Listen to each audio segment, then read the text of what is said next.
All right, so I'm going to start another one. Um, this one is called After the Flood. Okay, this little book, nice and bright. It's by Bill Cooper, not the Bill Cooper that we probably all knew about, but a different one. This gentleman died in 2021. Might be the earliest book, or would that be the latest book? Whatever book, 1995 is when this one was published. So I went to look up Bill Cooper and see and write him and ask him if it would be cool if I did this, and he was dead. So I was like, all right. So then I was thinking, well, maybe I should talk to the wine press. But then I got up this morning and Jason said I had, from Archaics, said I had to, I need to put this in my, what do you call that? Get it added to my, whatever I'm doing. He didn't tell me to do it like that, but that's how I took it because that's me. So, by God, I got up this morning. I got down here and I was like, all right, I'm going to do this. And it's a shorter book. 100, it's got a huge appendix. And like I always say, I don't know how to add this stuff. And man, I'll tell you right now, I love putting the subtitles. I love ripping things out of these books, but it just takes so much time. And man, I like reading. I like reading the books. I do. I want to keep doing that, and I'm sure I'm going to add to it and figure out how to streamline it more. This is me just kind of explaining why I'm lazy. And yeah, figure it out. So like I always say, this might evolve. Don't worry, I just put my face up there big so that I could show you the book, which I'll do again. That's what this book looks like. Got it on Amazon. Jay mentioned it the other day on a. He's mentioned it before. I've caught it. I've seen it on. I think I've seen it on BookTree. Um, I just never bought it, and he seemed pretty animate about it. There's another one he mentioned the other day too. I got that one. I was like, dude, I bought it before he did. I was real proud of that. I was like, he mentioned it. I was like, I better get this one. Looked it up, and with these books, some of them you can find, and some of them you can't. So when he mentions something, you better get on it because if you want it, or you can always find the PDF. I like hard copy. It's how I've been started reading this stuff. So I like the hard copy, but if I all I can find are PDFs, that's what I'll go with too later on. But so far, it's working out for me. Rambling. Don't worry. When I start chapter one, I'll cut all this stuff out. This is just going to be the intro and dedication, I think. But yeah, back to the subtitles. I'm going to try to do all that. I'll definitely have the subs. Now, with those subs, gotta be careful. That's AI making them subs. That's not me going through there and editing that stuff. So, it's WYSIWYG. What you see is what you get, man. I put it on there, it goes, and I try not to edit it. Now, I'll go in there and change the color in and try to format sometimes, but if I got into all that, dude, I can get lost. I can get lost doing that stuff all day. I could spend all day on this little video trying to make it right, or I can just record and not give a golly gosh darn. So that's just how I go. Um, um, yeah. So I'm gonna start this one today. Yes, I'm gonna get to all the other ones. There's 8, 9 on there. It's good. It's good for me. Gives me something to work towards. So yeah, that's all I want to say about that. I think. Thanks, Jay, for the recommendation. Sorry it took me so long to pay attention. Should have probably read this years ago. But here we are today. Today is June 10th, 2025 at 8 a.m. Hopefully, this shouldn't take too long, right? And if I happen to die before I finish any of these, I leave it up to you to finish them. Not Jay, but you people watching. Just remember that. All right. So, this is After the Flood. The early post flood history of Europe traced back to Noah, Bill Cooper, B.A., Hans, Hons. I don't know what the honorary? Hans? I don't know. What New Wine Press. If anyone has a problem with me reading this book, please let me know. Well, from New Wine Press, of course. And I will continue this in private. So, I mean, I'm not going to stop. I'm just, I guess I can't share it. Anyways, when all men were of one language, some of them built a high tower, as if they would thereby ascend up to heaven. But the gods sent storms of wind and overthrew the tower and gave everyone his peculiar language, and for this reason it was that the city was called Babylon. After this, they were dispersed abroad on account of their languages and went out by colonies everywhere, and each colony took possession of that land which they lighted upon and unto which God led them, so that the whole continent was filled with them, both the inland and maritime countries. There were some also who passed over the sea in ships and inhabited the islands, and some of these nations do still retain the names which were given to them by their first founders, but some also have lost them. The Sibyl, Josephus, Antiquities 1:5. My allergies are bad. Okay? This is summertime in the South. I'm trying not to snot and snort and everything else. This is for Bill's wife, Eileen. Yeah, Eileen. Eileen. Yes, acknowledgments. My special thanks must go to Dr. David and Joan Reservier, whose active encouragement and support over the years in the face of bitter disappointments and setbacks have ensured that this book has reached completion and may now at long last reach the public. Many thanks must also go to Andrew Ewell of Reading, a CSM member whose freely offered skills produced the excellent OHP slides, without which my lectures on the Table of Nations would have been that much less successful.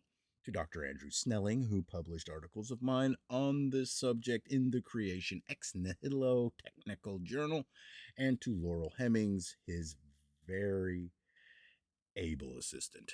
To those numberless librarians up and down the land whose burrowings produced so much material over the years and who freely opened their priceless archive to me. And finally, but by no means least, to my wife Eileen, to whom this book is dedicated and whose patience and understanding over the years ensured my release from all those domestic chores which otherwise would have diverted my time away from my researches. Thank you all. Excellent. Eileen, if you catch this, told you, allergy season. After the flood. The early post-flood history of Europe. Don't be dissuaded by that now. We all come from Europe in some form or fashion, except the Indians, I guess. I don't know yet. But, just saying, this is going to be heavy stuff. Introduction. Oh, man, I'm sorry. I always forget. There. So then, I want my face up there like that. All right, introduction. Is this recording? Is everything going? Good. I like 8 minutes and 18 seconds of pure babbling. Introduction. In the beginning, it is commonly thought in the present age that nothing is worthy of our belief unless first it can be scientifically demonstrated and observed to be true. This idea, known today as empiricism, has also been around since the 1920s and says basically that nothing is to be taken on trust and that anything which lacks direct corroboration must be discarded from mankind's fund of knowledge as simply not worth knowing. Not surprisingly, a special case was made by those who had thought of the idea for including the Bible in this great process of deselection, and it was assumed without further inquiry that nothing in especially the early portions of the Bible record could be demonstrated to be true and factual. This applied particularly to the book of Genesis. There all was relegated by modernist scholars at least to the realms of myth and fiction, with very little of its contents being said to bear any relevance at all for the 20th century man. Not even a moral relevance was granted. In other words, we were solemnly assured in the light of modern wisdom that, historically speaking, the book of Genesis was simply not worth the paper it was written on. When I first came across this problem some 30 years ago, I found it most perplexing. On the one hand, I had the Bible itself claiming to be the very Word of God, and on the other, I was presented with numerous commentaries that spoke with one voice in telling me that the Bible was nothing of the kind. It was merely a hodgepodge collection of Middle Eastern myths and fables that sought to explain the world in primitive terms, whose parts had been patched together by a series of later editors. Modern scientific man need have nothing whatever to do with it. Now, it simply was not possible for both these claims to be valid. Only one of them could be right, and I saw it as my duty, to myself at least, to find out which was the true account and which was the false. So it was then that I decided to select a certain portion of Genesis and submit it to a test, which, if applied to any ordinary historical document, would be considered a test of the most unreasonable severity. And I would continue that test until either the book of Genesis revealed itself to be a false account or it would be shown to be utterly reliable in its historical statements.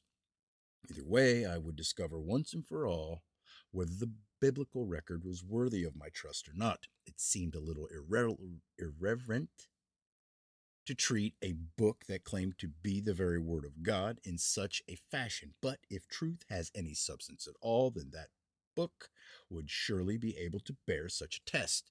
If Genesis contained any falsehood, error, or misleading statement of fact, then a severe testing would reveal it, and I would be the first to add my own voice to those of all the other scholars who declared the book of Genesis to be little more than fable.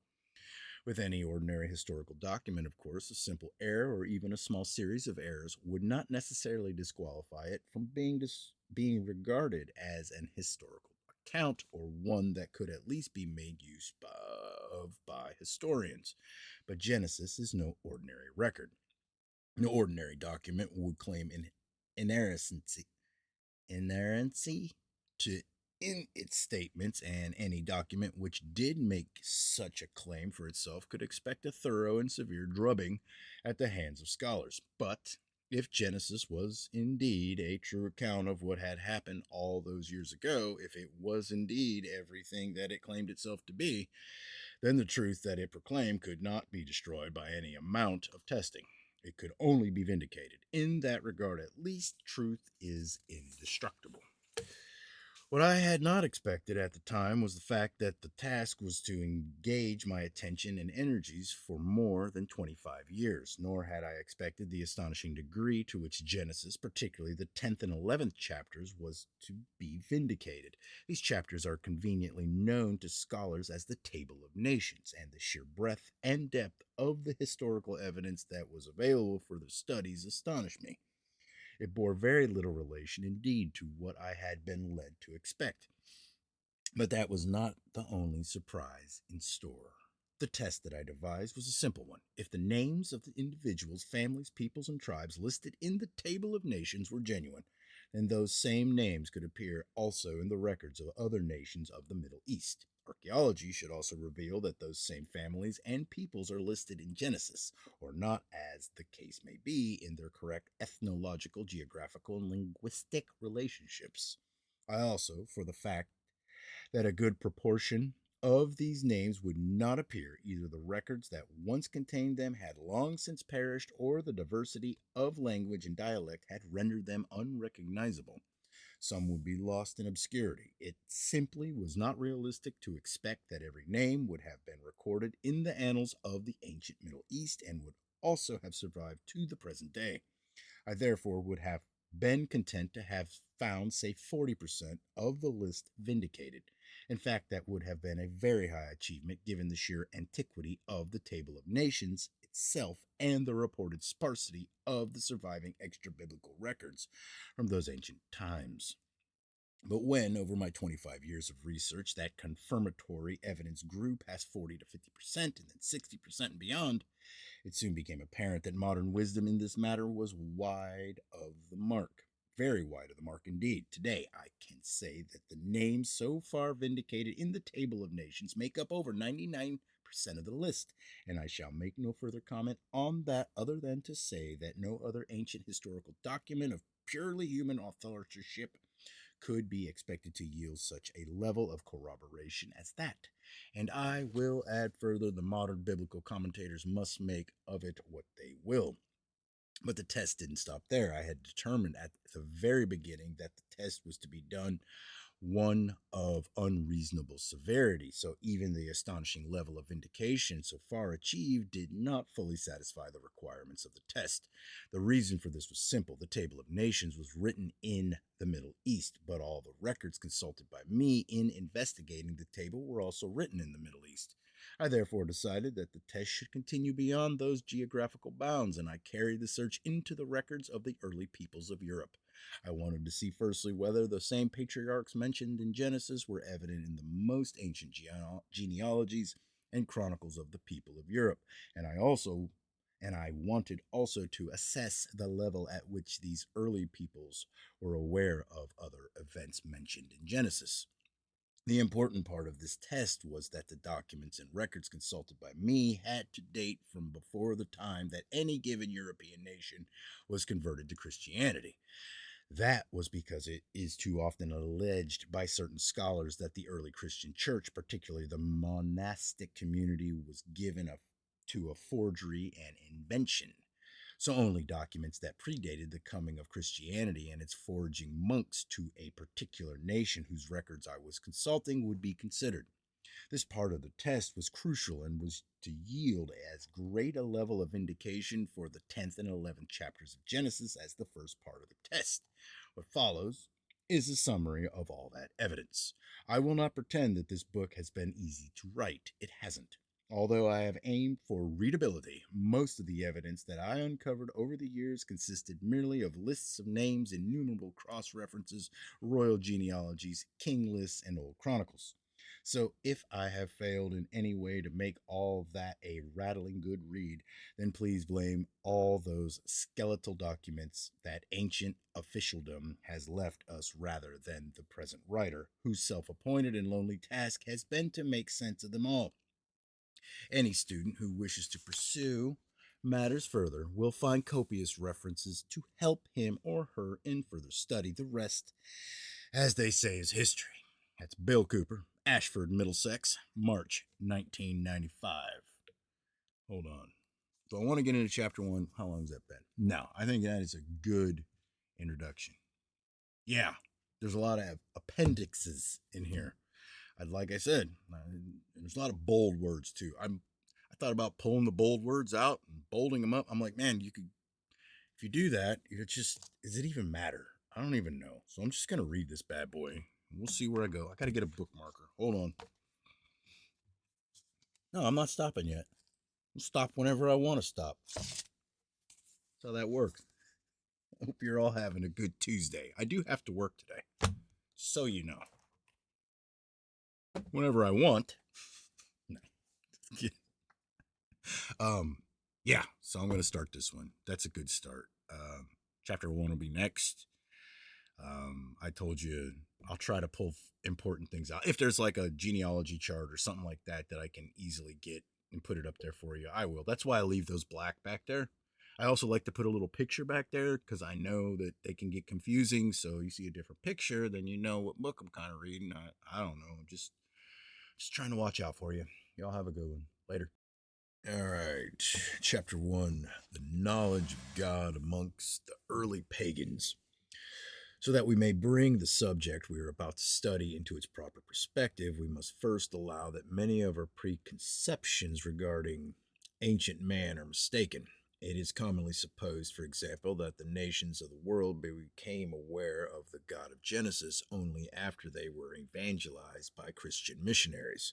Only since the translation of the scriptures into their own language, it is assumed did they become conscious of the creation and the God who created it. It is further supposed that early pagan man can have had no concept of divinity higher than that of an idol, because it is impossible to come to a knowledge of the one true God without the knowledge being given through the direct revelation of his word, and so on. Popular thought seems never to have considered the possibility that pagan man was indeed aware of God and his attributes and power, and that his awareness had existed and flourished for centuries without any recourse at all to the scriptures. So it is with something of a surprise that we meet with exactly that, a profound knowledge and appreciation of an eternal and almighty creator God, his fatherhood of the human race, and his infinite attributes in the writings of various historians in the ancient world and amongst the teachings of the earliest philosophers.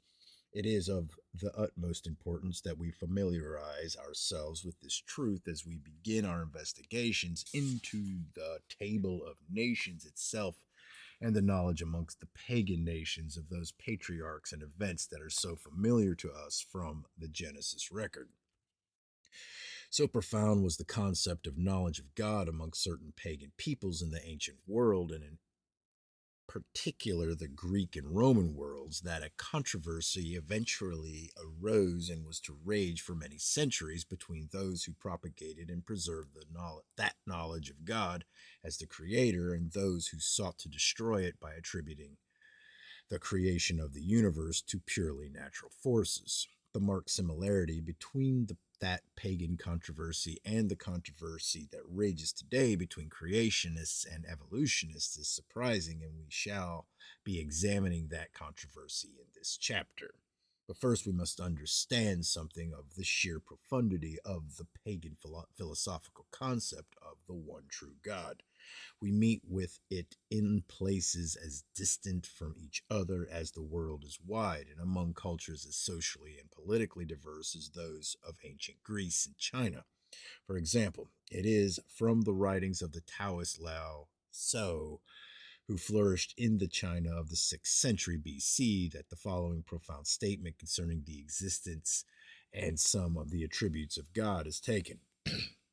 Before time and throughout time, there has been a self existing being, eternal, infinite, complete, omnipresent. Outside this being, before the beginning, there was nothing. It was clearly from no copy of Genesis that Lao Tzu could possibly have derived such an awareness of God, but then, as other pagan philosophers from different cultures altogether were to add their convictions to that of the Chinese sage Lao Tzu, and that takes no account of all those who lived before him, it becomes immediately obvious that no such copy was necessary. It would seem that, contrary to most of the assumptions of modern psychology on the matter, the knowledge of God is in fact and indeed innate within the human soul. It is a built-in awareness that may well be awakened and perfected with the reception of God's word, but it is certainly something that exists quite independently of a knowledge of Scripture. That is not to say that it was admitted to or proclaimed equally by all men in the ancient world.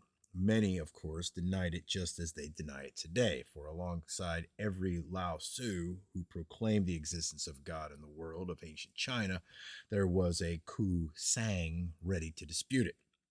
I venture to ask whether the Creator is or is not. If he is not, how can he create things? The creating of things has no Lord. Everything creates itself. But such exceptions gloriously prove the rule, for the existence of the Creator to be denied by one philosopher, it first has to be expounded by another, and the question that interests us here is, where did that knowledge come from? If not from Scripture, which was unknown to these peoples, then where from? If not from Christian missionary teachers who did not yet exist, then from whom?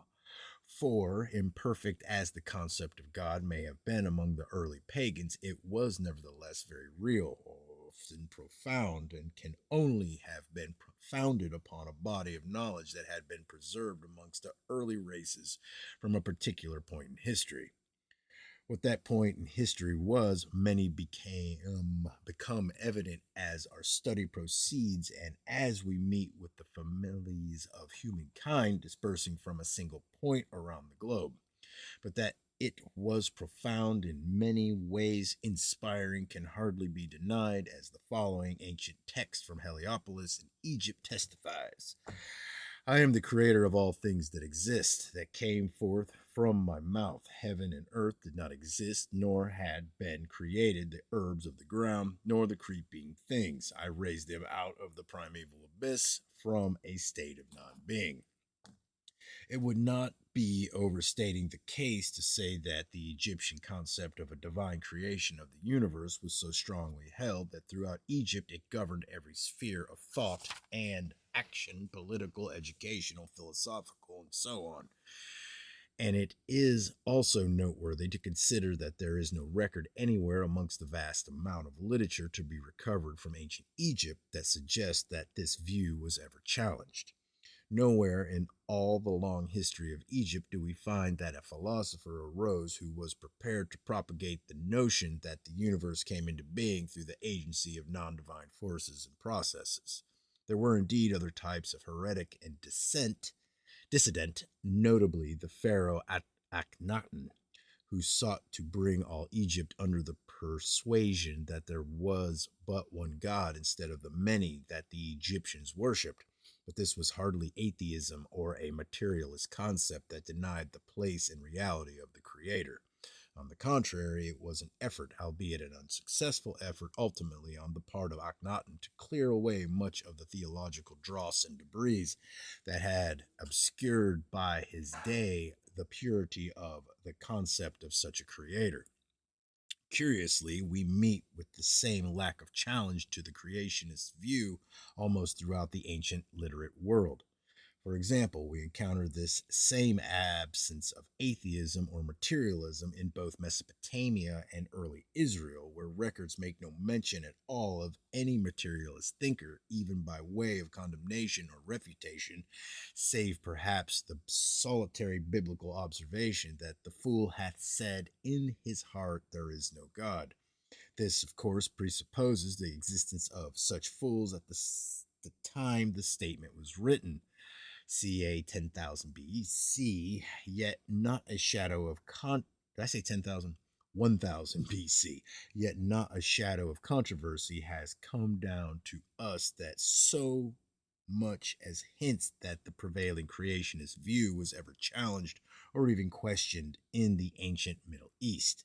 So strongly was it held to in that region of the earth, at least, and that it is notable fact that no one, to my knowledge, has ever sought to examine. Indeed, in every major culture throughout the ancient world of which we have any record, the overwhelming consensus was that the universe had been created by often a single and usually supreme divine being, even in notoriously polytheistic cultures. But more remarkably, each culture was capable of expressing a view of the Creator that was not always perverse, even though it flourished in the midst of an aggressive and thoroughly perverse paganism. For example, amongst the early Greeks, we have in the Theogony of Hesiod, 8th century BC, an account of the creation of the world that bears unmistakable and remarkably close similarities with the Genesis account. First of all, the void came into being. Next, earth. Out of the void came darkness, and out of the night came light and day. And yet, it is immediately obvious upon reading the whole of the Theogony that Hesiod did not get his information from the book of Genesis. This is evident from his debased view of the Creator alone. But even though Hesiod's debased view may have been typical and indeed understandable for one who lived in a thoroughly pagan society, it was by no means a view that was shared by all his fellow pagans. Xenophanes, for example, who lived some 2 centuries after Hesiod, held an altogether loftier view of the Creator and in a most inspiring passage sought to redress the theological balance. Homer and Hesiod attributed to the gods all the things which among men are shameful and blameworthy: theft and adultery and mutual deception. But there is one God, greatest among gods and men, similar to mortals neither in shape nor in thought. He sees as a whole, he thinks as a whole, he hears as a whole. Always he remains in the same state, changing not at all. But far from toil, he governs everything with his mind. Xenophanes typically would have known the names of all the Greek gods as well as the multitude of functions that they were thought to serve. Yet significantly, and it is a most significant point, he did not attempt to name or identify the god of whom he now spoke and whom he clearly admired. This god was not a Zeus or a Hermes. This god was ineffable, and his ineffability was a concept that was to persist in Greek thought for as long as Greek philosophy itself was to persist. The concept of this ineffable creator permeated the thought of Plato, for example, who sought to replace Hesiod's perverse concepts of the creation with a more reasonable one, based no doubt upon philosophical concepts far more ancient than Hesiod's and certainly far more profound. Let us therefore state the reason why the framer of this universe of change framed it at all. He was good, and what is good has no particle of envy in it. Being therefore without envy, he wished all things to be as like himself as possible. This is as valid a principle for the origin of the world of change as we shall discover from the wisdom of men. Note the echo from Genesis, and God saw that it was good. We may also note here that Plato had discovered this concept from the wisdom of philosophers who had gone before him, and that it was therefore not something that originated in Plato's thought alone.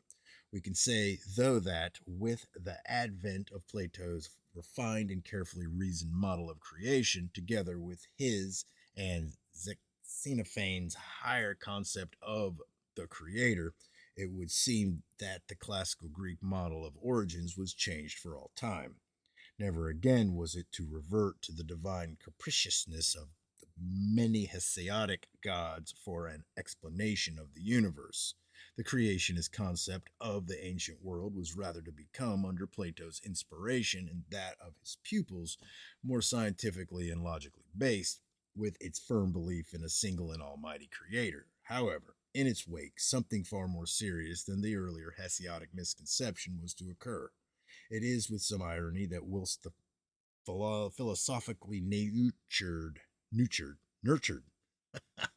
concept of the creator was undergoing in ancient Greece such a profound shift towards a greater appreciation of his nature and attributes, there was taking place at the same time and in the same land the birth of another and hitherto unheard of concept among the Greeks: atheism. We simply do not know how atheism came to be born in ancient Greece, for, as we have seen it, it was virtually an unheard of concept even in the most pagan cultures of the ancient world.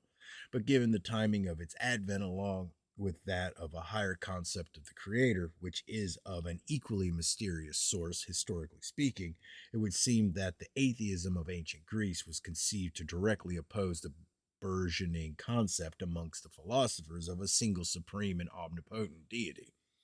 It is significant, no doubt, that no such concept of atheism arose earlier to deny the lesser pagan gods of Hesiod's philosophy. But with its advent, we see the first beginnings of the great controversy that was to rage for centuries between those who held to the now reasonably argued belief in a creator and those who utterly denied it. Thales of Miletus, ca. 625 to 545 BC, is usually credited with having been the first materialist philosopher among the Greeks, but it is very doubtful that Thales was a materialist at all. All that we know is Thales, comes to us through latter writers, Aristotle the most notable amongst them, and he simply described him as the founder of natural philosophy.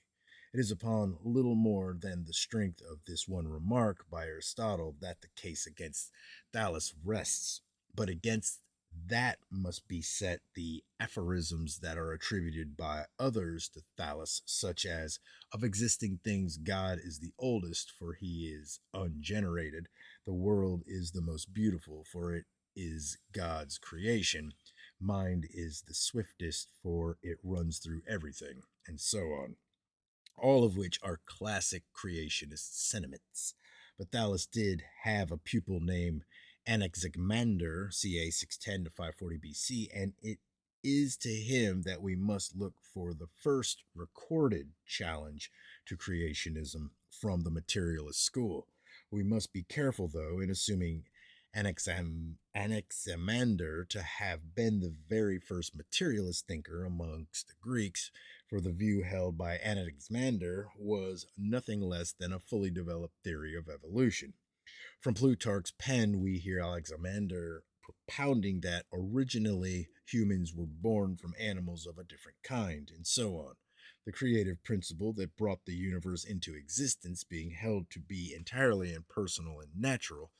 This argument, of course, has a somewhat familiar ring to it in our own century, but we must ask ourselves whether it is likely that such a fully fledged evolutionary model of origins can have sprung from a single mind and in such a mature state, especially from a thinker who was an immediate disciple of the creationist Thales. Or is it more likely that for many years prior to Anaximander, there was at least some kind of materialist challenge developing, perhaps even underground, amongst certain thinkers and Greeks, and that Anaximander simply plucked the baton from an unknown predecessor's hand? The laws of the time suggest strongly that such was the case, and our knowledge of just how the modern concept of evolution was nurtured and developed by a succession of thinkers across several centuries virtually demands that we assume a similarly prolonged development in Greek materialist thought. Hold on. It's about 20 minutes. Another page.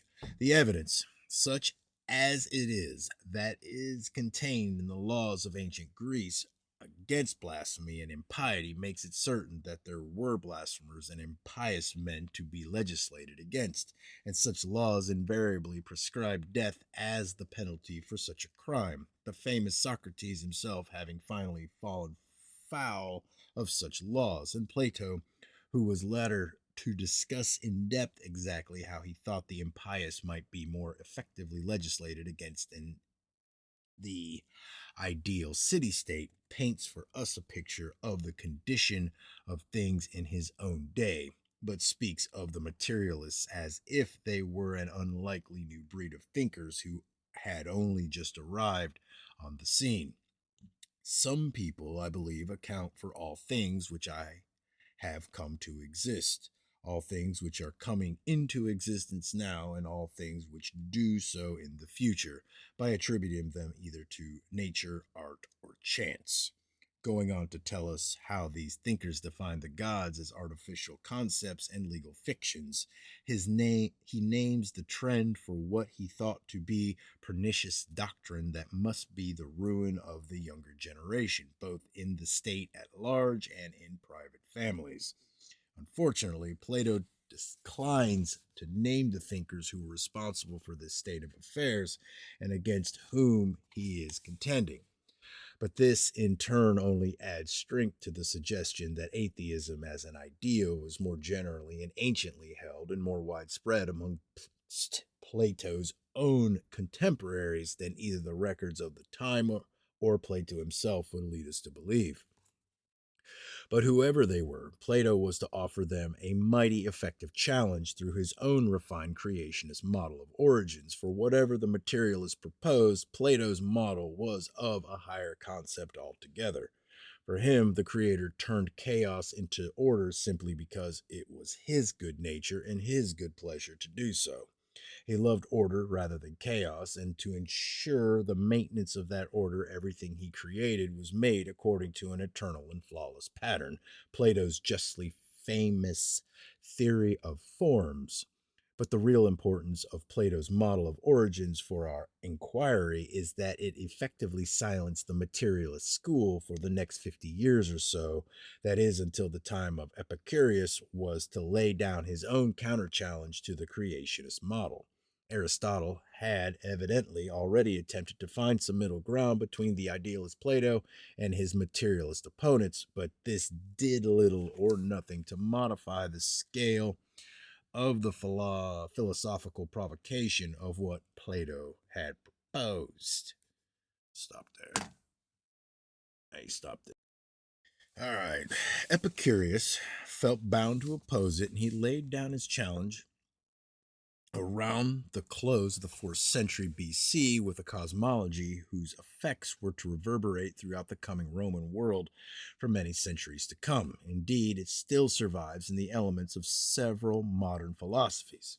The challenge issued by Plato's model of origins was met by Epicurus at every point, even on those more mundane matters that had merely to do with the city state and jurisprudence.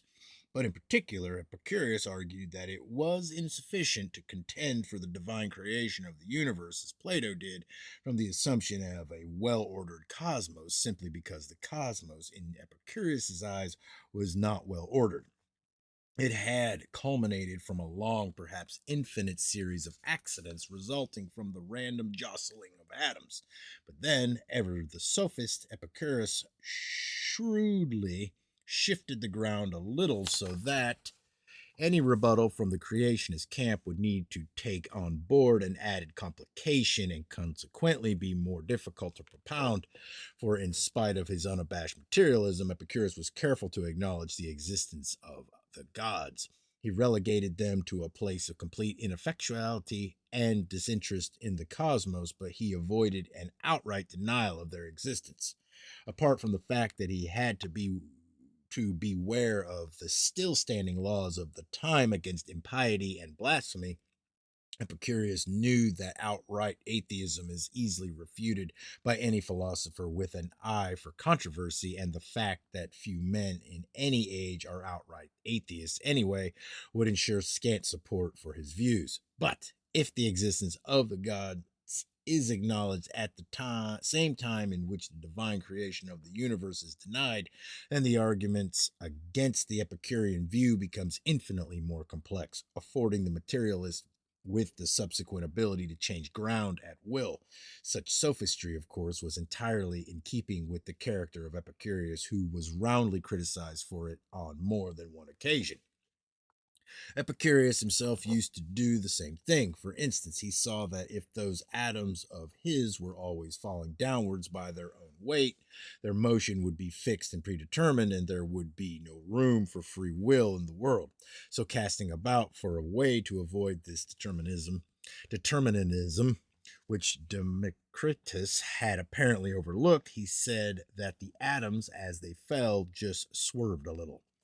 However, the acknowledgement of the existence of the gods did have the virtue of imparting the Epicurus control of the field and the ability to state the terms under which the ensuing controversy was to be fought. Or so he vainly hoped, for far from seeing creationism off the proverbial field, Epicureanism merely served to rally the creationist camp towards a better definition of its views, and the school of thought which raised itself to meet the challenge of Epicurean materialism was the Stoic school founded by Zeno in ca 308 BC. As events were to prove, Stoicism was to become a very effective challenge indeed in the pagan world against materialism in any guise or form, and that challenge was brought about by a most significant development. This development began with a far more profound concept of the creator than had hitherto prevailed in Greek thought, whether that of Hesiod or Xenophans or even Plato. Indeed, the incipient and lightly veiled atheism of Epicurus's philosophy was now answered by the Stoics in the most compelling terms, with Chrysippus giving it perhaps its most persuasive voice. If there is anything in nature which the human mind, which human intelligence, energy, and power could not create, then the creator of such things must be a being superior to man. But the heavenly bodies in their eternal orbits could not be created by man. They must therefore be created by a being greater than man. Only an arrogant fool would imagine that there was nothing in the whole world greater than himself. Therefore, there must be something greater than man, and that something must be God. This may be a good place to briefly reflect upon the somewhat mysterious source of such endearingly plain logic. A plainness of logic, indeed, that is quite uncharacteristic of Greek philosophy. What processes of thought can conceivably have led from the grotesque parodies of human corruption that one sees in the older Hesiodic creation model of the Greeks amongst beings that passed for gods to the majestic and undeniably sublime concept of a supreme and omnipotent deity that was now being voiced by Chrysippus and his colleagues. The Christian faith had yet to be born, its influence on Greek thought still lying some centuries into the future. So, could it perhaps have been through the agency of the recently Hellenized Jews who, albeit they horrified the Orthodox of their faith by mingling much of Judaism with Greek thought and practices, unwittingly carried with them into the Greek camp an inherent knowledge of the God of Genesis in a kind of theological Trojan horse? The answer is no, for apart from the fact that one can hardly claim that Jewish philosophical thought was any less complex or sophistic than that of the Greeks, there are also strong historical and chronological grounds for denying Jewish influence in the sphere of Greek philosophy at this particular point in history. The Greeks, it appears, first made contact with Judaism as early as the year 587 BC, when Greek mercenaries assisted the armies of Nebuchadnezzar of Babylon in the investing and destruction of Jerusalem. Along with the mercenaries, of course, would have been a smaller army of civil servants, spies, and so on, many of whom, during the long and enforced hours of leisure, doubtless spent their time in philosophical discussion. But to suggest that this would have included the taking on board of Jewish thought is quite beyond the realms of probability. The Jews were invariably viewed with a poorly disguised contempt by the Greeks throughout their centuries of contact with one another, to the extent that many Jews found it politic to become Greek or Hellenized in order to survive at all. The persecution of the Jews under Antiochus IV Epiphanes 175 173 BC, and his determined attempt to expunge the Jewish faith altogether is perhaps the most telling episode regarding the often mutual hostility that existed between the Orthodox of either side. It has to be admitted, of course, that the Jewish Torah, which naturally included the book of Genesis, was translated into Greek in the year 250 BC. Some 17 years before Chrysippus became head of the Stoic school in 233 BC. But even the remarkable translation of Genesis into Greek did not take place until 58 years after the foundation of the Stoic school by Zeno in 308 BC. So clearly, Stoicism as a philosophy owed nothing to the book of Genesis, and the philosophical path that the Stoics trod in order to arrive at their conclusions must therefore remain a mystery to us. However, hold on. Hold that, however. Apart from the new and lofty concept voiced by Xenophanes, Plato, and Chrysippus of the creator of the universe, another concept was to follow, which, in the hands of Chrysippus, I think is how you say it, I don't know, and his colleagues, was to lend the voice of the Stoic school an almost irresistible authority. It was the concept of evidence from design, an argument for that divinely inspired intent and purpose which was observable throughout the universe and which convinced the Stoic, as it convinces the creationists of today, of the scientific and philosophical correctness of his model. Refined and brilliantly expressed by Paley at the beginning of the last century, the importance of evidence from design was not lost on earlier classical theorists who were quick to give it its permanent setting in the idea of creationism. A later Stoic, the Roman Cicero, was to give the concept perhaps its highest expression in pre Christian times, and his words are worth quoting at a little length. When you see a sundial or a water clock, you see that it tells the time by design and not by chance. How then can you imagine that the universe as a whole is devoid of purpose and intelligence when it embraces everything, including these artifacts themselves and their artificers? Our friend Poseidonus, as you know, has recently made a globe which, in its revolution, shows the movements of the sun and stars and planets by day and night, just as they appear in the sky. Now, if someone were to take this globe and show it to the people of Britain or Scythia, would a single one of those barbarians fail to see that it was the product of a conscious intelligence? With these beautifully simple words, Cicero gives voice to the idea which even today is the most difficult for the materialist to refute. For it is nigh impossible to explain away convincingly, say, the indescribable complexity of living organisms or even merely parts thereof as the product of blind chance or accident. But Cicero was not just giving voice to one of creationism's most forceful ideas for its own sake. He was doing so by way of refuting the Epicurean notions of Lucretius, the Roman materialist poet and contemporary of his, whose book Cicero mentions in a letter to his brother Quintus in February 54 BC, and which he says was written with many highlights of genius, but with much art. Cicero's own dialogue on the nature of the gods was written some 10 years later in CA 44 BC, specifically as a rebuttal of Lucretius, and it is between Cicero and Lucretius that the controversy rages, with both sides using arguments which are still very familiar to us today. One of those arguments concerned the trustworthiness or otherwise of the senses, which it comes to deducing the validity of evidence from design. How, for example, can we be sure that we interpret that evidence correctly through our senses? This, for the Stoic, was the fatal weakness in the Epicurean argument, which, as Lucretius stated it, runs: the nature of phenomena cannot be understood by the eyes. Lucretius said this not because he believed the eyes themselves to be at fault, but because it was a failing of the mind to perceive things correctly or accurately through the senses.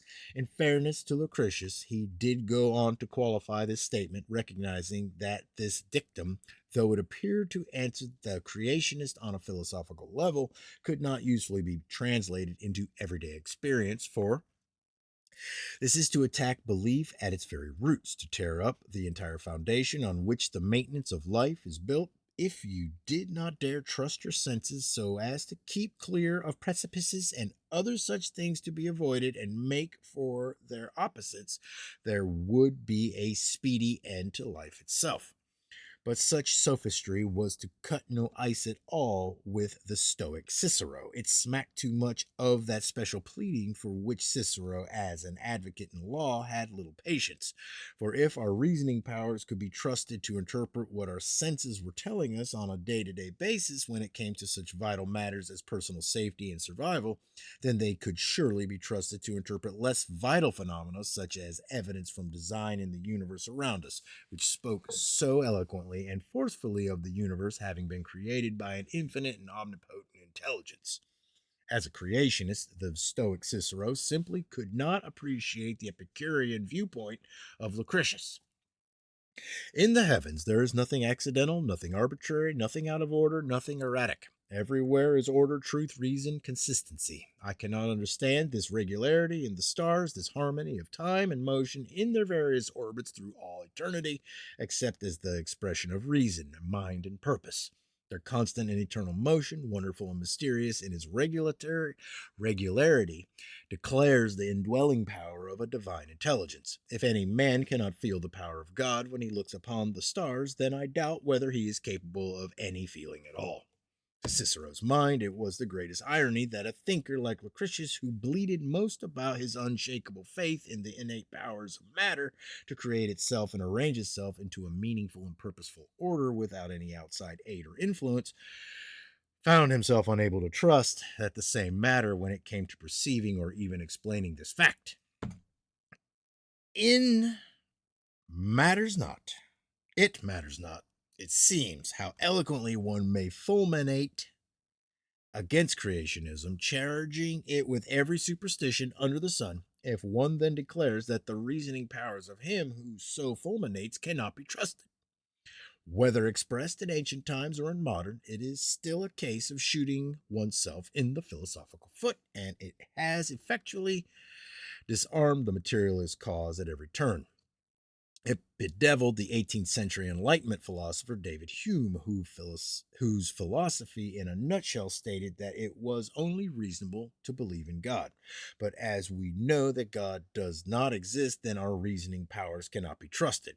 What Hume, along with every other materialist philosopher, was really trying to say, of course, was that no one's reasoning powers could be trusted but his own, thus making himself the only sure point of reference in the universe.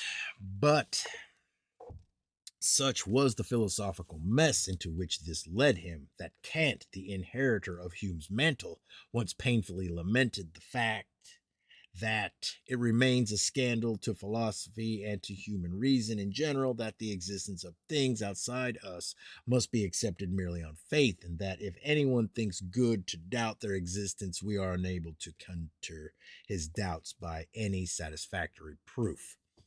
No creationist could have expressed the materialist dilemma more concisely, and Kant has highlighted the phenomenon that has not only ensured throughout history that creationism would always hold the higher ground when it came to the expression of simple logic, but which also led out of sheer frustration to the birth of rigors of empiricist school of thought in the 1920s.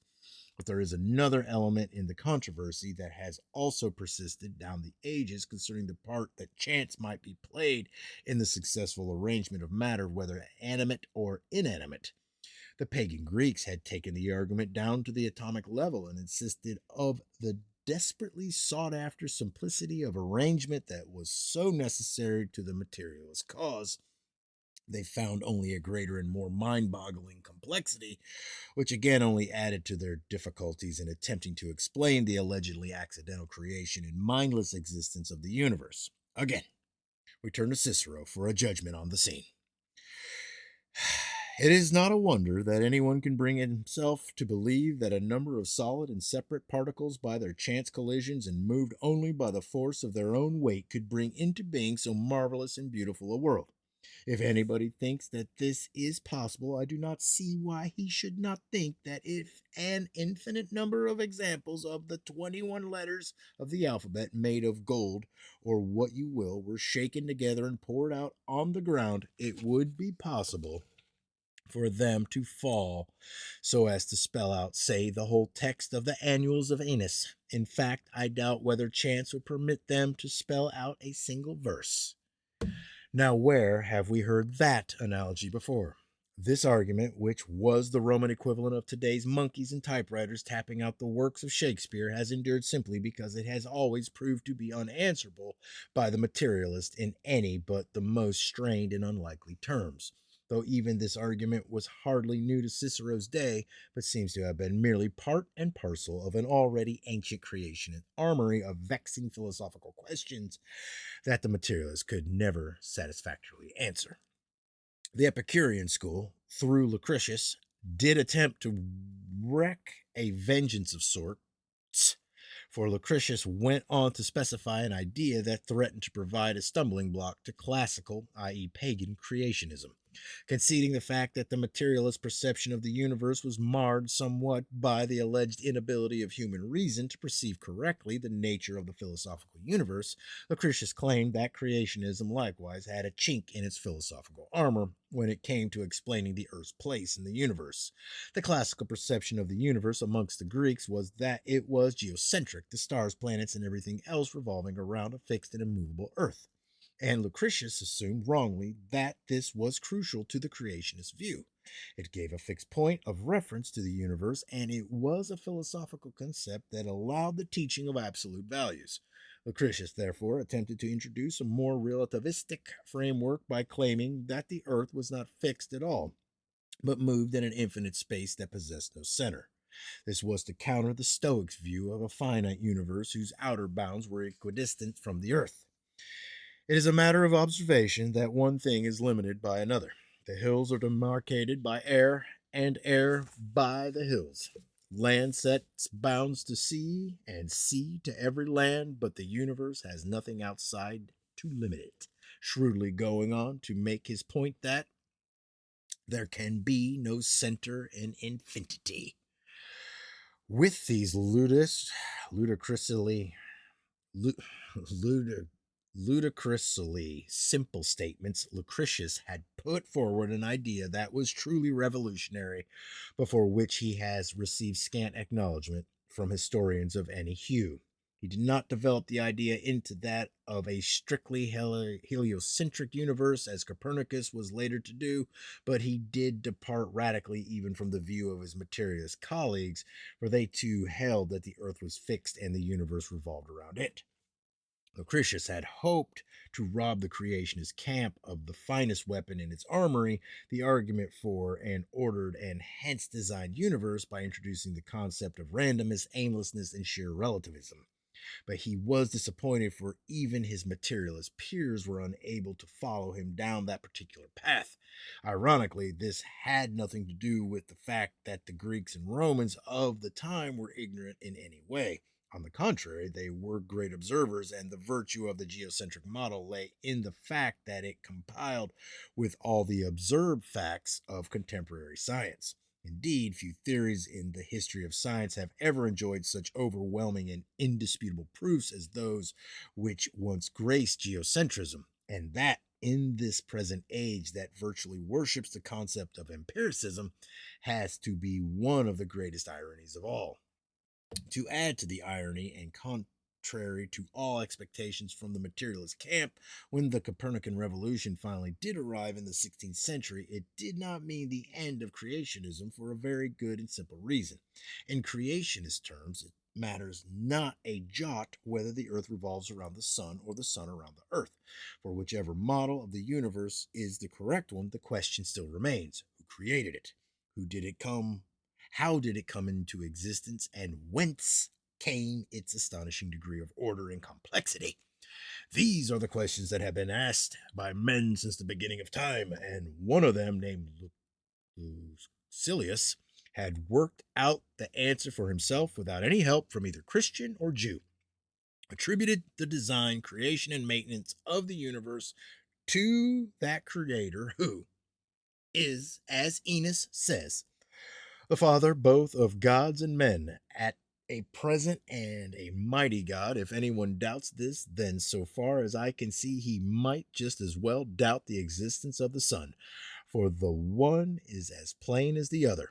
And if this were not clearly known and manifest to our intelligence, the faith of men would not have remained so constant, would not have deepened with the lapse of time, and taken ever firmer root throughout the ages and the generations of mankind. It is Lucilius's generations of mankind that now must occupy our attention. For with his profound statement, this chapter must draw to a close. But Lucilius was referring to is the fact that alongside even the very worst aspect of paganism in the ancient world, there was preserved a definite knowledge of God. The value of this lies in the fact that this knowledge existed and still exists quite independently of Genesis amidst cultures that were and are entirely antagonistic towards the concept of one God, the creator of all things. We shall now encounter this same knowledge in the early genealogies and historical records of the early pagan nations, and note that their testimony is unexpected to say the least when we consider what the modernist school has been claiming all these years.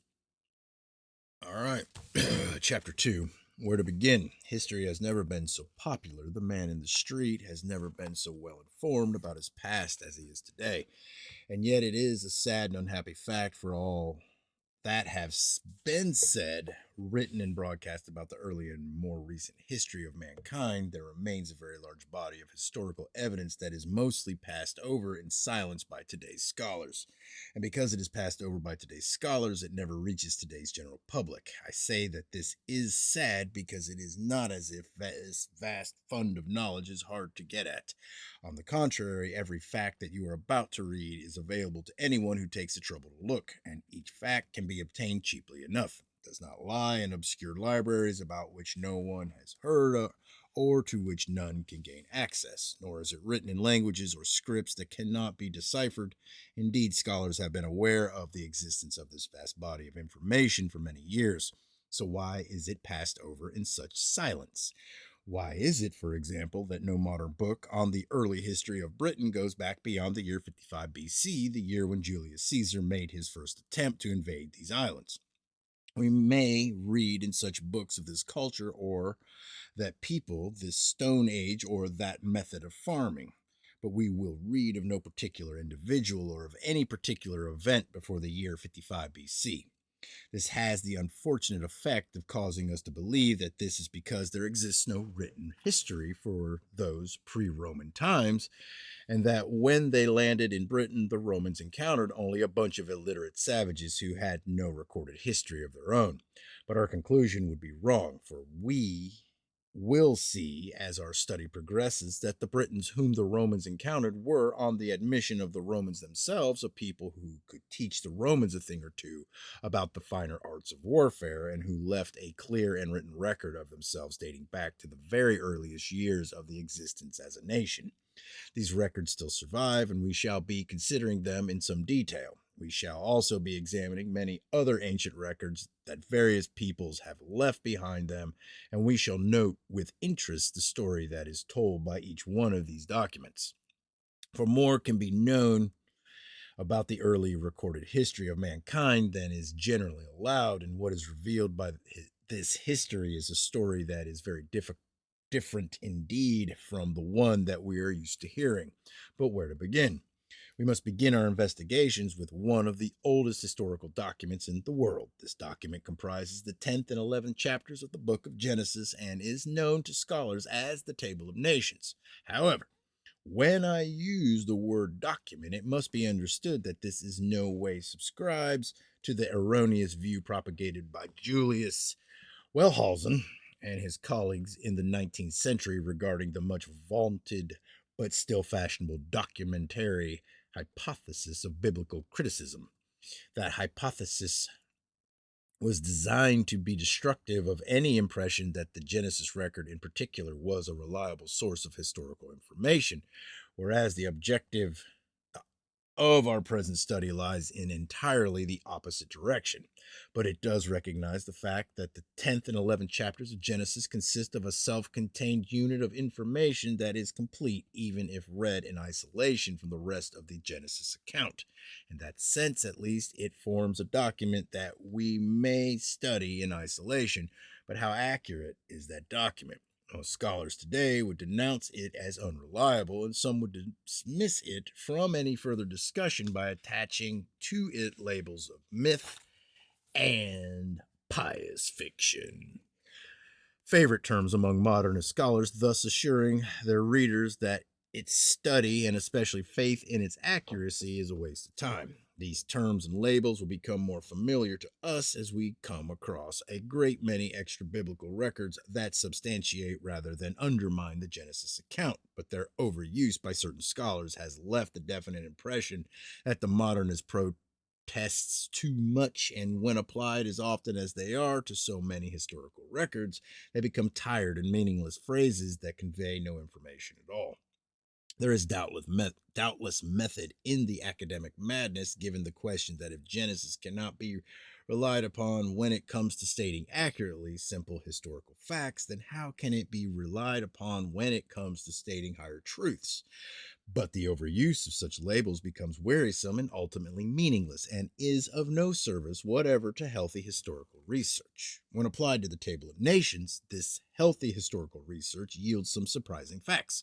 Surprising, that is, in the light of what most commentaries go to such great lengths to assure us of, namely that Genesis is not to be trusted as accurate history. This became very clear when I first began my researches into the Table of Nations, and the nature of those researches is as follows. Having constructed the Table of Nations into a simple genealogy, I wanted to see how many of its names were attested in the records of other nations in the Middle East, which included, for my purposes, all the nations of Mesopotamia, Arabia, Egypt, Turkey, and even Greece.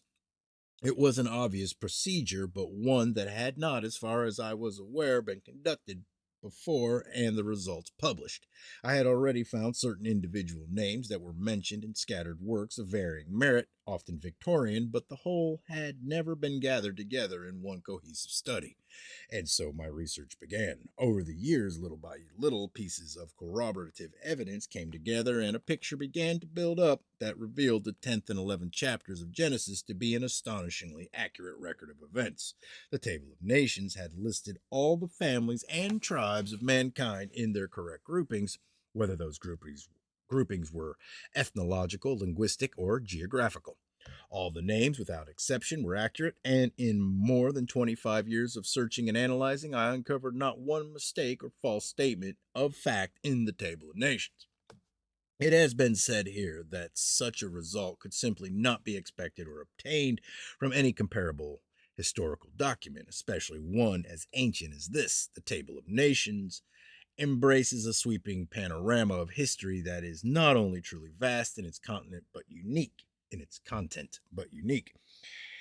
It's like simply does not exist. But as a sample, we shall here consider some of the descendants of Japheth as they are listed in the Table of Nations. For students who wish to pursue the matter in greater depth, I have set out in full 3 genealogies of Shem, Ham, and Japheth, with accompanying historical notices and references in appendices 1, 2, and 3 of this present study. But in this chapter, a summary of the corroborative evidence that appears in the nations of the Middle East concerning the descendants of Japheth will suffice to show the trend of that evidence in vindicating the Genesis account. Moreover, the Japhetic line is the briefest in the Table of Nations and therefore the least wearisome for the general reader to follow, and it also forms the foundation for much else that comes after in this study. The Japhetic list in the Table of Nations looks like this, when set out as a conventional genealogy. By way of illustration as to how contemporary records vindicate this statement of Genesis, the evidence for the historical reality of these peoples gleaned from the records of the surrounding nations is surmised as follows. Although I have avoided wearying the reader by providing copious references here, such references are to be found accompanying the historical notices provided in appendices 1, 2, and 3, and I see no good reason for cluttering the text with footnotes at this particular stage. Very briefly, then, as we consider just a few of the names in the Japhetic list, we find that in the mythology of the Old World, Japheth was regarded as the father of many peoples, particularly the Indo-European nations. The pagan Greeks perpetuated his name as Iapetos, the son of heaven and earth, and again the father of many nations. We find his name in the Vedas of India, where it appears in Sanskrit as Prajapati, father Japheth, who was deemed to be the son and lord of creation, the source of life, in other words, for those descended from him. Later, the Romans were to perpetrate his name as that of Iupater, father Jove, later standardized to Jupiter. See Appendix 11. We shall see that also that the early Irish Celts, the early Britons, and other pagan European races traced the descendant of their royal houses from Japheth, including the Saxons, who knew him as Scaife. And all these peoples, we must remember, were pagans whose knowledge or even awareness of the book of Genesis was non existent. Gomer, the first son of Japheth, according to Genesis, founded a people known to the early Greeks as the Cimmerians, who dwelt on the shores of the Caspian Sea. From here, they were later driven away by the Elamites. The prophet Ezekiel, during the time of the captivity, referred to them as those who dwelt in the uppermost parts of the north. They appear in Assyrian records as the Gomeria, who defeat under King Esarhaddon is duly noted. They appear also in the annals of the reign of Ashurbanipal of Assyria around 660 BC. The people of Ashkenaz are found in earliest times in Armenia, and later Jewish writers associate them with the Germanic races. Germanic Jews to this day are called Ashkenazim. They appear also in the 6th century BC records of Assyria as the Ashqua, Ashkenazar, who allied themselves with the Mani in the revolt against Assyria, an event also mentioned in Jeremiah 51:27, whose prophecy incidentally confirms the identity of Ashkenazar with the Ashkenazim. This people were later known to the Greeks as the Scythii, the Scythians of Herodotus. They gave their name to the lake and harbor of Ascanius and to the land of Ascania. Through Josephus, we can later trace them to the Rhaginians.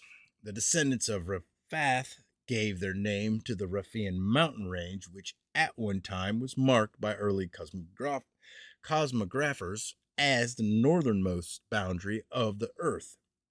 The name appears in Pliny, Melo, and Solinus as Raphae, Raphasis, and Pilaphylaete, respectively. The later of these were later called Paphlagorians, as attested by Josephus. Tokomora's earliest descendants settled in Armenia. 14th century BC Hittite documents tell us of Tegarama, a region where they settled, which lay between Carchemish and Haran, and which was overrun by the enemy of Isua. That is, a people from beyond the Euphrates. Sargon II and Sennacherib of Assyria both mentioned their later city of Tilgari-Manu. This lay some 30 miles east of present-day Gurun in Turkey and was destroyed in 1695 BC. Josephus knew the descendants of Togarmah and Thurgarama, and so on. Thus, it comes about that throughout the entire table of nations, whether we talk about the descendants of Shem, Ham, or Japheth, every one of their names is found in the records of the early surrounding mountains of the Middle East, even the many obscure names of certain remote Arab tribes that are otherwise not evident in any modern history book of the times, and enough is available for a detailed history to be written about them. It is a phenomenon of immense implications. These records were mostly written and then lost until their rediscovery in modern times during the Old Testament period, during which time many of the peoples mentioned in them had vanished altogether from the historical scene or had been assimilated into other more powerful nations and cultures. Even those who retained their national or tribal identities soon lost all trace and memory of their own beginnings and went on to invent fantastic accounts of how they came to be. Indeed, the very early emergence of such mythological invention and the exceedingly rapid growth of paganism is a very telling point indeed against the modernist notion that Genesis is a late composition, for many of the names recorded with such astonishing accuracy in the Table of Nations has disappeared from the historical scene many centuries before the time in which modernism would say that the Table of Nations was written. The Table of Nations, it thus seems, is a very ancient document indeed. In time, of course, the true histories of several of these early nations became obscured beyond all recognition. Josephus was given good cause to complain that this had happened to the Greeks of his own day, and he lamented the fact that by obscuring their own history, they had obscured the histories of other nations also. Yet by no means all of the early nations were to follow this path. We shall see that many kept an accurate record down the centuries of their beginnings and wrote down the names of their founding patriarchs, bringing the records up to date with the advent of each new generation. And it is these records that provide us with such a surprising link between the ancient post-flood era depicted in Genesis and the history of more modern times. These lists, annals, and chronicles have been preserved and transmitted from generation to generation, not by the nations of the Middle East this time, but by certain European peoples from times that long predated the coming of Christianity, and it is most important that we remember the pre-Christian aspect of much of the following evidence, for it is too easy and too often alleged by modernist scholars that these records are the inventions of early Christian monks and are therefore worthless. Such claims of fraud will be examined in detail, particularly with regard to the records that the early Britons have left us and which are omitted in the entirety from modern history books, the media, and the classroom. When we consider the truly vast body of evidence from the Middle East that is conveniently ignored in modernist commentaries on the book of Genesis, such wholesale omission will appear as hardly surprising. Yet perhaps the reader is unaware of the sheer scale of this omission for the records of the early Britons, and that's not counting the Irish, Celtic, Saxon, and Continental records, which we shall also be examining, cover not just a particular phase of history, but span more than 2,000 years of it. I cannot think of any other literate nation on earth that has managed to obliterate from its own history books 2,000 years or more of recorded and documented history. Not even the censors of Stalinist Russia or Maoist China in their vigorous heyday were this effective, or even needed to be this effective, in doctoring their own official accounts. So, how did this extraordinary circumstance come about? And who is responsible for it? By way of a refreshing change, we cannot lay the blame entirely at the door of those evolutionary, Victorian, and latter educationalists and philosophers who laid the foundations of our modern curricula. They are surely to blame for such else that is amiss, but this time the story begins long before their age and influence. It begins, in fact, with the closing years of the 6th century AD and the arrival of those shores of Augustine, the Roman Catholic bishop whose job it was to bring the British Isles under the political sway of the Roman pontiff. The story is well known from Bede et al. How the British Christians who were here to greet Augustine declined his demand that they place themselves under the Roman authority and were later massacred for their refusal at Bangor, 1,200 of the finest scholars and monks of their day being put to the sword.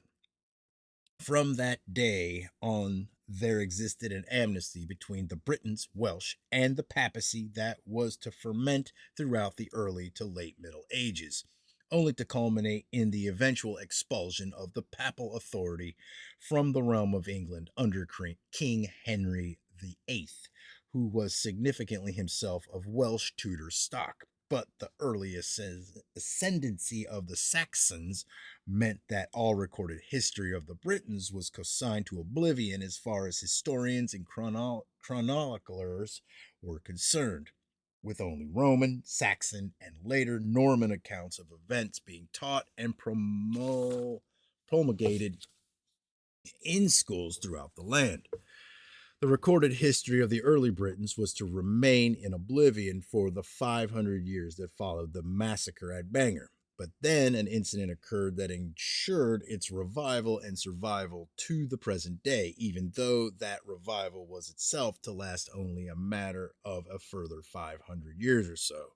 The incident, which occurred sometime in the 1130s, was the presentation of a certain book to a British, i.e., Welsh monk by the Archdeacon of Oxford.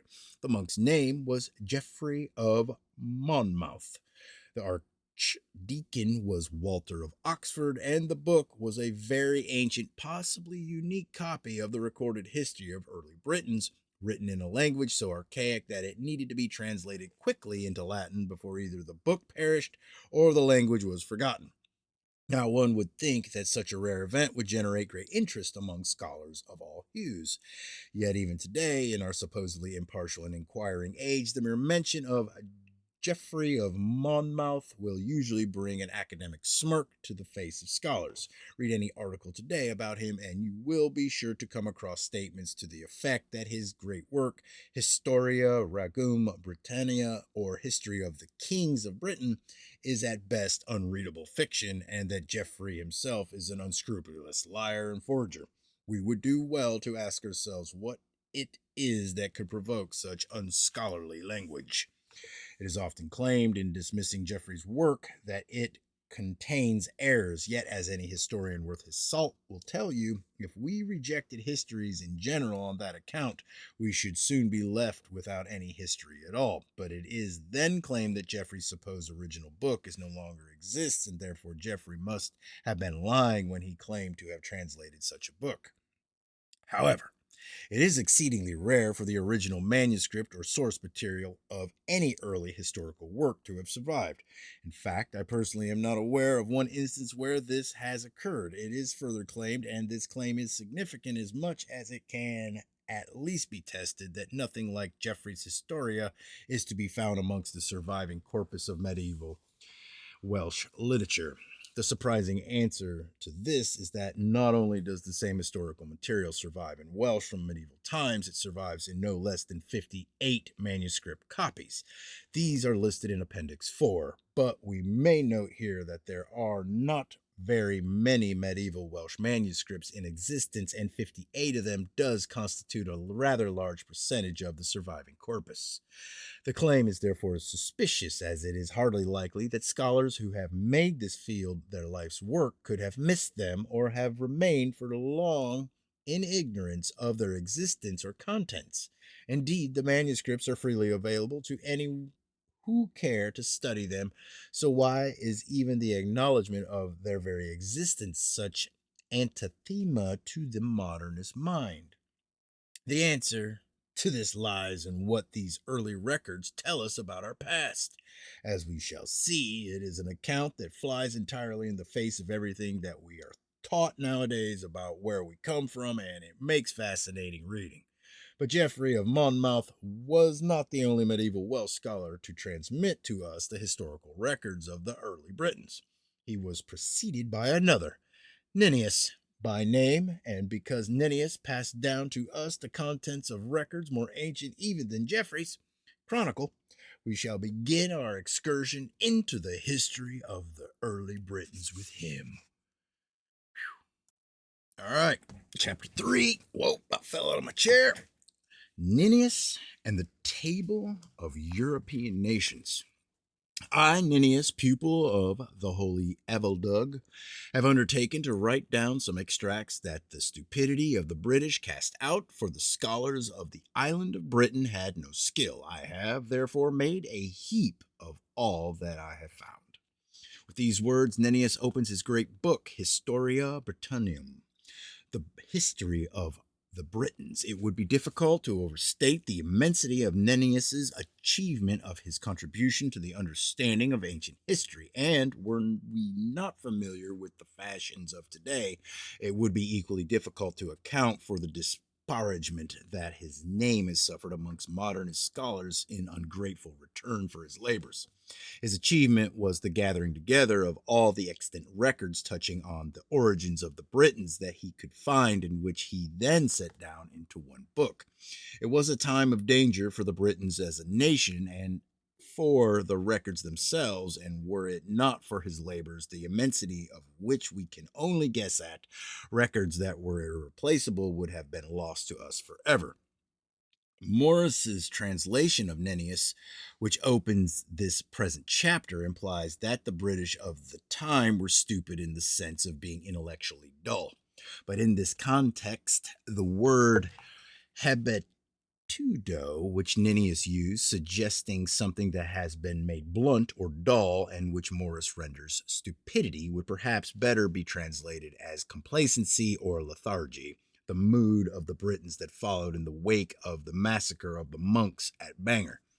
The profound cultural shock of seeing their finest scholars and spiritual leaders massacred by supposedly fellow Christians at the instigation of a Roman bishop, no less, would have left a very deep wound indeed, and it is this state of mind amongst the Britons or Welsh that Nennius laments, and which led to the neglect and loss of many records and books. They had no skill. Nalam perteum hubernat. Nope, huberunt. Because learning had practically ceased amongst them. Hence, Nennius's sudden and urgent gathering together of all that remained. Nennius has completed his work towards the very end of the 8th century AD, and the sources that he gathered were many and varied. They included certain items of history and that had been imparted to him by Irish scholars. Then come the annals of the Romans, the law, another explanation, and lapsing into his native Welsh, he then tells us that a nobler elder named Colonna had compiled a British genealogy from a certain Roman, i.e. Latin chronicle. He was happy to rely on a horror. Fuck. Sorry, getting tongue tied. It's hot. Not my tongue, but this garage.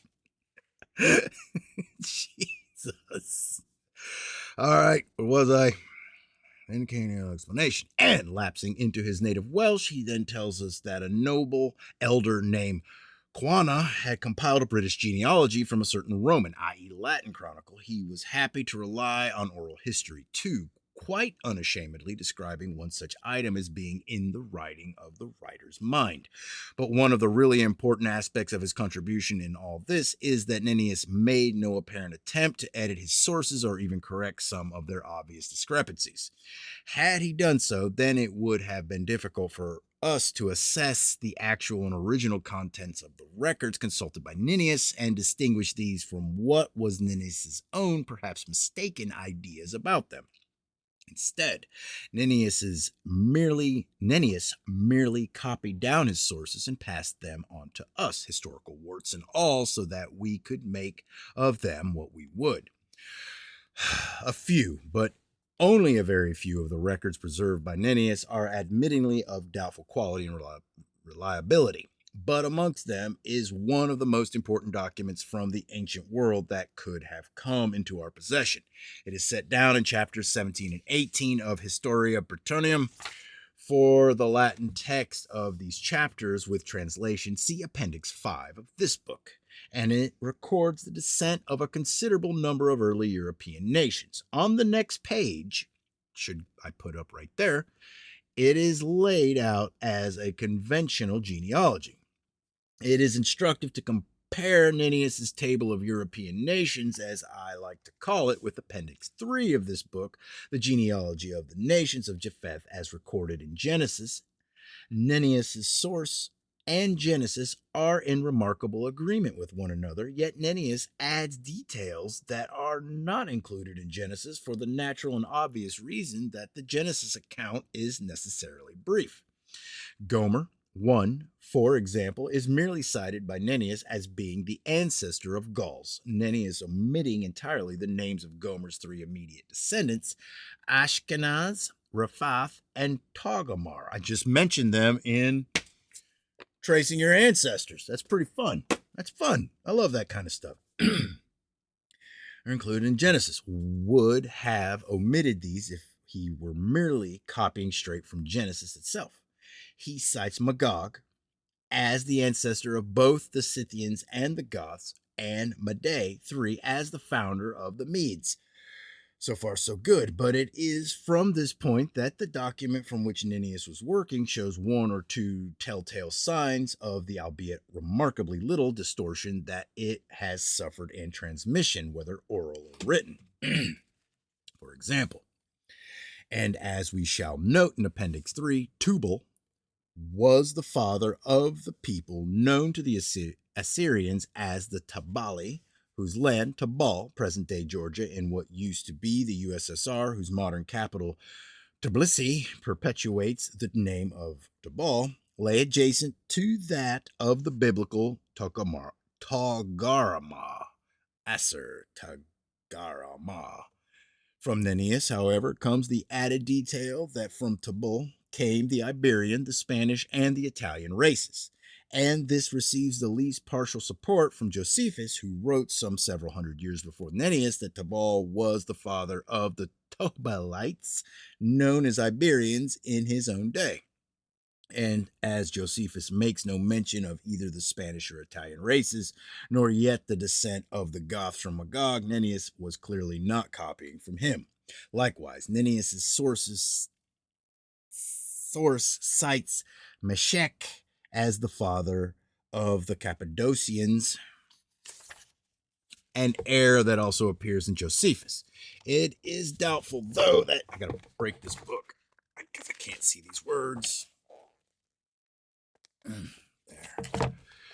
It is doubtful, though, that Josephus originated these errors simply because he was himself working from much older sources. The confusion, however, was easily brought about, for the name of the Semitic people of Mash in Genesis is alternately rendered Meshech in 1 Chronicles. Clearly the two, the Semitic people of Meshech and the Japhetic people of Meshech, were confused with one another even in classical times, and it was upon the records of of the classical world that both Josephus and Nennius relied rather than upon any mere copying of the Genesis record. Other examples of distortion, albeit still of a minor nature, are seen in that the Goths are shown to have been descended from both Magog, the biblical patriarch, and from Armanon, the son of Alanus. Armanon himself is stated to have had 5 sons, yet only 4 are named. 5 nations are later shown to have descended from him. Similarly, Nagu is stated to have 3 sons, yet 4 nations derive from him. The significance of all this is that Nennius could easily have edited out or corrected these points, thereby enhancing his own credibility, yet he chose to simply leave them as they are. And that it is this that almost paradoxically enhances his standing as a trustworthy and reliable historian, and it further assures us that we are reading these exceedingly ancient documents exactly as Nennius read them. From Alanus onwards appears a comprehensive table of the nations of Europe. 1 or 2 of these names were archaic even in Nennius's time and would have long fallen into disuse. They are all, however, familiar to any historian today whose studies have touched upon the history of Europe at about the time of the Roman Empire. For several centuries, it seems, Europe was a seething cauldron as nation vied with nation in a bewildering array of migration, invasion, and displacement. Yet not one of the names in his list of nations is historically unattested, not even that of the unlikely sounding Gepides. However, there is one particular aspect of this table that should be drawn emphatically to the reader's attention because it is a matter of immense significance, a matter, moreover, that seems to have entirely escaped the notice of modern scholars. It is the appearance of just 4 names in the early section of the genealogy, but this is not the only occasion on which we meet with them. They appear also in the patriarchal genealogy of the early Irish Celts, and their chronological significance is just as great as their ethnic significance. The names in the British account are Iobath, Both, Azaro, and Ezra.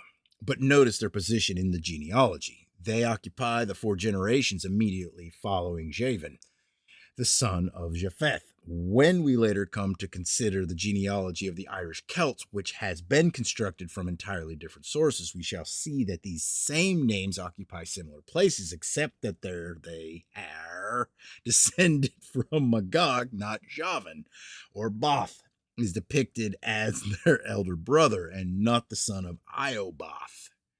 Their names take the early Irish forms of Jobahath, Both, Ezru, and Sru, recognizably the same names as given in the British table. However, it is the chronological position of those particular names in these ancient genealogies that provides a striking confirmation of the Genesis account. In the books of Genesis, we see that the dispersal of the nations from Babel took place during the 5th generation after the flood, and here we are presented with the names of 4 successive generations of patriarchs who were common to the recorded ancestry of both the British and Irish Celts. After the 5th generation, the lines of the British and Irish Celts diversify exactly in accordance with the historical movement of the nations as depicted in Genesis, all of which is a strange occurrence in documents that are not only drawn from entirely independent ancient sources, but which the modernist school, if they cared to mention them at all, would have us believe are fictitious. Nennius tells us that he found the above record in the ancient books of our elders, and we need now to establish when this ancient document was written. It is crucial to establish this because leaving the question open would allow the familiar and by now wearisome charge to be made that it was forged by Christian monks as an act of pious fraud. To settle the matter, we will now examine the work of Geoffrey of Monmouth, who, like Nennius, was a Welsh monk and who lived some 300 years after him. The importance of Geoffrey's work lies in the fact that he carried the story forward from where Nennius left off, and it is the abundance of internal and external evidences from Geoffrey's book that will enable us to assess the age and thus the authenticity of Nennius's earlier material. All right. Chapter 4, Chronicles of the Early Britons. What does that say? I'm not sure what YF. If God will, at an other apter time and in more apt place, marvelous agreement of the histories of antiquity and great unlooked for light and credit will be restored to the originals of Brutus. I don't know what half of those words were, but I got it. Cotton, Miss Vitellius. All right.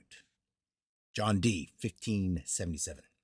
On Wednesday, 7th November 1917, Flinders Petrie, a renowned archaeologist of the day, addressed the assembled members of the British Academy. He was to present a paper to the entitled Neglected British History, in which he drew attention to the fact that a considerable body of historical documentary source material was being overlooked, if not willfully ignored by modern historians. He drew fleeting attention to the work of Geoffrey of Monmouth, and then homed in on one particular record that shed much light upon Geoffrey's too disparaged history. The ancient book to which he drew attention was known to him as the Tysilio Chronicle, which is listed today as Jesus College, MSLXI, and lodged in the Bodleian Library, Oxford. It is written in medieval Welsh and is, as its colophon reveals, a translation that was commissioned by the same Walter of Oxford who commissioned Geoffrey of Monmouth to translate a certain very ancient British book into Latin. It is, in fact, a translation from early British into medieval Welsh of the same source material used by Geoffrey, and is an answer to all those learned critics who have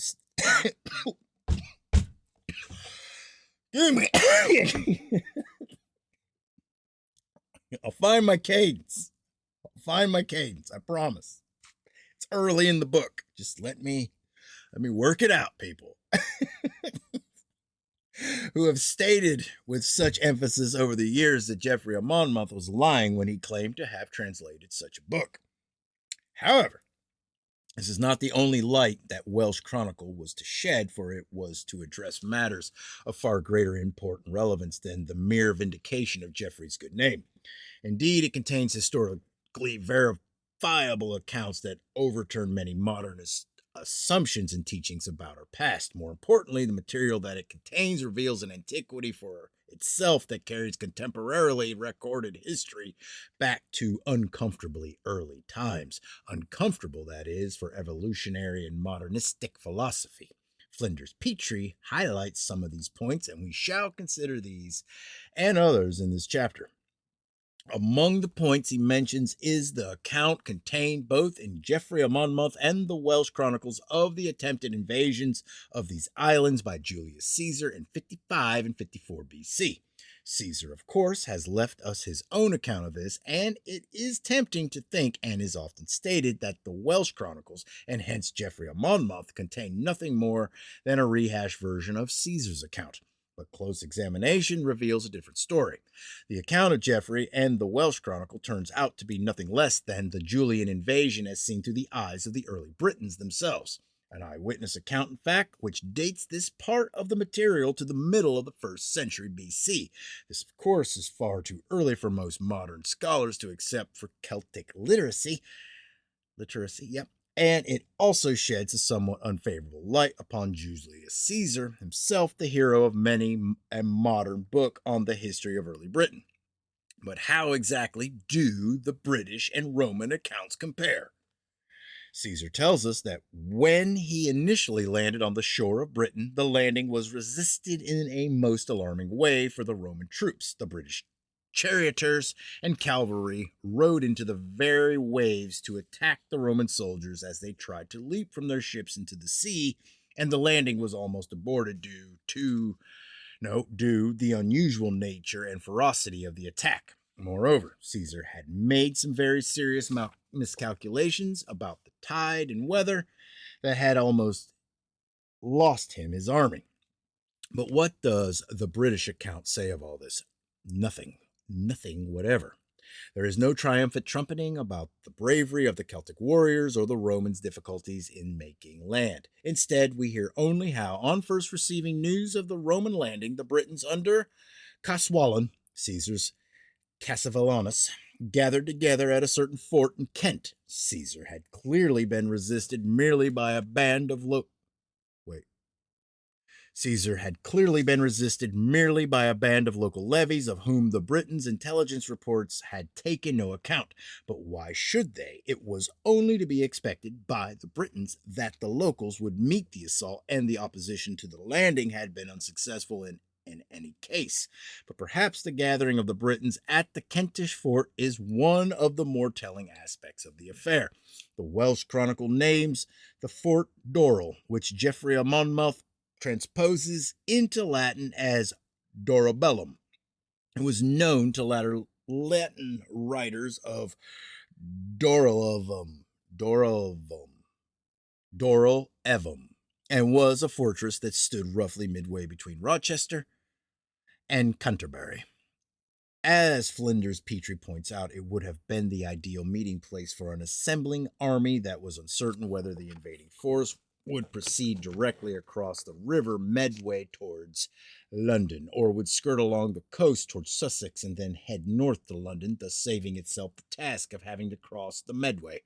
And yet Caesar never mentions this fort for the natural reason that he would have been entirely unaware of its existence and name. A medieval monk rehashing Caesar's work would not have mentioned it either for the same reasons. Of further significance is the fact that Nennius writes in his Historia Brittonum, Julius Caesar, while he was fighting at Dolabella, being mistaken in Nennius's source document for the personal name of a British warrior, rather than the fort where the warriors were gathered, and thus revealing that by the end of the 8th century AD, at the very latest, a serious corruption of the account of the British maneuvers from which Nennius drew his own information existed.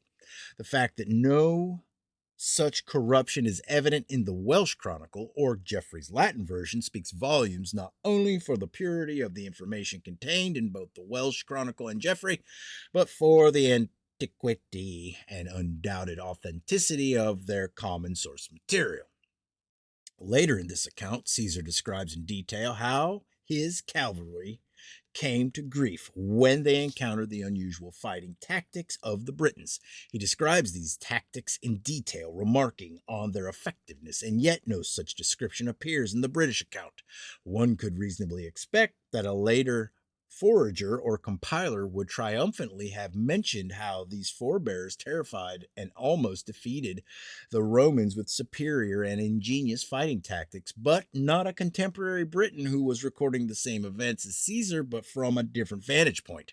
But again, why should a contemporary Briton mention tactics with which he had his intended readers would have been all too familiar? 3 further specific items of both Welsh Chronicle and Geoffrey's Latin account reveal the sometimes garbled nature of the British intelligence reports of the time that were sent over long distances. In 2 cases from the other side of the Channel, and the natural confusion that arose over the debriefing of warriors that returned from the front line of battle and the subsequent interviewing of eyewitnesses. The first concerns the death of a certain Roman officer. He was named as Laberius, Quintus Laberius Durus, in Caesar's account, according to which Laberius died in action during the second campaign in Britain of the year 54 BC. The British account, however, states that Laberius was killed during the first campaign, and more tellingly, it identifies the soldier concerned as Labineus, Welsh Alabines. Now, The name of Labienus would earlier have been known to the Britons from reports reaching them of Caesar's second in command, who at the time of Caesar's second invasion was quite unknown to the native Britons, had been left behind in Gaul to administer matters there in Caesar's absence. Thus, learning from prisoners taken in battle that the dead officer's name was Laberius, they confused the names and naturally assumed that this was the Labienus of whom they had heard. It was a perfectly natural error made in wartime conditions, but not one that would have been made by a medieval forger who had Caesar's account in front of him. Similarly, the second item concerns the garbled British reporter of a fortress that was erected at Caesar's command when he returned to Gaul. Caesar does not name the fort, whereas the British account reports its name to Odina. Flinders Petrie points out that no such place is known, although he does mention that Caesar reports the sending of troops to Lexovi, today's Lisieux, and that the river there, which again Caesar does not name, but which is called Alina, suggests the origins of the British report. Again, the name Odina, which Caesar does not give, could obviously not have been borrowed from Caesar's account by any medieval hand. Let me get a sip of coffee. This is intense. All right. The third incident concerns an inaccurate report by British scouts, which led Caswallon's intelligence gatherers to assume that Caesar had fled Britain at the time when the Roman army was in fact firmly encamped on the shores. Caesar, having lost valuable ships during a storm, ordered that the ships be taken out of the water and dragged inland to within the Roman camp. This was a prodigious feat of engineering. The ships were extremely heavy military transports, and yet the task was well within the, to us, well-known capabilities and engineering skills of the Roman sappers. However, it would not have occurred to the Britons that such a thing would be contemplated, let alone possible, and so it is that when the advanced scouting parties of the Britons could no longer see Caesar's ships beached upon the strand, they naturally but wrongly assumed that he had fled these shores. There are later touching accounts of the early British chronicles, but on which Flinders Petrie is silent, where mention is made of British warriors fighting in this country against the armies of the kings of Syria and Libya, and which look initially like a most unlikely collection of stories. Yet what becomes of these accounts when we view them in the correct historical perspective? The Britons were never ones to employ foreign mercenaries to do their fighting for them. They knew the dangers involved in such a policy, dangers that were unhappily demonstrated when one British king, Vortigern, invited the Saxons over to chase away the Picts, as history records, and to Vortigern's everlasting infamy as far as the Welsh are concerned, the Saxons stayed and eventually banished the Britons themselves to a rocky and inhospitable part of the island, Wales. Rather, in times of war or emergency, the Britons would band together as separate tribes into one fighting force and place their many kings under the authority of one over-king for the duration of the hostilities. Thus, when the Britons encountered the Roman army, they were surprised to find not Romans only amongst the enemy's ranks, if there were any Romans at all, but separate legions made up of Syrians, Libyans, and every other kind of nationality.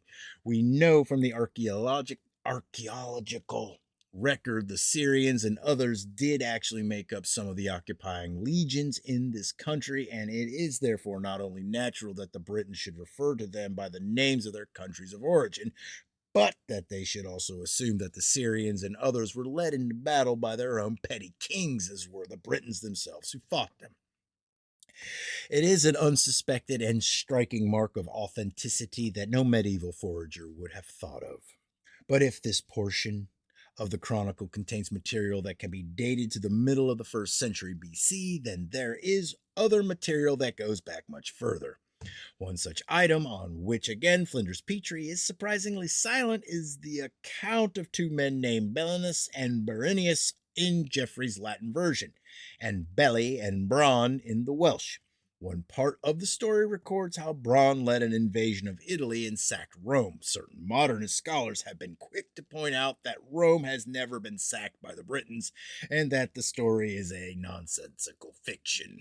However, a reading of Rome's historians might have led them to a different conclusion, for the sack of Rome by the Celts is told in considerable detail by an early historian of Rome, and the early British account of the event is confirmed and indeed expanded upon in every point. The Roman historian in question is Livy, Titus Livius, 59 BC to 17 AD, whose history of Rome consisted of no less than 142 books, although only 35 of these have survived to the present day. However, it is Book 5 of Livy's history that contains the rather illuminating account that follows. According to Livy, the sack of Rome by the Gallic Celts occurred around the year 390 BC, and we shall see precisely how closely this account, with the chronology of events and personages that is contained in the British Chronicle. It matches it exactly, but of more interest to us is the fact that Livy has preserved the names of those who were involved in the planning and carrying out of the attack.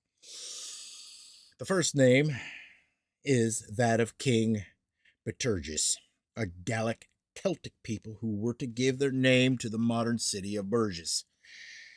The king was Ambitigatus, and Livy tells us that he had two nephews, one named Belvosius and the other Segoviosus. These two names appear in the British account, where they are given as Belli in the Welsh Chronicle, and Belenius and Seginius, the king of Allobroges,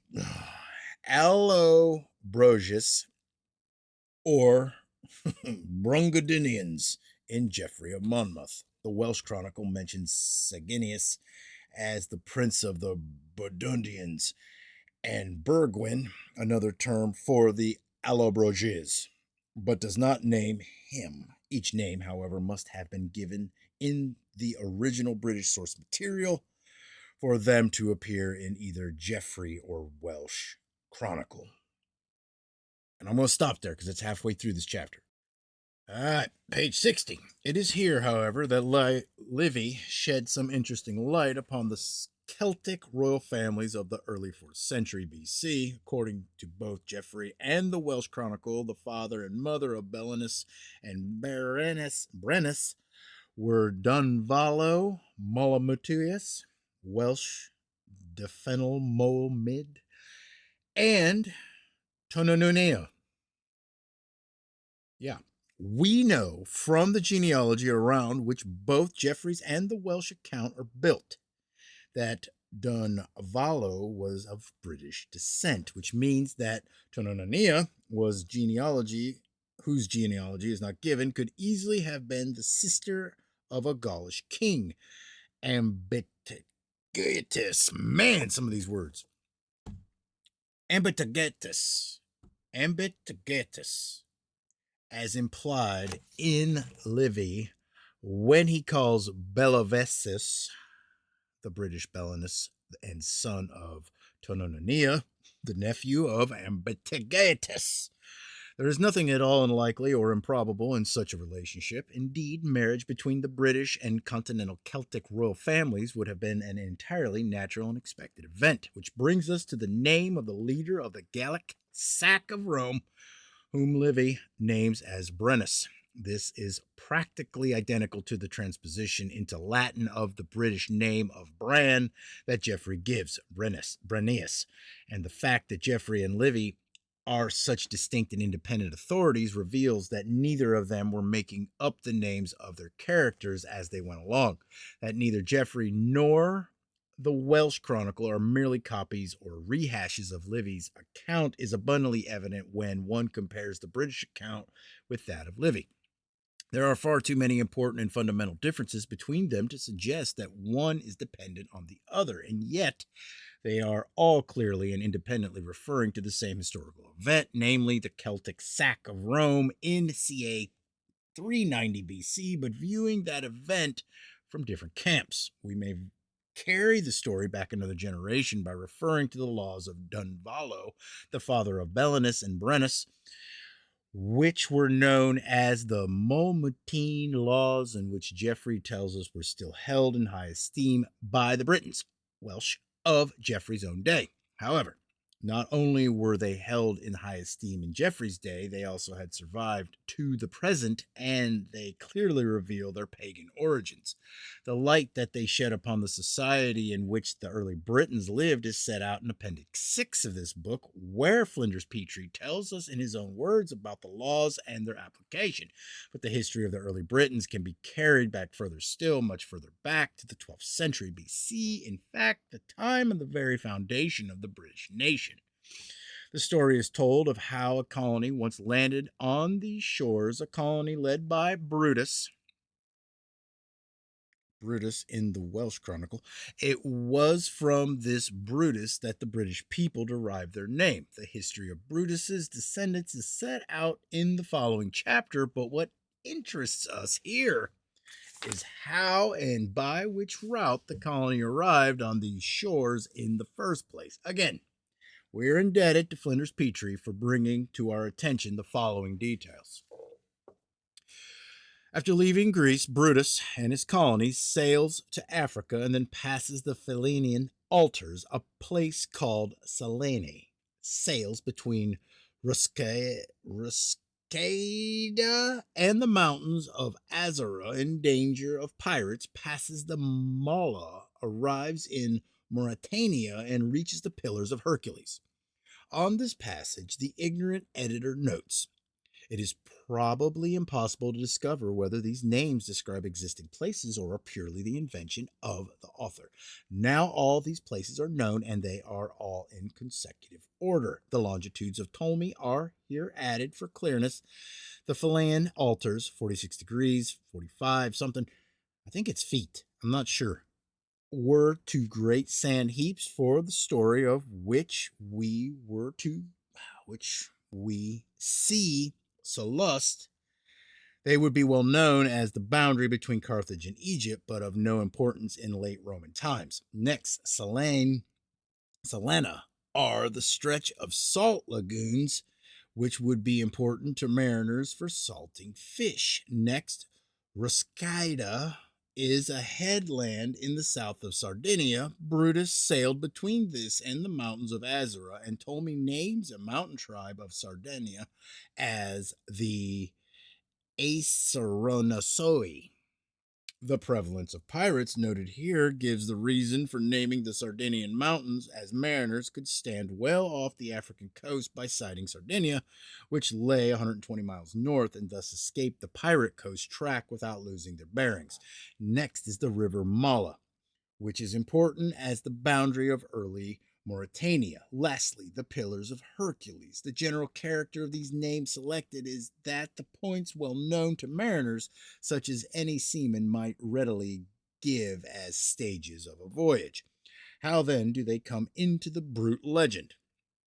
They cannot have been stated by any seaman after AD 700, as the Arab conquest wiped out the old names and old trade. Did a medieval writer then extract the names from a Roman author? No single author seems to contain all of them. Ptolemy omits Selene, Pliny omits Salena and Azara, Strabo only has the Phalaena, and Antonine itinerary only Ruscaid and Mulla.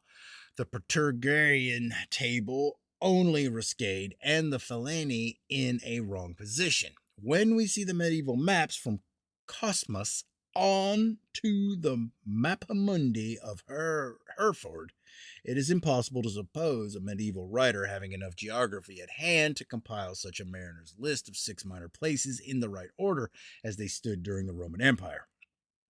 If this list was then written during the empire, there is no reason for preferring one date to another. There is, however, internal evidence that is written before Claudius. It is after passing the Mala that Brutus arrives in Mauritania. Now, Mauritania was only west of Mala originally, but in the early imperial changes, the east of that river was included, and Claudius constituted 2 Mauritanias. Tingatina, and Caesarninus, divided by the river. The geography of the Brute is then older than Claudius. Got that? Good. There is much else that Flinders Petrie could have added had he been aware of it. For example, that Brutus sailed with his colony to the African coast on their migration from the mainland of Greece. They were said to have alighted upon an island whose name is given as Legetta in the Welsh Chronicle, as Leogetia in Geoffrey of Monmouth, and which was known as Leucadia amongst the classical authors of the Mediterranean world. Today, we know it as the island of Levkas, but there are certain details, important details, that British accounts mention that could not have been gleaned by medieval foragers simply hearing of the place or seeing it on a map, even one that happened to possess an unusual degree of accuracy for medieval times. For example, although the Welsh Chronicle omits the fact, Geoffrey of Monmouth's Latin version recounts the detail of the island's woodlands, and we note that even today one can still see on the island the remains of the oak forests which were a feature of Levkas well into the 19th century. For Geoffrey of Monmouth to be aware of these woods, they must have been mentioned in the original and ancient source material that he was translating, and we can only ask ourselves whether the presence of oak forests on the sacred island, which the Britons long remembered, and the fact that the early Druids of Britain ever afterwards held the oak tree to be particularly and peculiarly sacred, and entirely are entirely unconnected.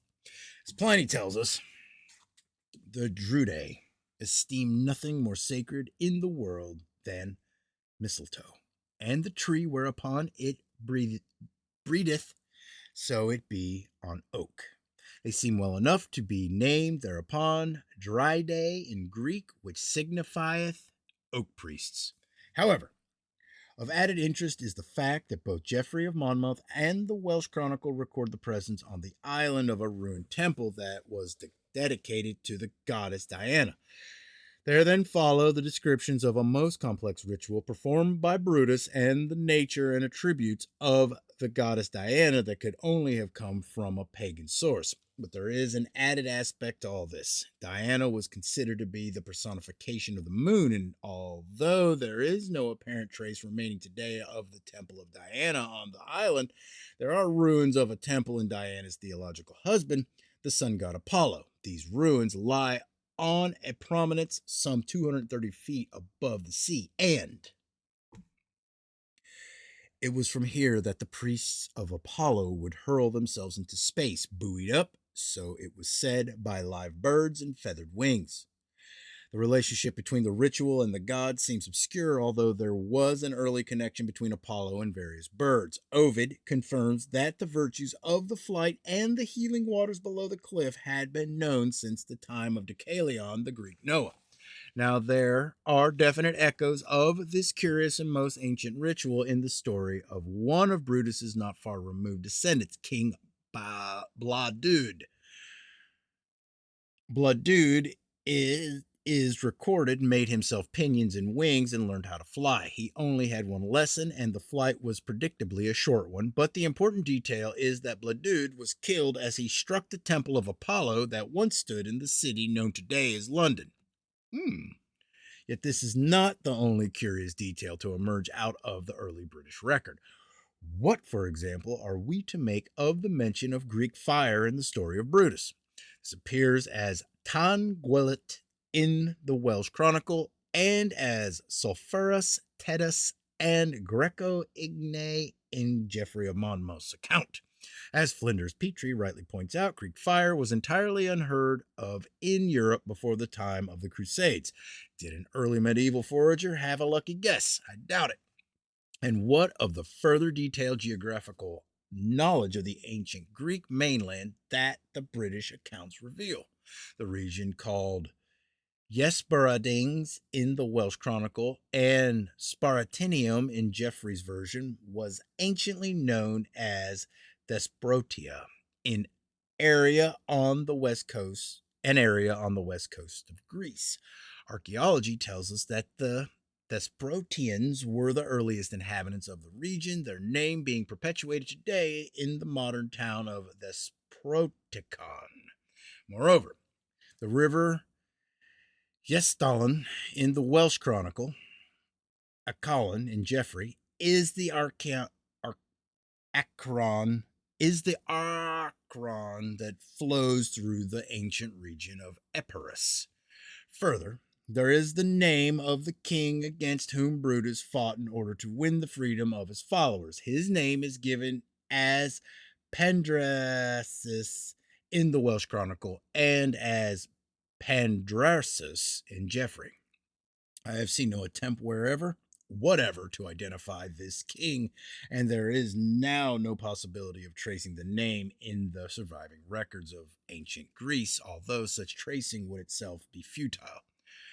Pandrasus is not, it seems, a proper name at all, but a title, Pandorus, meaning king of all the Dorians. Again, archaeology tells us that the Dorian Greeks overran this part of the Grecian mainland at just about the same period, 12th and 11th centuries BC, in which the story of Brutus begins. So it is clear that the name Pandrasus belongs firmly and authentically to the times that are dealt with in the opening portions of the British account, all of which helps us in dating not only the fascinating and undoubtedly ancient material in the Welsh Chronicle and in Geoffrey's version, but also the material passed down to us by Nennius that we noted in the previous chapter and from which we were able to construct the table of European nations clearly. None of all this is attributable to the nefarious work of early Christian monks who were seeking to foist upon the world a contrived but pious history, for all the material that we have considered in this chapter predates the coming of the Christian faith to the early Britons by at least 100 years, and certainly by up to 1,000 years and more. In other words, the now wearisome modernist charge of pious fraud falls flat. This will be further seen in the following chapter, which surmises the contents of both Geoffrey of Monmouth and the Welsh Chronicles, and Appendix 7, where the genealogy of the early British kings is set out. The approximate dates of each king are also given, as I have been able to calculate them from the internal evidence contained in the Welsh Chronicle and in Geoffrey's Latin version, and external evidence derived from other sources. Now, today I'm only reading After the Flood. Tomorrow I'm doing both of these books together, but I wanted to get this chapter done. So, yeah. All right. Chapter 5: The History of the Early British Kings. What follows is a summary of the history of the kings of the early Britons, as it is given in both Geoffrey of Monmouth and the Welsh Chronicles. It is a recorded history that was consigned to oblivion after the massacre at the instigation of Augustine of the British monks at Bangor in AD 604, and was thus entirely unknown or ignored by the later Saxon and Norman chroniclers of England. Consequently, it came to be generally and unquestioningly assumed amongst English scholars by the 16th and 17th centuries that no such record had ever existed, and that works such as Geoffrey of Monmouth's or the Welsh Chronicle were forgeries and fairy tales. That opinion persists today. We have seen, however, in the previous chapter, how these records enjoy a great deal of historical vindication in spite of modernism's cursory and fashionable dismal of them. But here, plain and unadorned, is the story that chronicles themselves tell, a story that no child will have learnt at his desk in any school of this land. It spans over 2,000 years, and its survival to the present day, being little short of a miracle, is a tribute to those Welsh scholars of old who recognized its importance and preserved it entire for our reading. Amongst the ancient records that the Britons themselves left behind, there is preserved in Nennius's at least a list of the ancestors of the early British kings as they were counted generation by generation back to Japheth, the son of Noah. But you're going to have to forgive me because my allergies are bad. Hold on.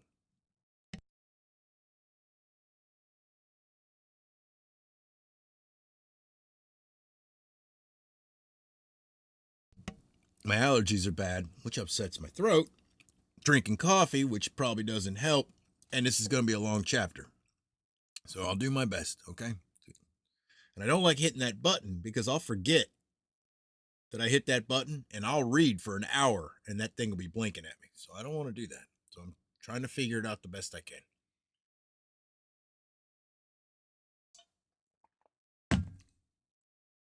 The last reading I just did, the one tracing our ancestors, it's in with the Brits right now. That's why I know I want to do these two together. That's how I'm probably going to do this. These two books, chapter to chapter. That's what I'm going to do. Now, that's what I'm going to try to do. If they're super stupid long, I'm going to have to stop. But, whatever. I'm just letting you know. I hate explaining myself. Anchises, known to us from other histories, fled with his son Aeneas from the burning ruins of Troy, and they made their way to the land that is nowadays called Italy, settling with their people on the banks of the river Tiber, around what was later to become Rome. The indigenous population was ruled over by Latinus, who received Aeneas and his people with kindness and hospitality, in return for which Aeneas defeated Latinus's foe, Turnus, king of Rutuli. He then married the daughter of Latinus, Lavinia, from which union came Aeneas Silvius, who later rose to rule over the tribes of Italy.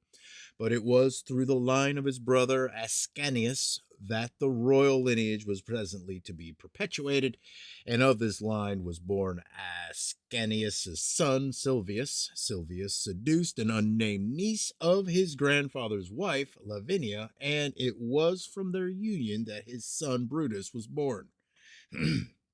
The mother of Brutus died whilst giving birth to him, and when he was a lad of 15 years, Brutus accidentally shot his father dead with an arrow whilst out hunting. For having caused the deaths of both his parents, thus fulfilling a prophecy concerning him, Brutus was exiled out of Italy, the royal line of Aeneas passing into the hands of another. And it is at this point that the history of the Britons as a distinct nation begins. Brutus journeyed from Italy to Greece, and there he came into contact with certain slaves. These were the descendants of the soldiers who had fought against Greece in the Trojan Wars of the 13th century BC. They had been enslaved by Priam, son of Achilles, in vengeance for his father's death, and were subsequently to continue their slavery under Pandressus, king of the Dorian Greeks. Learning that he was descended from their own ancient kings, the Trojans accepted Brutus into their fellowship and elected him as their leader. And under him, they successfully rose against their captors, defeating Pandressus in battle. They set sail to look for a land in which to settle.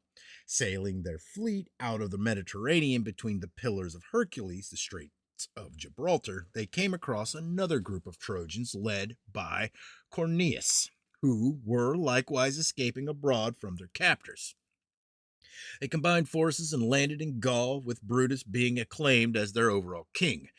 There they fought and defeated the Picts under King Gophar Feciti, Gophar the Pict in the Welsh. The Trojans again set sail and came ashore at Totnes in Devon at some time in the 12th century BC. The land and its people were subsequently to derive their names from Brutus.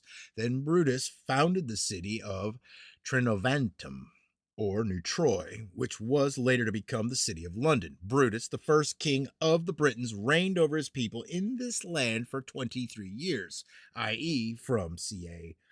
1104 to 1081 BC. Amongst the spoils that Brutus had taken from Greece was Eggnog, the daughter of Pandressus, whom he wedded and who was to bear him 3 sons, Lacrinus, Camber, and Albanicatus.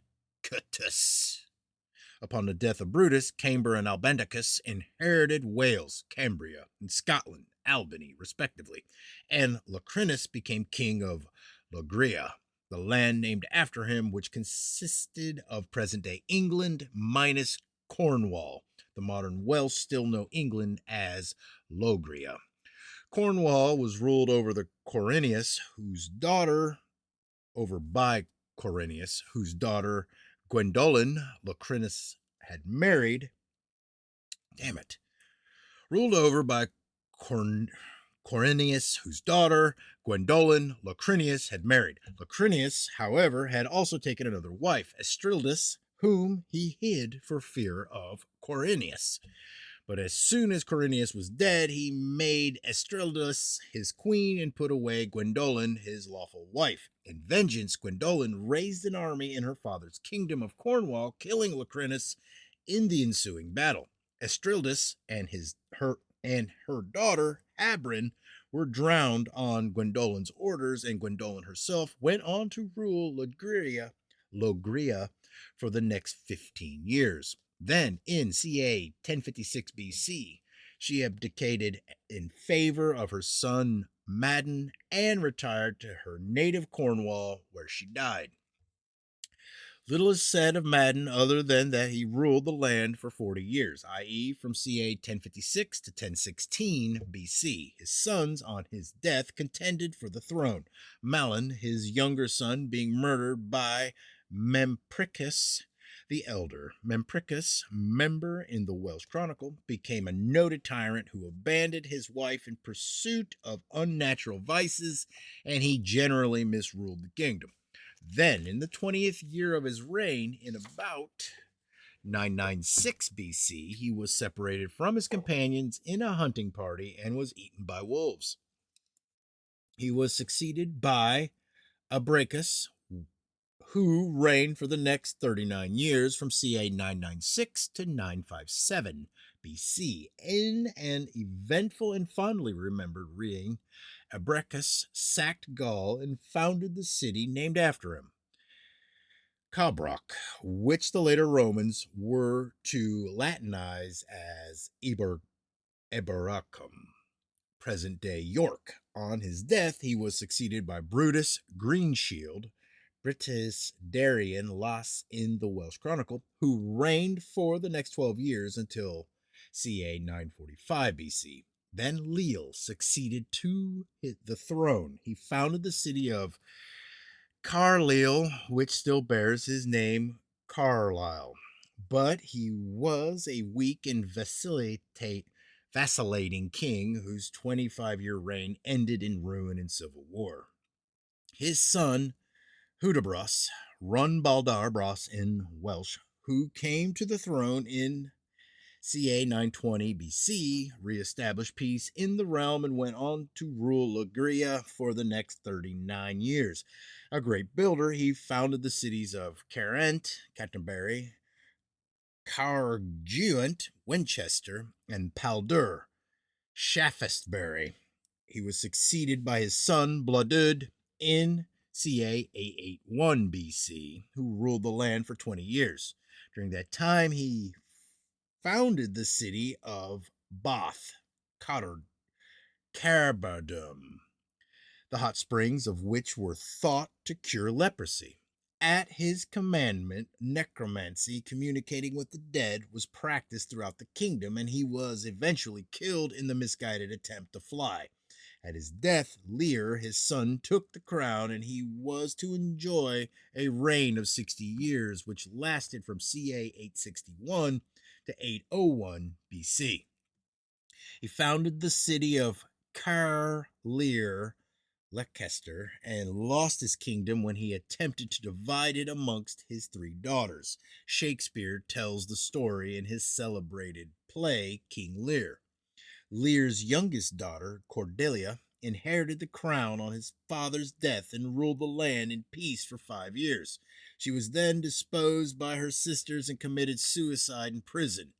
Marganus I, Morgan in the Welsh, then took the kingdom in the year 796 BC, sharing the kingdom with his cousin Condagius. Marganus ruled the land north of the Humber, and Condagius ruled the south. Marganus, during the fighting that arose between them, was pursued into Wales by Condagius and slain at the place named after him, Morgum, near present-day Port Talbot. Contagious then ruled the whole kingdom for the next 33 years. He was succeeded in 1761 BC by Ravallo, who reigned wisely and frugally. His reign was particularly remembered for a rain of blood, a great swarm of flies, and a plague that took a heavy toll of the population. At his death in 743 BC, there followed the reigns of 4 kings, of whom little is said save their names and their order of succession.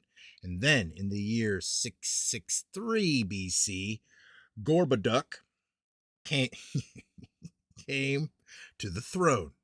It's Gorbadoo? I don't know. I think I'll look Gorboduc. Came to the throne. In old age, he became senile, his dotage giving rise to much quarreling over the succession between his 2 sons, Ferrex and Porrex. In the event, Gorboduc was to become the last king to reign over the Britons, who was of the royal line of Brutus. Gorboduc's queen, Judun, was caused much grief over her quarreling sons. On learning that Porrex had killed Ferrex, her favorite of the 2, she became insane and later murdered Porrex in his sleep by hacking him to pieces. Other accounts tell how she was tied in a sack and thrown into Thames for the murder of her son. The land was then plunged into the political chaos of a 200-year civil war. The outcome of the civil war was decided by a final conflict between 5 kings altogether, and from it all, in ca 440 BC, emerged Penir, the king of Logrea. He was later slain in battle by his successor, but one, Dunvallo, in about the year 430 BC. Dunvallo's father, Cloten, who was the king of Cornwall, ruled for 10 years and was finally succeeded by his son, Dunvallo Malmutius. During the 40-year reign, he codified the Malmutine laws, a law code which Geoffrey of Monmouth tells us was still famed and revered in his own day, and which surprisingly still survives. Crimes of violence were virtually unheard of in his kingdom. Such was the severity of punishment meted out to such criminals while he was on the throne. Dunvallo's eldest son, Belinus the Great, then ruled the kingdom from ca 380 to 374 BC. He ruled Logria, Cambria, and Cornwall. His brother Brennus held Northumbria and Albany, and eventually led the Celtic sack of Rome in ca 930 BC. Belinus eventually defeated Brennius in battle and so came to rule all Britain. Geoffrey tells us that Belinus was a great road builder and that Billingsgate in London was built by and named after him. In an eventful reign, Belinus subdued the then king of Denmark, exacting from him a great tribute. He was succeeded by Gurgrant Varf Dretch, whose reign lasted from ca 374 to 367 BC. The son and successor of Belinus, Gurgrit was renowned as a man of peace and justice. During Gurgrit's reign, the king of Denmark withdrew the tribute that Belinus had exacted of him, and Gurgrit promptly invaded Denmark to assert his authority there.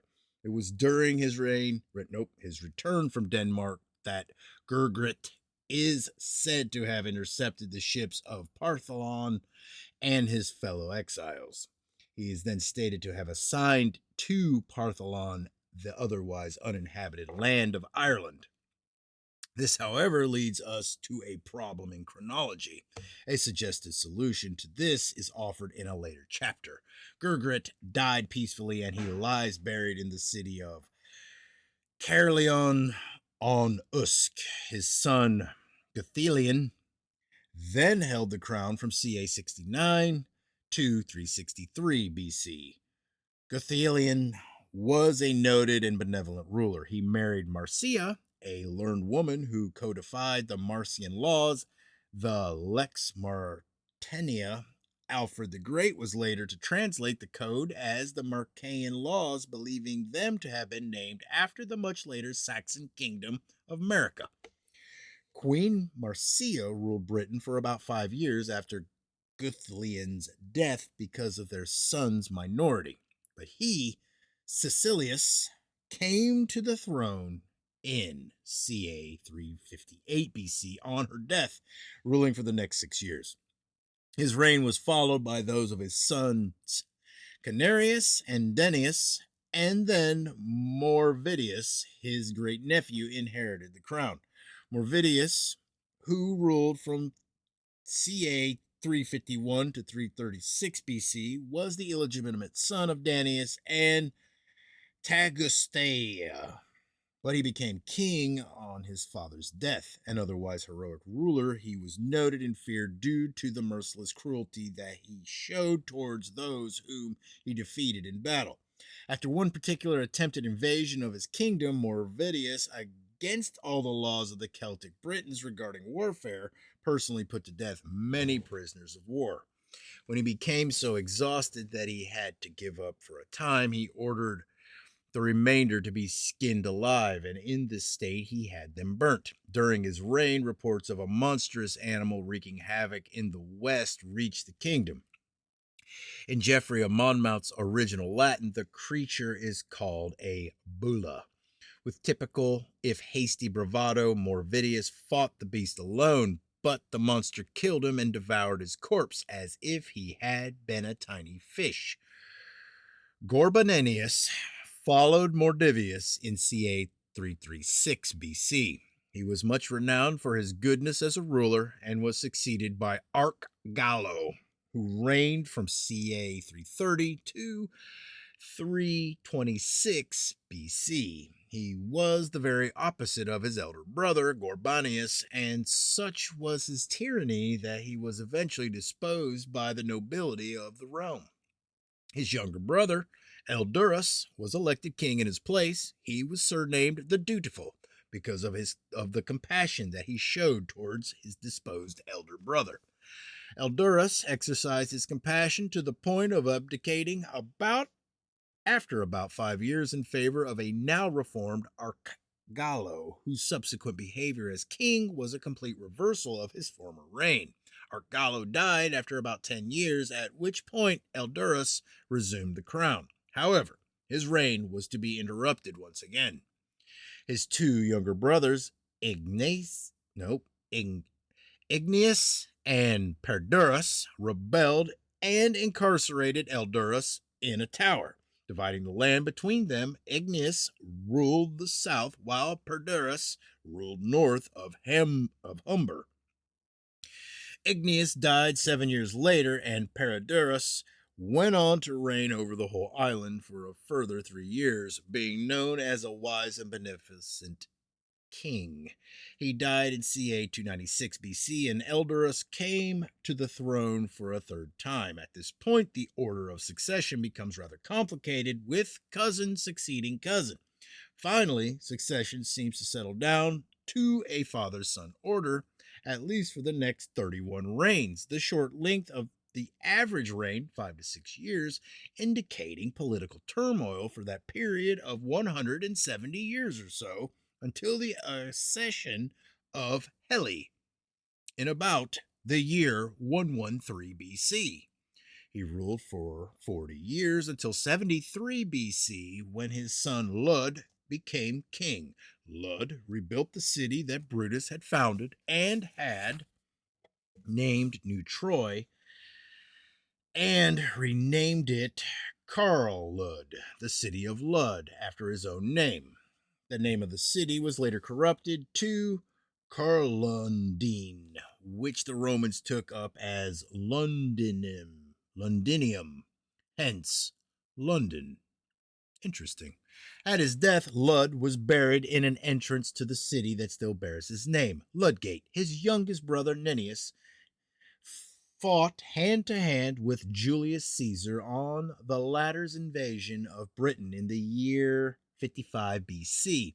The Romans had been trying to set up camp in the Thames estuary when the Britons fell upon them by surprise. Although Nennius was forced away from Caesar by other soldiers, he did manage to capture the emperor's sword.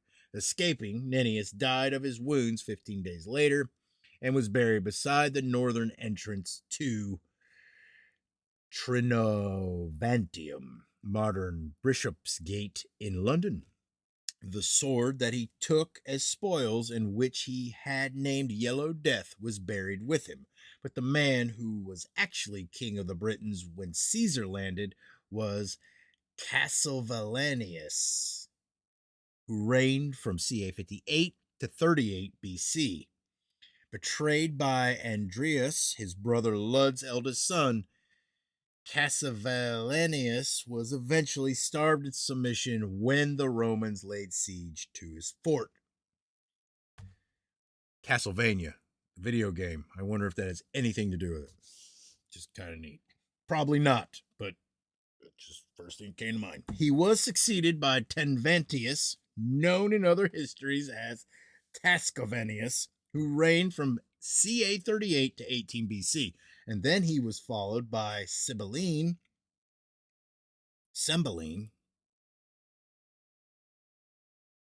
Yeah. And then he was followed by Cymbeline, known to the Romans as Cunobalinius. He was the son and heir of Tenventius. Cymbeline had received a Roman upbringing in the imperial household, and on his succession to the British crown, he reigned for 10 years. His reign was immortalized in Shakespeare's play Cymbeline. The man who succeeded him was Guiderius, who reigned from ca AD 12 to 43. On inheriting the crown, he promptly refused to pay tribute to Rome. The Emperor Claudius, on his own invasion of Britain in the year AD 43, was attacked by Guiderius's forces at Portchester. During the attack, Guiderius was betrayed and killed. Avaragarius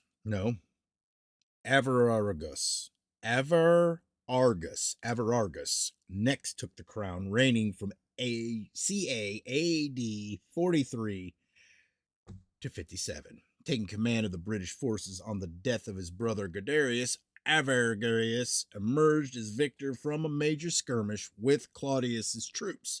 He eventually ruled Britain as the emperor's puppet king. At his death, he was interred at Gloucester. Marius came next and ruled from ca AD 57 to 97. Inheriting the crown from his father, Marius enjoyed friendly relations with Rome. During his reign, he defeated and killed Cedric, king of the Picts, in a great battle. The present country of Westmoreland was so named in Marius's honor because of the battle, and Marius accordingly had an inscribed stone set up in the country commemorating his victory. Coelus, his son, then ruled. He had been raised and educated as a Roman. Coelus was to rule his kingdom in peace and prosperity, being succeeded by his son Lucius. Taking up the crown of his father, Coelus's death, taking up the crown on his father, Coelus's death, Lucius was to send to Rome for teachers of the Christian faith. He in turn passed on the crown to Geta, a son of the Roman Servus. He was elected king of the Britons by the Roman Senate. He was eventually killed by his half-brother Basanius, who reigned from ca AD 221 to 256. Like Greta, he was the son of Servius, but by a British noblewoman.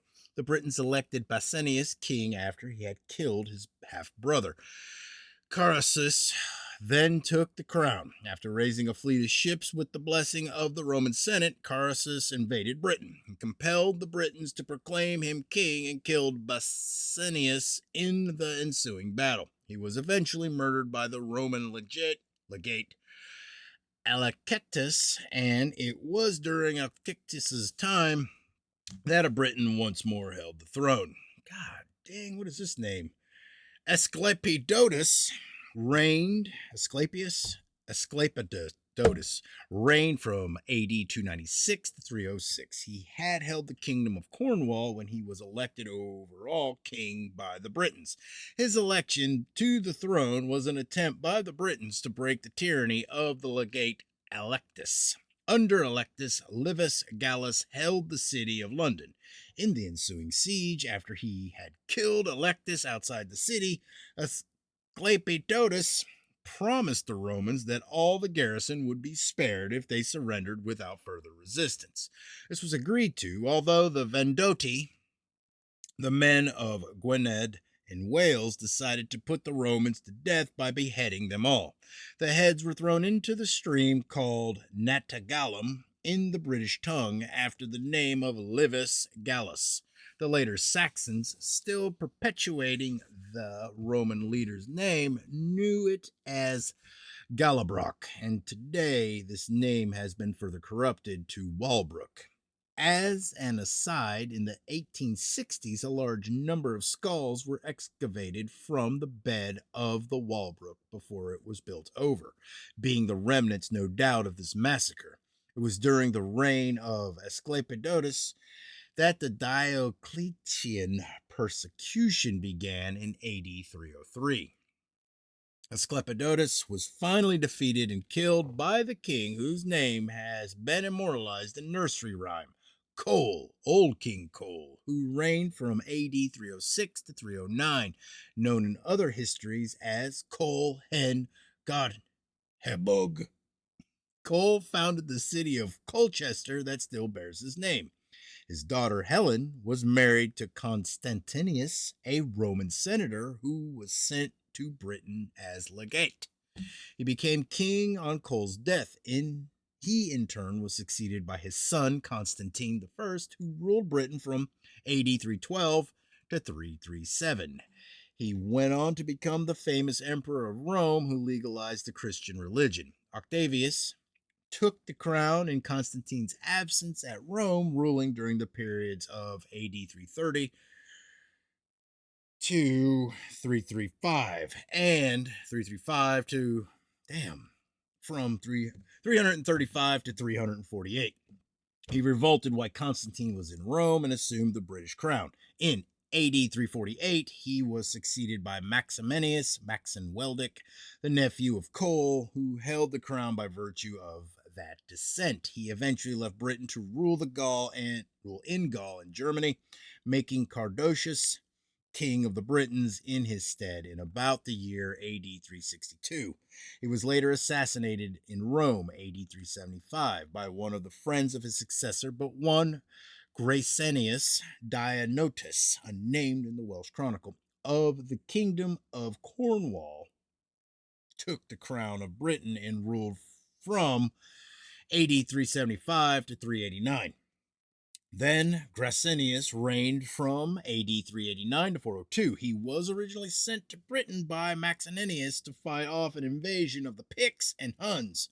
However, upon successfully repelling the invaders, he assumed the crown and ordered the murder of Maximinius. He was later himself to suffer death at the hands of an assassin. Constantine II then ruled from AD 402 to 420, having invaded Britain at the request of Guthalinus, the Archbishop of London, and was crowned king of Silchester. He was murdered by an unknown Pict. Hold on. Oh, we're somewhat close. Almost pulled my headphones off. He was then succeeded by Constans, AD 420 to 437, Constantine II's eldest son, who had tried to avoid the perils of the crown by becoming a monk in Winchester. He was forcibly removed from the monastery and crowned by Vortigern, who, however, later ordered his murder. Vortigern himself ruled for two periods, AD 437 to 455, and from 460 to 480. It was Vortigern who invited the Saxon adventurers Hengist and Horsa to Britain to help fight the Picts. At this point, his son Vortimer took over the kingdom, expelling the Saxons after 4 notable battles, one of them being the Battle of Aylesford in Kent, where his brother Categern was slain. Vortimer was eventually poisoned on the orders of his father's new wife, the daughter of Hengist, and Vortigern once again resumed the crown. After a disastrous reign during which the Britons began to lose their land irretrievably to the Saxons, Vortigern was burned alive in the tower by Aurelius Ambrosius. The king reigned from AD 480 to 501. Surnamed Ambrosius, he was too young at the death of Constans in AD 437 to take up the crown. He was therefore smuggled abroad and was raised in the household of King Boudicca of Brittany, eventually declared King of Britain. Ambrosius killed Vortigern and forced the Saxons to retreat to Albany, Scotland, at the same time capturing and executing Hignis at Carrickconen, presently Conisborough. He was eventually poisoned by Eopa, the Saxon, on the orders of Pascent, the youngest son of Vortigern. Aurelius Ambrosius was succeeded in AD 501 by his brother Uther Pendragon. Named Uther at birth, he was king of the Silures. He assumed the surname Pendragon, son of the dragon, after the appearance of a dragon-like comet in the sky. Like his brother Aurelius, he had been smuggled abroad on the murder of Constans. Once king, however, he consorted adulterously with Gurina, the wife of Gorlois, Duke of Cornwall. Gorlois was killed by Uther Pendragon's soldiers at Dimilioch. As Uther Pendragon was seducing Gurna, period. Yeah, there's a lot of names. There's a lot of time periods in this. This is dense. It's all right, though. I don't care. But of their union was born the most famous of all the British kings, Arthur. Good name, easy to say, who reigned over the Britons from AD 521 to 542. Arthur succeeded his father as king at only 15 years of age. His sister Anna married Boudicca II of Brittany. The narrative is somewhat confused, but she seems later to have married Loth of Lodonzia, who was later to become king of Norway. At his death, Arthur passed the crown on to Constantine III, the son of the Duke of Cornwall. Constantine, whose reign lasted 4 years, crushed a revolt of the Saxons, but was later struck down by God's vengeance. He was succeeded in AD 546 by his nephew, Aurelius Comnenus, who, however, only came to the throne by imprisoning his unnamed uncle, the son of Constantine, the true heir. His reign was followed in 549, very briefly, by that of Vortiporius, who repelled an invasion from Germany. His subsequent fate is unrecorded, although he can have reigned for only a year or less. But he was followed by Malgo, whose reign lasted from AD 550 to 555. According to a speech recorded for us by Geoffrey of Monmouth, Malgo had 2 sons, Ananias and Run, neither of whom succeeded him. Good. Malgo is elsewhere known as Melgwyn Gwynedd, the king of Gwynedd, who died from the Yellow Plague that was ravaging Europe from the 550s. He was succeeded by Cedric, whose origin is unrecorded, who retired into Wales after a battle, and whose reign was followed by those of 3 unnamed tyrants. Then, shortly after the year AD 600, came Cadfan, known in the Welsh chronicles as Cadfan ab Ago, king of Gwynedd. He was of North Welsh descent. He began as king of the Vendoti and succeeded in the kingship of all the Britons by engaging in battle Ethelfrith, the Saxon king of Northumbria, who, with Ethelbert of Kent, carried out the massacre of the British monks at Bangor in AD 604. Ethelfrith and Cadfan divided the country between them. Cadfan ruling over the southern half, his reign lasted until AD 625. He married a Saxon noblewoman of the Gawasse. He was followed by Cadwalla, who died of old age in the year AD 633, but he was succeeded by Cadwallader, whose reign was divided into two periods from AD 633, 643, and 654 to 664. 12 years after he had inherited the crown, Cadwallader was struck down with an unspecified illness, and during his incapacity, the Britons fell to warring amongst themselves. Due to the civil war and due, no doubt, to the consequent neglect and destruction of the crops, the country was ravaged by a long remembered famine that was followed by the plague. For safety's sake, Cadwallader sought refuge on the continent, entering Brittany, where he was received with much kindness by King Alan II. 11 years later, Alan persuaded Cadwallader to return to Britain and resume his reign. His stay in Brittany would thus have fallen between the years AD 643 and 654. He was then followed by Ivar, who, with his cousin Uni, ruled over the remaining Britons who had finally been driven into Wales.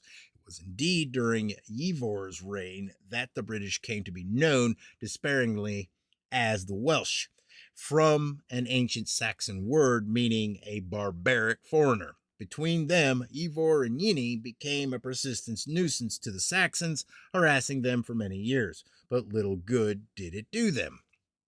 And that, in a nutshell, is what the early chronicles tell us about the kings of the Britons. The chronicles themselves, of course, tell a much fuller story, but there is little extraordinary in any of it. Indeed, as we saw in the previous chapter, there is much of it that can be historically verified. So we are presented with the simple question as to why a 2,000-year recorded history has been so poignantly ignored by modern scholars. Why is it that the history of Britain is an entirely blank page before the year 55 BC in any conventional modern history book, and book when such an easily accessible and informative record is at hand? Could it have anything to do with the fact that the Britons traced their ancestry in these pre-Christian records back to the patriarchs that are known to us from the Genesis record, but to whom the Britons should have known nothing in their pre-Christian culture, if what the modernists have always told us was true? This genealogy is laid out in Appendix 7 of this present book, but this is only part of the greater matter that is omitted from modern reckoning and of which the public is unaware. We shall see that there is much else besides regarding the histories and genealogies of other European peoples that is also ignored, but which likewise verifies the Genesis account. All right, Chapter 6, The Descent of the Anglo-Saxon Kings.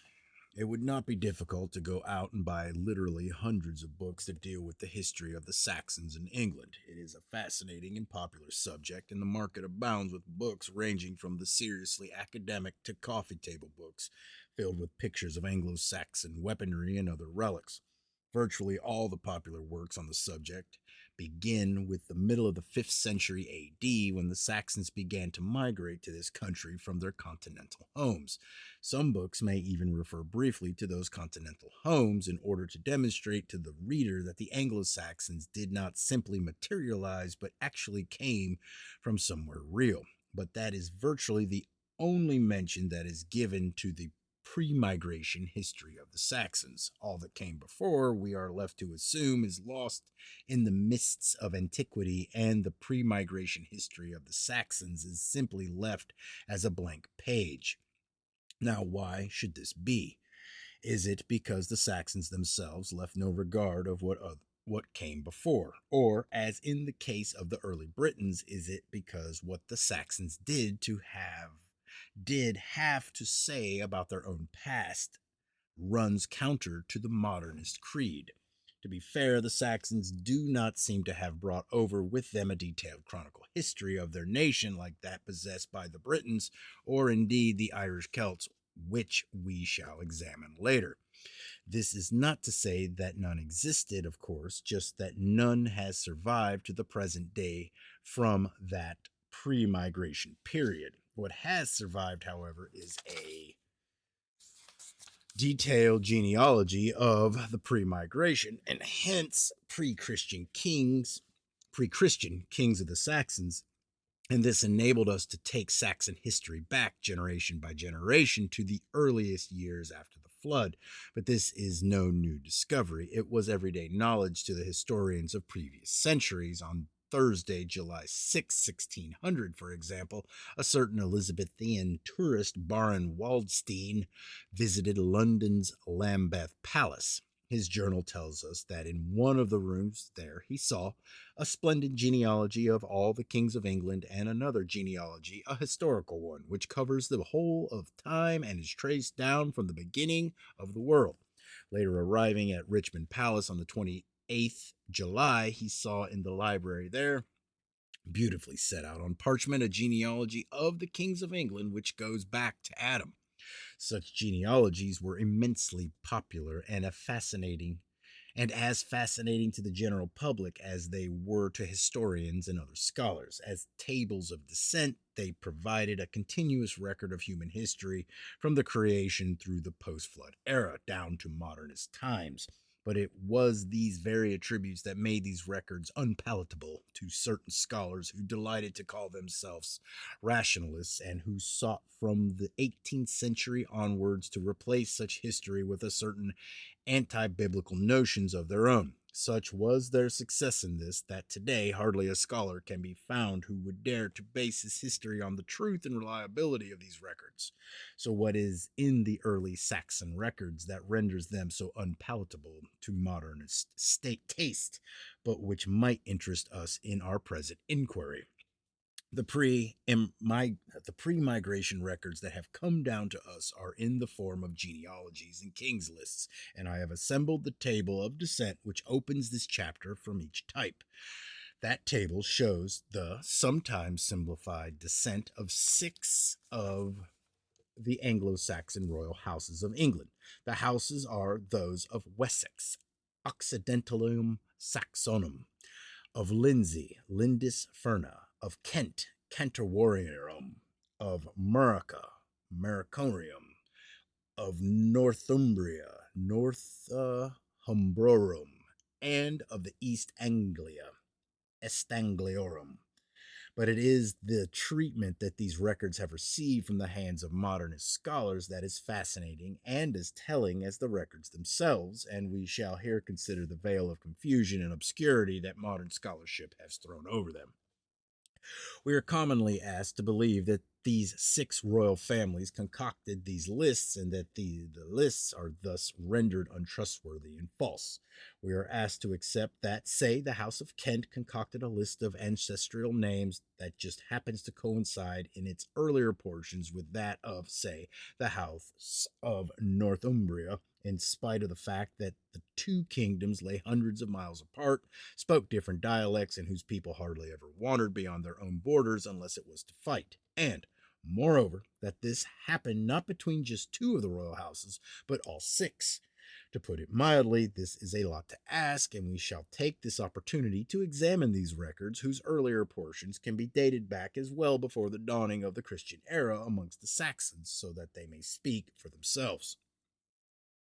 During the summers of 1938 and 1939, there came to light one of the greatest archaeological discoveries of the century. It was the Sutton Hoo burial ship of one of the great kings of East Anglia.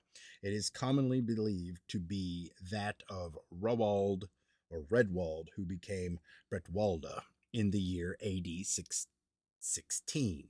His name appears on the genealogy. The royal title of Bretwalda appears in the Anglo-Saxon Chronicle, MSC, British Museum, Cotton, MS, Tiberius, B.I., as Brethenwaldia, which means literally the one ruler of Britain. In other words, Raedwald was the supreme king to whom all the other provincial kings owed obeisance. Now, Bede tells us that Raewald was born of the Wuffengas, or as were all the East Anglian kings, and it is this title that tells us something of the seriousness with which the Anglo-Saxons kept their pedigrees. Indeed, such was the veneration showed to ancestors in general that some of those ancestors who founded dynasties or who otherwise achieved distinction were later worshipped as gods. But even if a certain ancestor was not actually deified, if he simply founded a branch from the main stock, then that branch ever after bore his name. And one such example is Redwald's ancestor Wuffa. Now, Wuffa was not the first king of East Anglia. That honor normally goes to his father, Weha,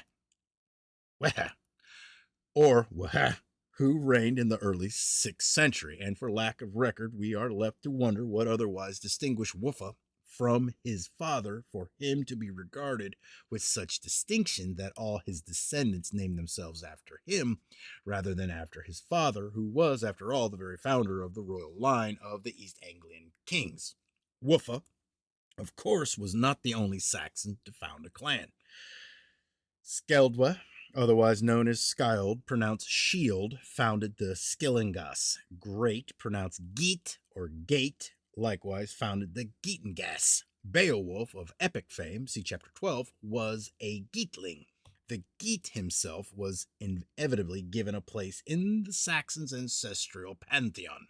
Nennius tells us that he was one of the false gods whom the pagan Saxons worshipped, and we read the same in Acer and other sources.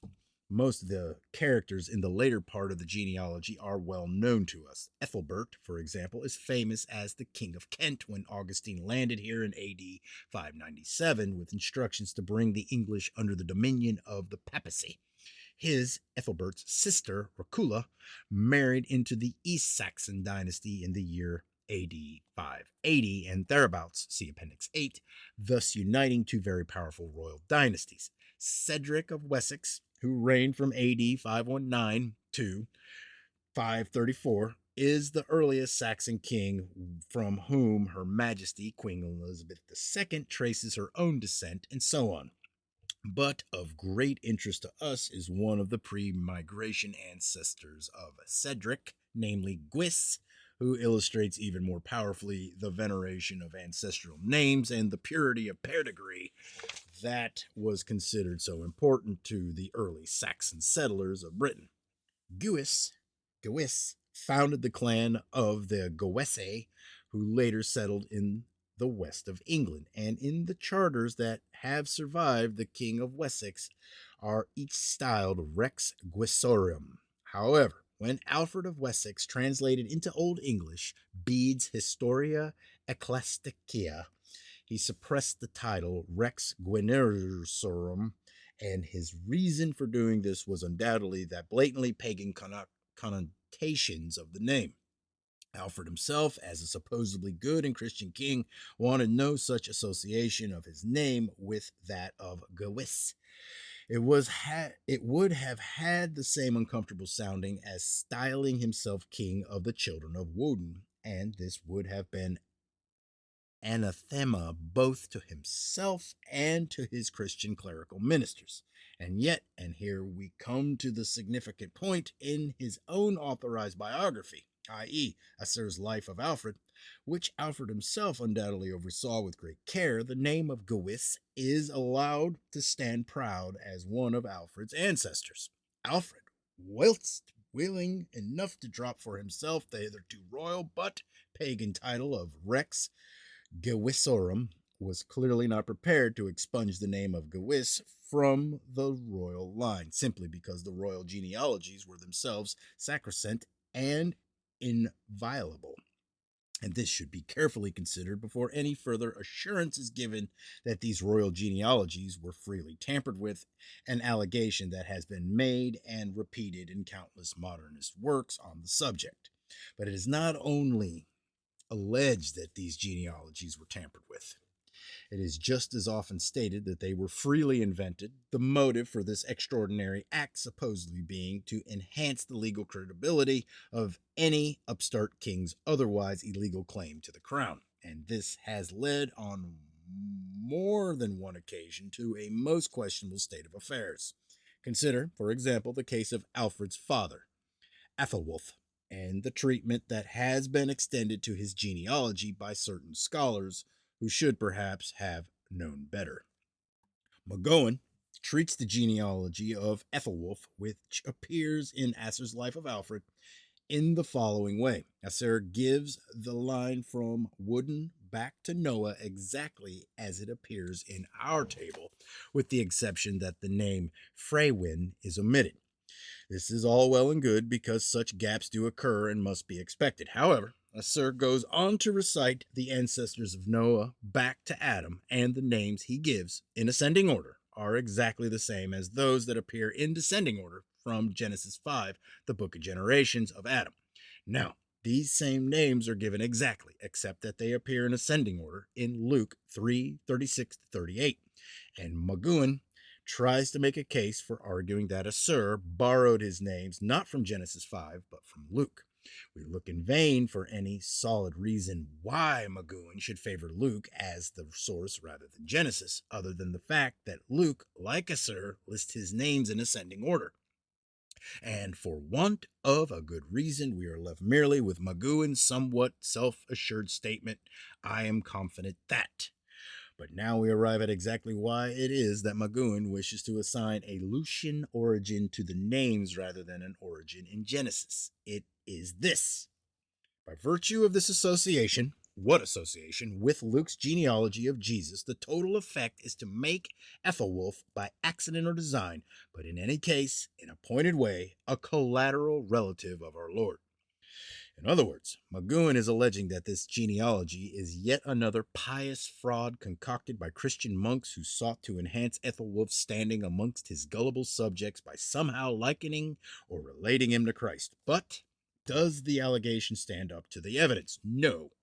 After Noah, Asser's list bears no resemblance whatever to that of Luke, and if McGowan is suggesting that by virtue of Ethelwulf's descent from Noah, Ethelwulf is thus made a collateral relative of our Lord, then McGowan has clearly not considered the fact that as all men are descended from Noah, then the royal Ethelwulf would have been no better than the common man. A regal contradiction, if ever there was one. Surely, if, as McGowan suggests, Ethelwulf had truly wished to be seen as a blood relative of Christ, then he would have concocted a list that went back to the royal house of David, from whom Jesus was descended through his mother. But nothing of the kind is offered. Rather, Ethelwulf's line is traced through that of kings who were notorious in the early annals for their paganism, and McGowan's charge, so often quoted and so revered in modern circles, falls flat on its proverbial face.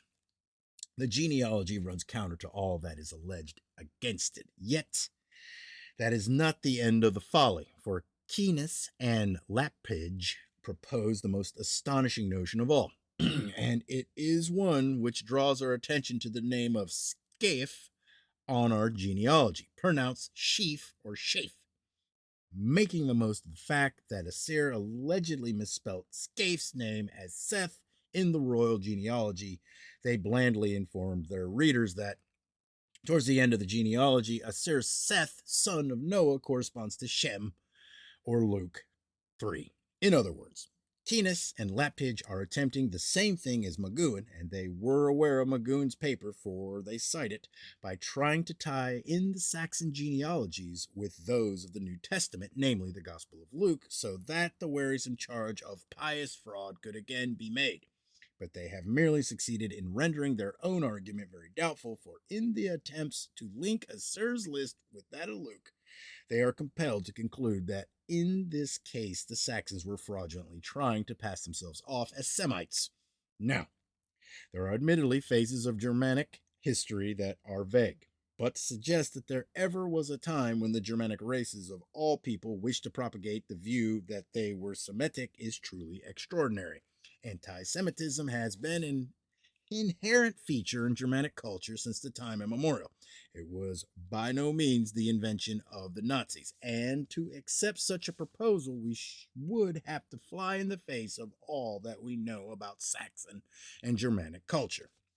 We would, moreover, have to ignore the fact that there exists not the slightest etymological link between the names of Seth and Shem, but Was Aser's alleged misspelling of Seth for Scaife truly an error on Aser's part, or did Aser know something that modernist scholars have missed? The question, surprisingly enough, is answered in part by one of the more skeptical investigators of modern times, Sisam, who, when dealing with the identities of Seth and Scaife, is forced to admit that Ipheth, i.e., Japheth, was usually regarded as the ancestor of the European peoples, and the possibility that the last four letters of his name have something to do with the heir Seth cannot be excluded. Hold on. I gotta adjust. There. Keep sliding in my seat. Hold on.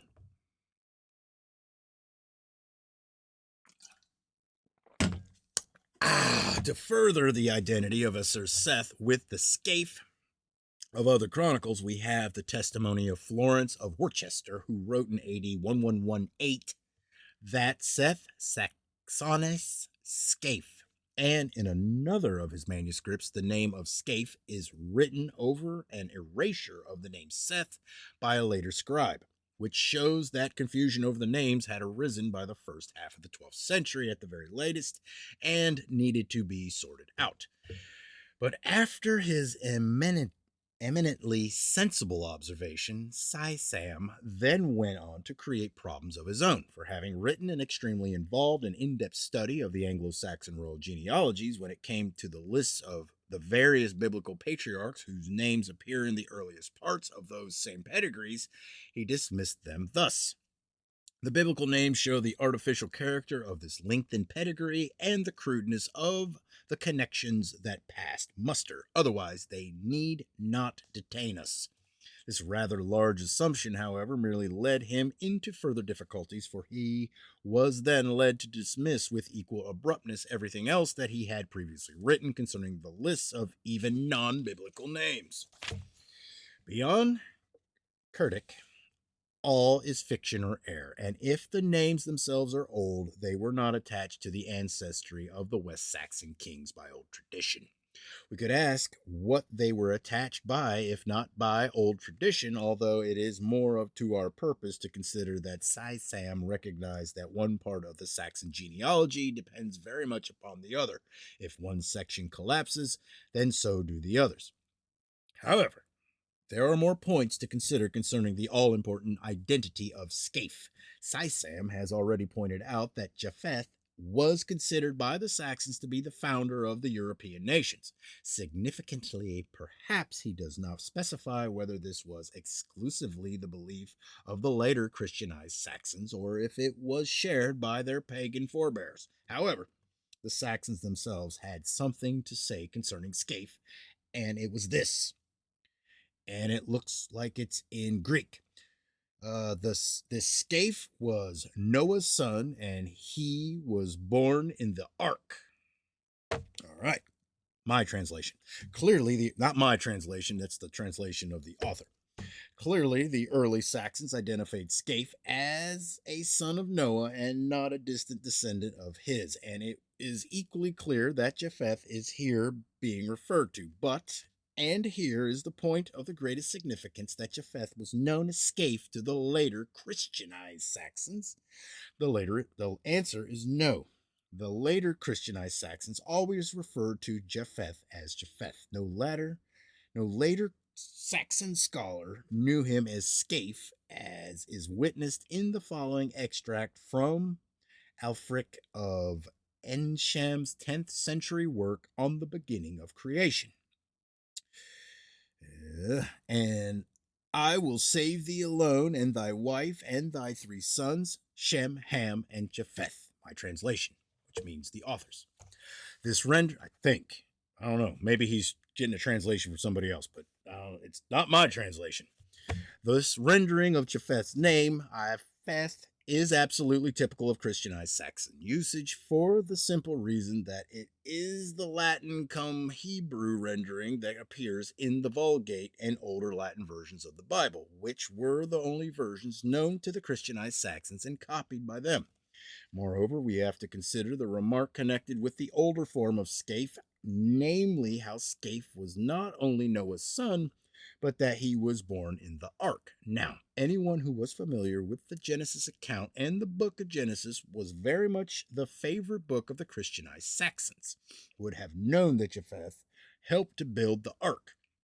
He could not have been born in it, which brings us to the following question, namely, if it really had been a fact that certain unscrupulous Christian monks had fraudulently invented the pre migration Saxon genealogies, as modernists so often insist, and had it really been in their own and their present king's interest to prove that Saxon kings were royally descended from Japheth, then is it at all conceivable that they would have used a form of Japheth's name that was utterly unfamiliar to those very readers whom they hoped to convince?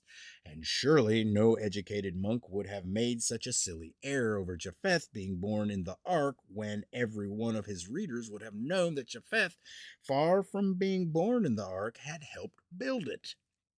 Saxon scholars were every bit as contentious as are the scholars of any age, and there were plenty of rival schools even in those days who were more than willing to bring down a scholar or two if they made a faux pas of this magnitude. But then, we are not here considering merely the allegedly nefarious activities of just one Christian monk, for in an altogether separate source we read, Beo, alas, Bedwig, the son of Scaph, that is the son of Noah, who was born on Noah's ark. My translation. The pre-migration ancestral list of the Anglo-Saxon kings would be an astonishing record even if it existed on its own. But in the next chapter, we shall be considering corroborative sources from other countries altogether, which confirm the earliest parts of the Saxon genealogies in great and explicit detail. It will thus become increasingly obvious that, in spite of all modernist protests to the contrary, we are not dealing here with any attempted fraud or piece of Christian fiction. What we are dealing with is something with which we are already familiar from the chronicles of the early Britons, namely another historical account that is quite independent of the Genesis record, but which it nevertheless verifies to a considerable degree. Okay, chapter 7. The Descent of the Danish and Norwegian Kings. In the previous chapter, we took note of the genealogies of 6 Anglo-Saxon royal houses that traced their descent from Woden. Moreover, we noted that the lineage of Woden himself had also been preserved and that this was traced back to Noah, and Japheth being known to the pagan Saxons as Scaph.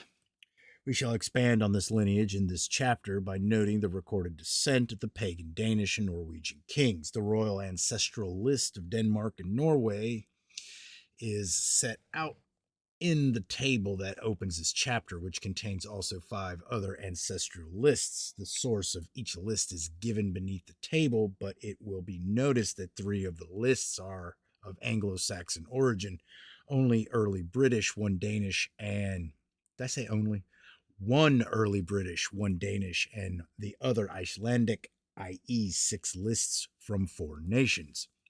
As we examine and compare the lists, we are struck by the astonishing points of similarity and yet obvious differences between them. Each ancestral list contains gaps, but never the same series of gaps, and each of their names is listed in at least one other of the lists, with the exception of Freewine and Fodpald.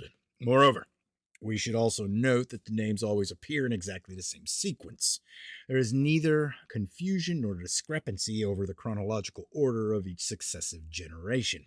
But one thing that these lists clearly are not, and that is mere copies of the same allegedly fraudulent Christian source.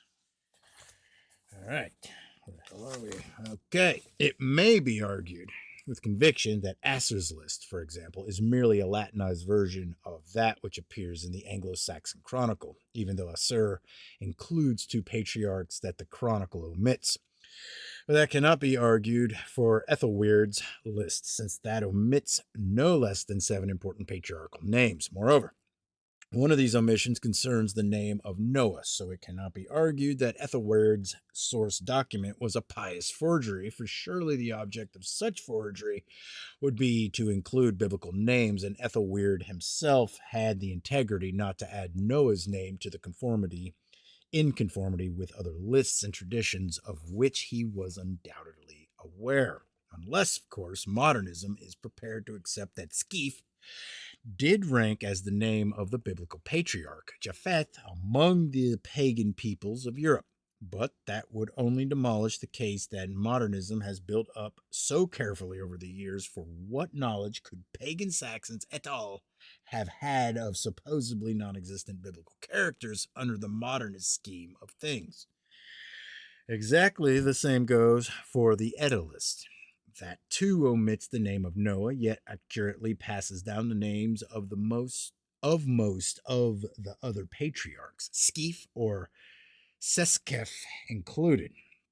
Further to which is the consideration that the Edda list is an Icelandic as opposed to English or Danish record of patriarchal descent.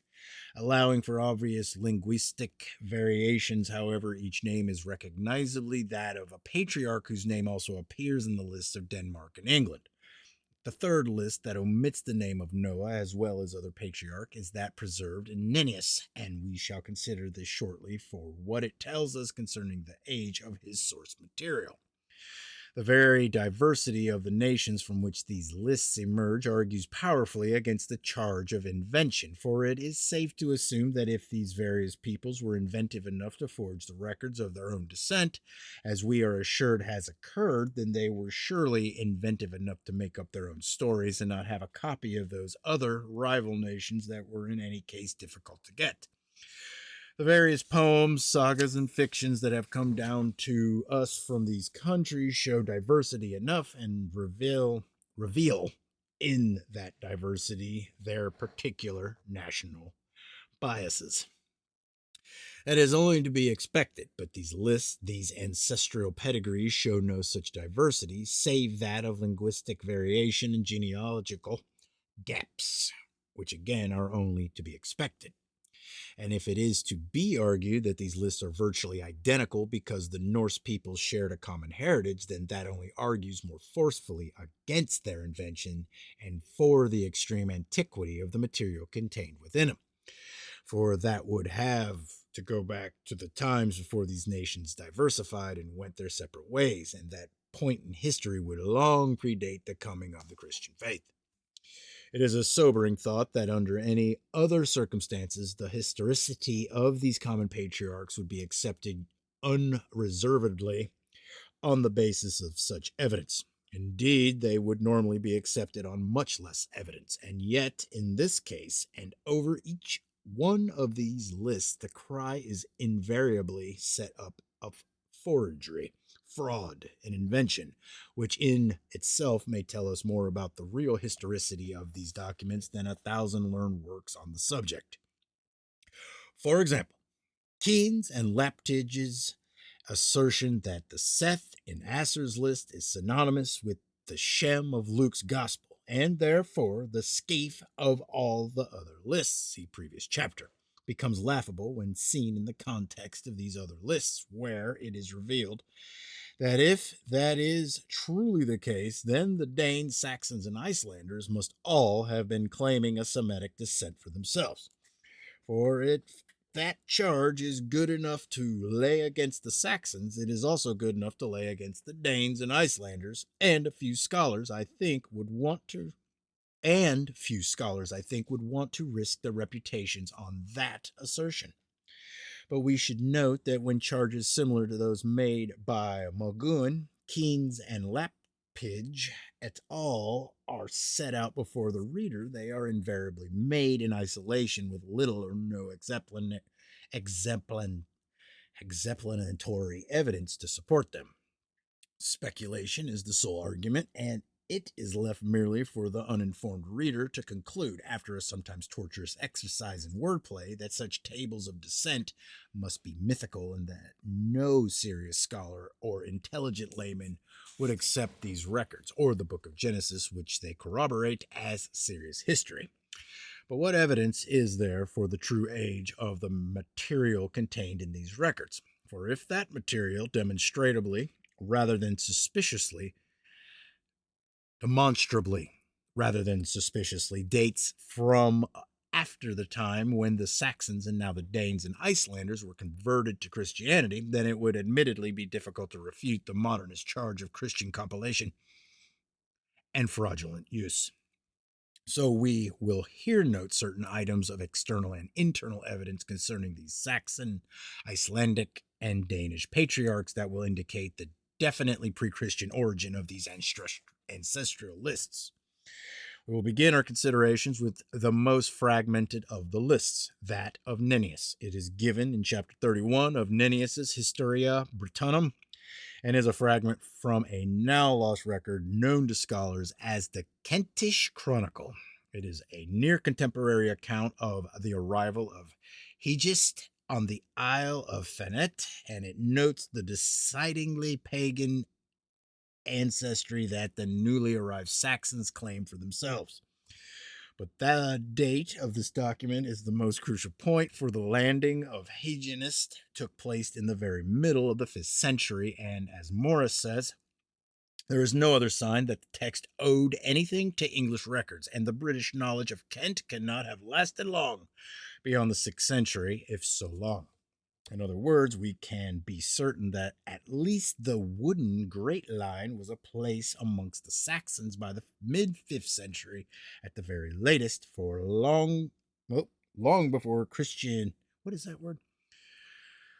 Long before the Christianization of the Saxons. In fact, we would know from this that the ancestral list would itself date from much earlier times. The list itself, as preserved by Nennius, displays certain internal evidences of a more extreme antiquity. For example, there is the curious appearance of the name Fodpald in Nennius's original Latin list, which Morris translates into English as Fuckwald. Fuckwald. I don't know. Folcwald.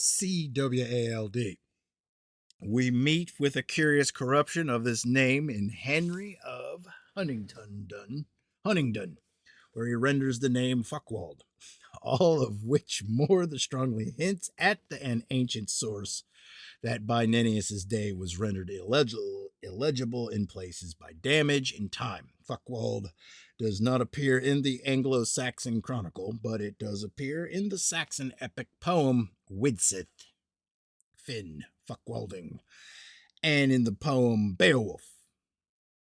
Of equal significance is the unabashed way in which it is so early stated in Nennius's source that the Saxons worship Great as a deified Geat, Geat, as a deified ancestor. It came across to the British annalist who originally recorded the information as a shocking fact, and it clearly horrified him. Indeed, as far as the Britons were concerned, it characterized the Saxons even more than their rapacity and violence, for it was one of the first facts about the Saxons of which the early Britons, who were certainly Christian long before the 5th century, became aware.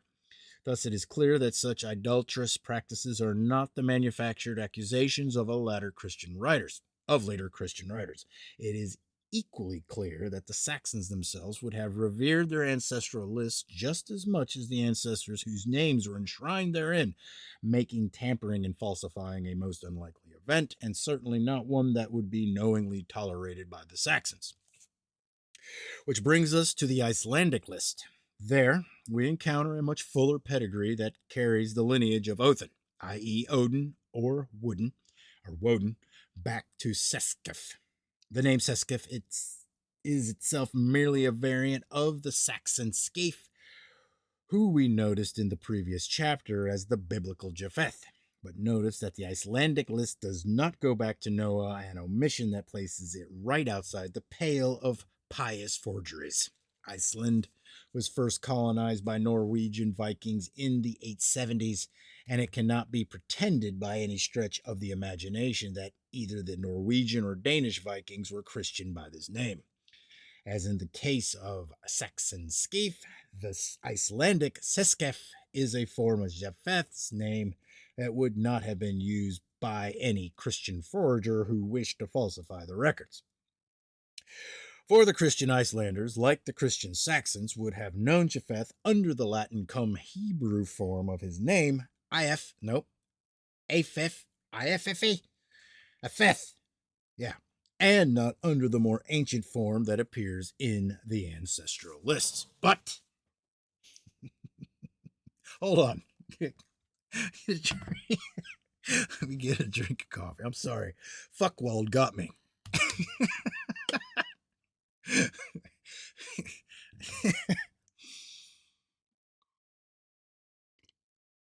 It's not spelled like Fuckwald, but it is.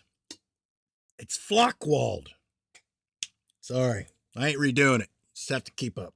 But the Icelandic list is practically identical to that of Norway and Denmark. But it is interesting to examine some of the characters who would have known this list as their own ancestral tree.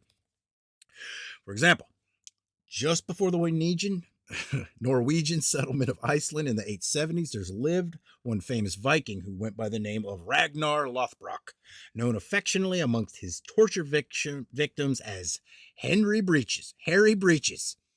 His son, Ivar the Boneless, the Ingvar of the Anglo-Saxon Chronicles, who committed the pagan rite of the blood eagle upon the living bodies of King Aelle of Northumbria and Edmund of East Anglia.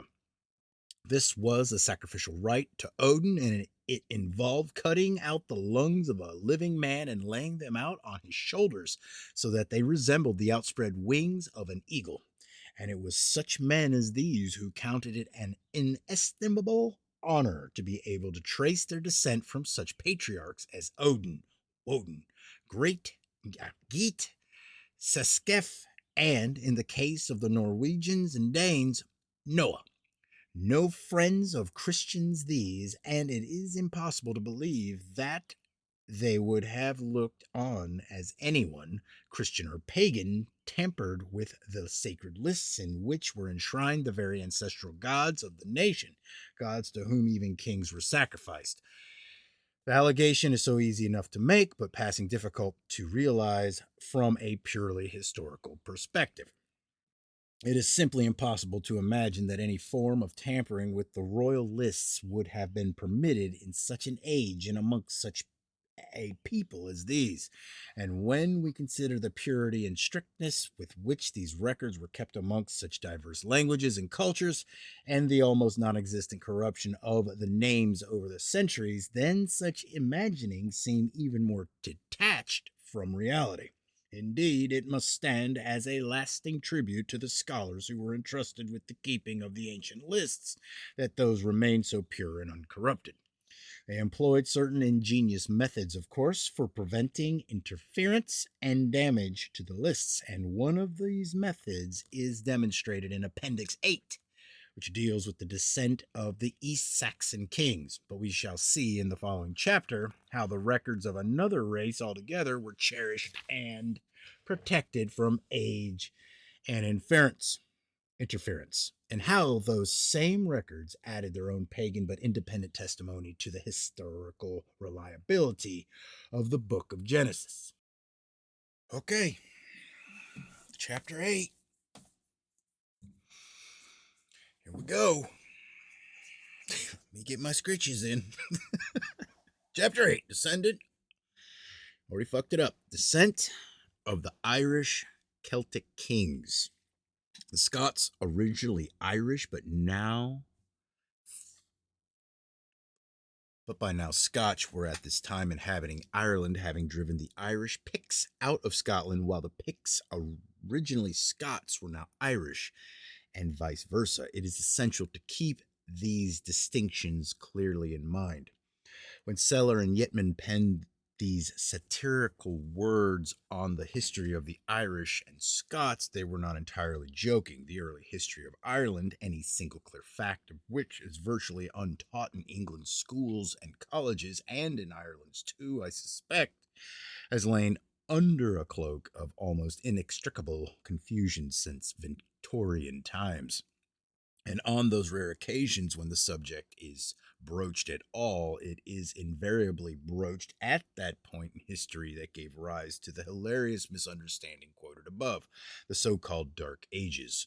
The student will be taught nothing concerning the chronicles and genealogies that have survived from the very earliest times. Irish history before the Saxon period is given only in terms with which we are already familiar from the history of the early Britons and the Saxons, where we hear of this culture or that method of farming, this particular Stone Age or that particular glacial period, but where no attempt is made to give an account of the individuals of early Ireland whose names and deeds appear in such great abundance in the early Irish chronicles, nor is any account given of the surprisingly detailed chronology that the pagan scholars of Ireland were careful to weave into their histories. By this stage in our inquiry, it is perhaps superfluous to ask why this should be. So we shall concentrate our attention on what exactly it is that the early Irish records reveal. You gotta give me a second because my beard is tickling my nose. The records in which the early Irish history has been preserved have been masterfully summarized by the scholar Nun Cusack, and for her history she drew upon an extensive number of manuscripts, many of which were known to her under such evocative names as the Book of Leisner, written ca. AD 1130 and copied from the much older Psalter of Cashel, the Book of Ballymote, AD 1390, and the Annals of the Four Masters. But there are two others that receive special mention, and they are the Chronicum Scotorum and the even more important, because much earlier, Sin of Drumsnichtia.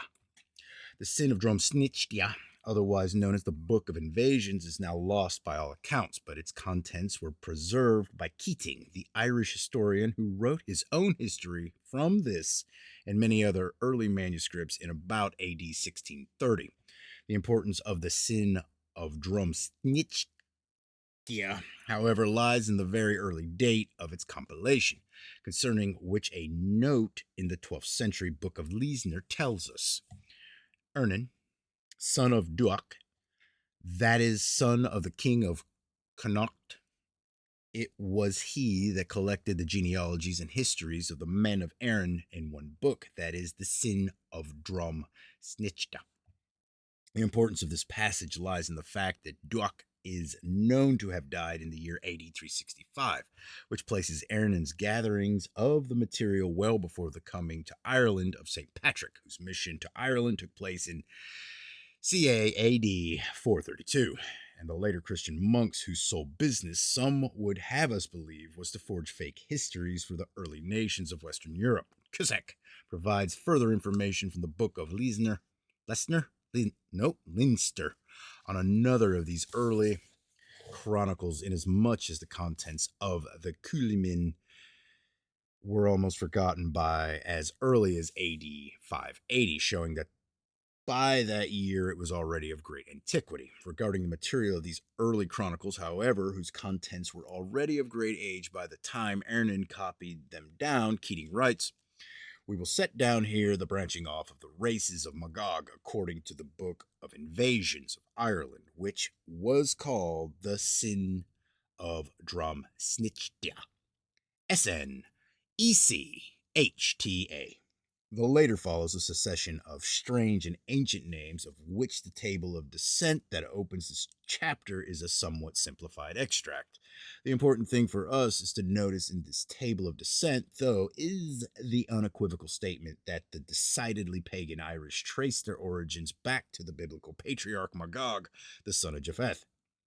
This is in direct contrast to the claims of the Britons and other European nations whose genealogies were traced back to Javan, another son of Japheth. Now, Magog, as we shall see in Appendix 3, was considered, with Ashenaz, the father of the Scythian peoples, and the early Irish chroniclers were most empathetic in the instance that the Irish were the Scythian stock of the Scythian stock, and there is good etymological evidence for this. The Irish were long referred to as Scots even before some of them migrated to the country that today bears their name. And as Brewer tells us, Scot is the same as Scythian in etymology. The root of both is skt. The Greeks had no C and would change T into TH, making the root SKTH. And by adding the phonetic vowel, we get Skugthay, Scythians, or Scothai, Scoths.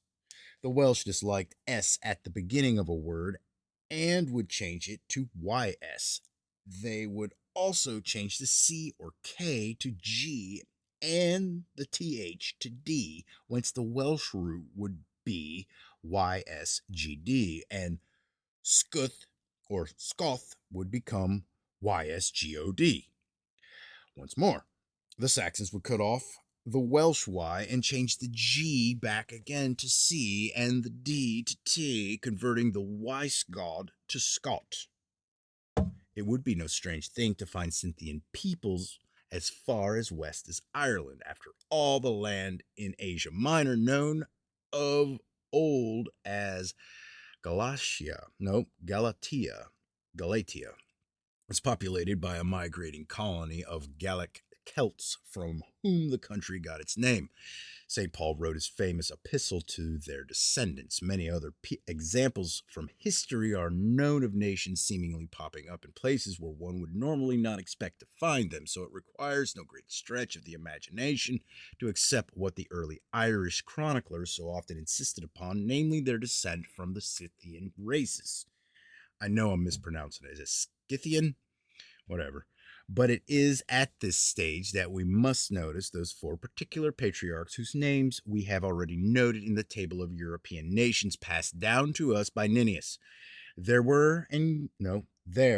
we encountered the names of Both, Ioboth, Asro, and Esra. And we see precisely the same names allowing for linguistic variation, emerging from the early Irish genealogy, where they are rendered Both, Jobhoth, Isseru, and Sru. Now it is known amongst archaeologists and ethnologists, that the early Britons and many of the ancient peoples of Europe were called Celts, as were the early Irish. The Saxons were not Celts, hence the absence of these patriarchal names from the Saxon pedigree, and this is known purely from archaeological evidence without any reference whatever to these genealogies.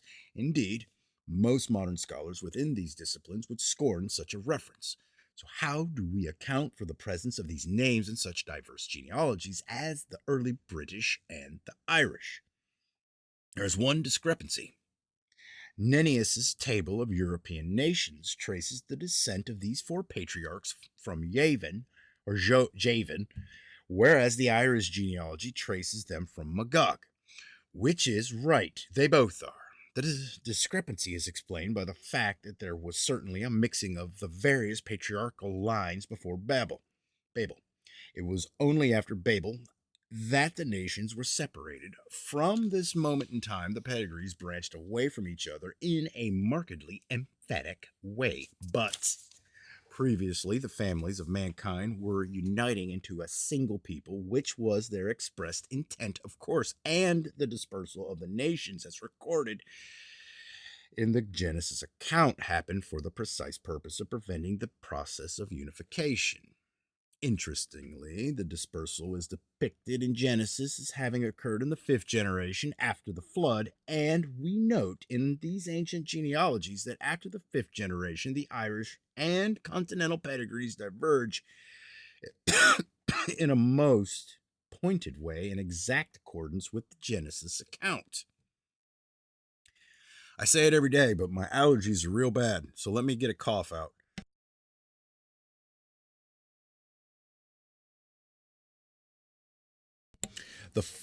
The four patriarchs noted, then we clearly were. Hold on. Just give me a second. Had it. Shit.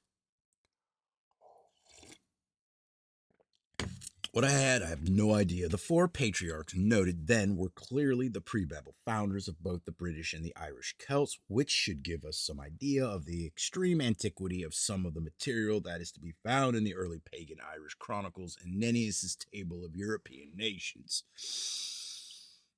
The appearance of these names, however, may also go some way towards explaining another historical mystery, namely the origins of royalty and the concept of hereditary royal families. The fact that all the royal families of Europe were, and indeed still are, interrelated is something that is accepted and well known.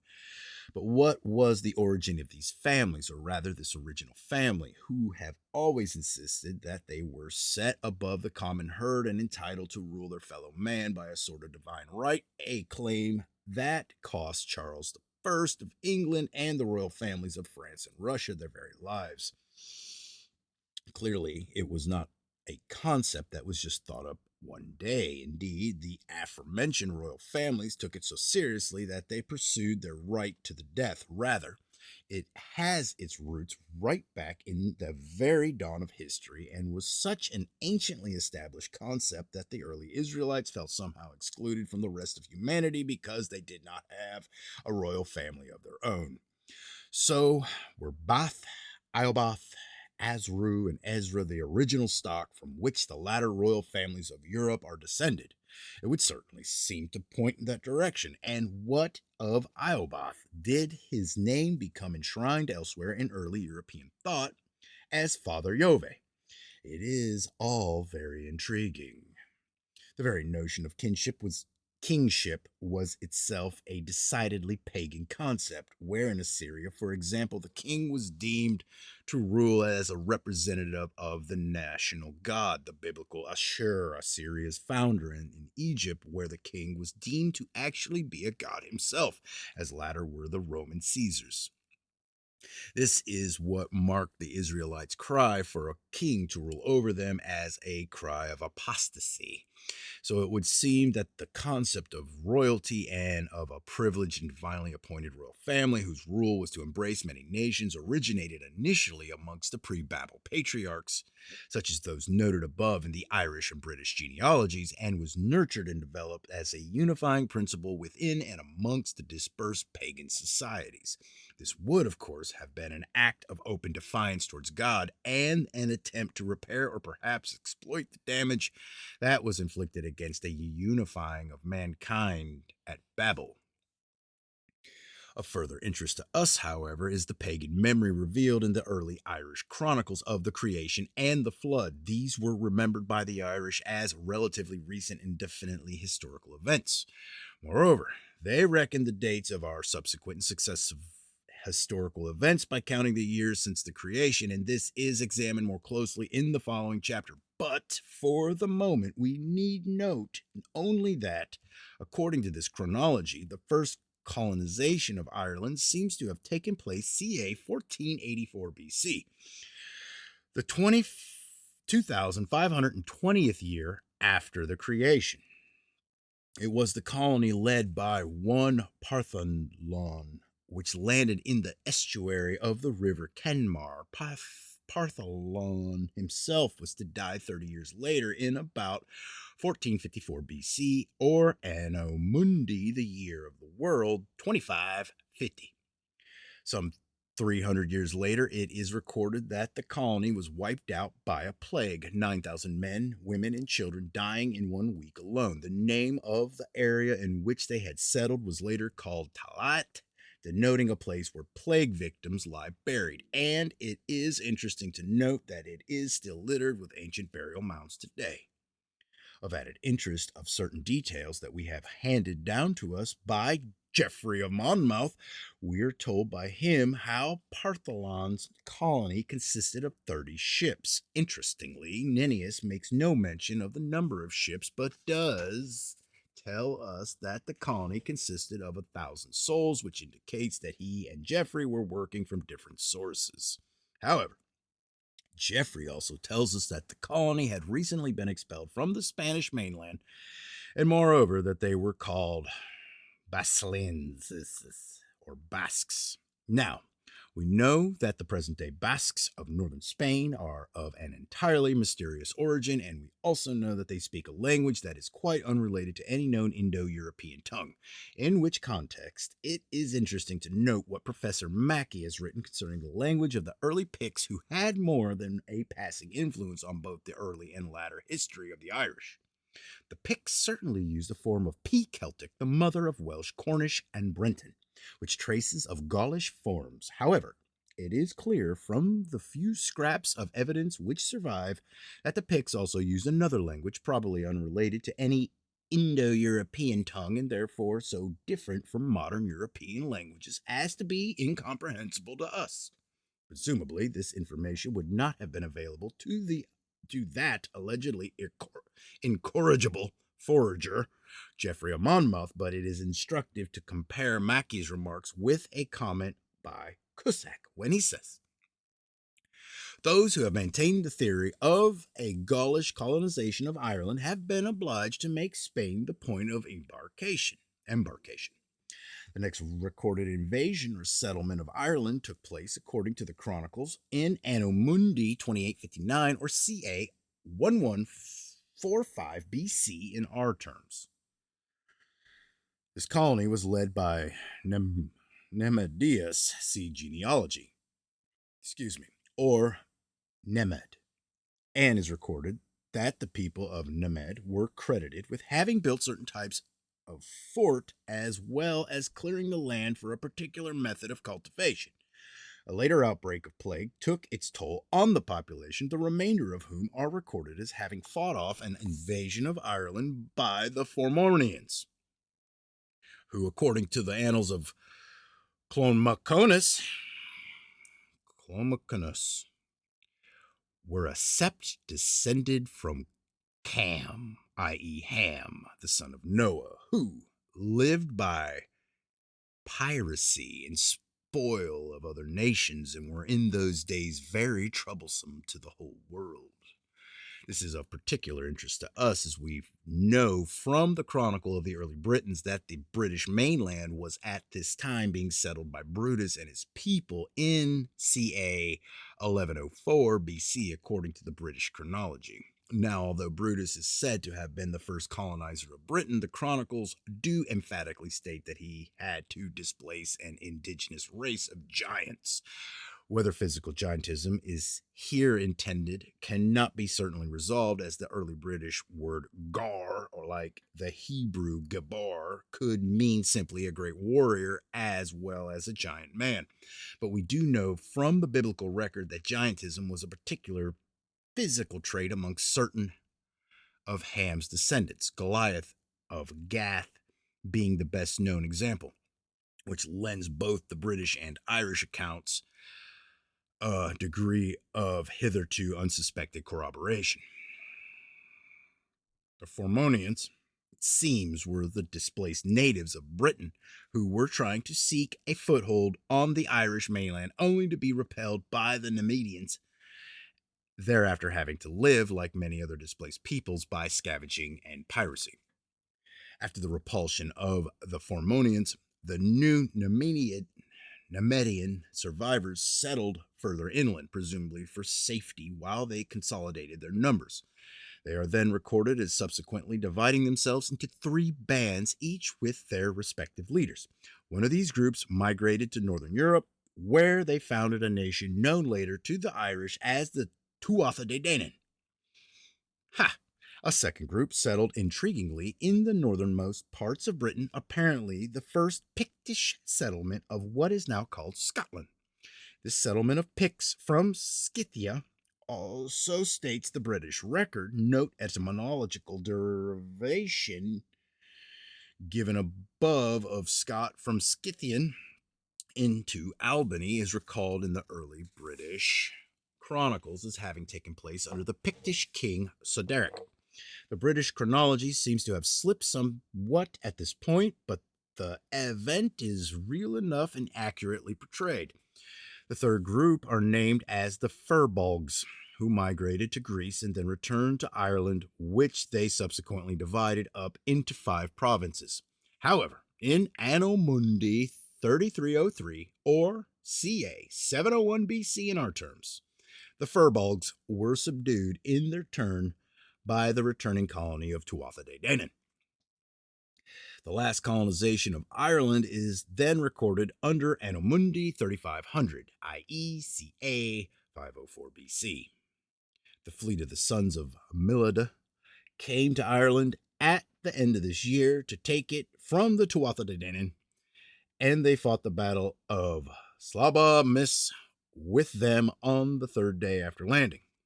The children of Milled, known to us as the Milesians, had landed unobserved in the mouth of the river Slanley in what is today the country of Wexford, from where they marched to Tara, the central seat of government.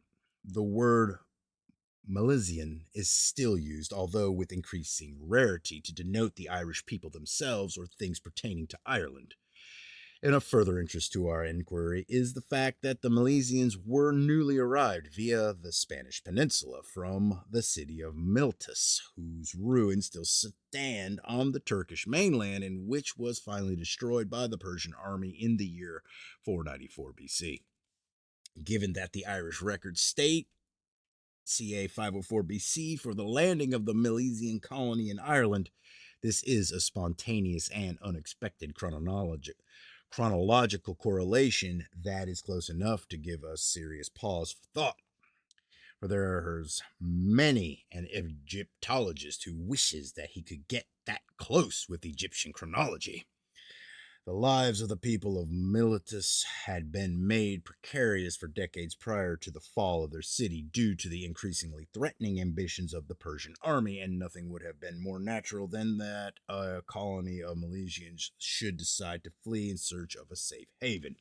They would seek a land that was sufficiently far away to be safe, was fertile, and which was well known to the Phoenician mariners of the eastern Mediterranean as well as was Ireland. And that the city of Miltus should also be known to us as an Ionian outpost whose population consisted of, amongst other races, Scythians and Phoenicians, tells us that we should take the claims of the early Irish chroniclers very serious indeed. Moreover, with regard to the equally often stated Phoenician element of Irish descent, we should also note that the ancient Greeks once held that Phoenicia was founded by one Phoenix, whose brother Cadmus had invented the alphabet. Likewise, the early Irish recalled the time when they lived under a king named Phineas, who devoted himself especially to the study of languages and composed an alphabet and the elements of grammar. So it is clear that, at the very least, the early Irish chroniclers were passing on an account, albeit garbled in places, of authentic historical events and personages, and of equally historic descent of their own race from Phoenician to Scythian stock. And on the subject of that descent, Cusack adds yet again to our store of knowledge. The Milesians were the last of the ancient colonists. Only their genealogies, with a few exceptions, have been preserved. The genealogical tree begins, therefore, with the brothers Eber and Aramon, the two surviving leaders of the expedition, whose ancestors are traced back to Magog, the son of Japhet. The great southern chieftains, such as the MacCarthys and O'Briens, claim descent from Eber. The northern families of O'Connor, O'Donnell, and O'Neill claim Aramon as their head. There are also other families claiming descent from Emer, the son of Ir, brother of Eber, and Aramon, and also from their cousin Lugud, the son of Ith. From these four sources, the principal Celtic families of Ireland have sprung. As we see in the genealogy, Eber and Aramon were able to trace their own descent from Gadalus, the father of the Gauls, and the Gaelic languages. But just how seriously did the early Irish take the question of pedigree? Were they serious enough to take the trouble to keep accurate records over long periods of time? Once more, Cusack answers the question for us. The Book of Genealogies and Pedigrees from a most important element in Irish pagan history. For social and political reasons, the Irish Celt preserved his genealogical tree with scrupulous precision. The rights of property and the governing power were transmitted with patriarchal exactitude on strict claims of primogeniture, which claims could only be refused under certain conditions defined by law, and in obedience to an ancient law established long before the introduction of Christianity. All the provincial records, as well as those of the various chieftains, were required to be furnished every third year to the convocation at Tara, where they were compared and corrected. Emphasis was mine, in parentheses, on the established long before the introduction of Christianity. As in the case of the Norwegian and Danish Vikings, see previous chapter, it is easy to state, as many modernist articles do on the subject, that these patriarchal genealogies were faked, but it is impossible to imagine this happening when we consider the natural temperament of these various peoples and the gravity with which they viewed the importance of the records that contain the detailed accounts of their own patriarchal descent. It is impossible to see how anyone could have deliberately or even accidentally contrived even a minor alteration to their pedigree without everyone else becoming immediately aware of the fact, and to imagine an alteration on the scale of that required to give a substance to the modernist scenario of things would bring us firmly into the realms of fantasy.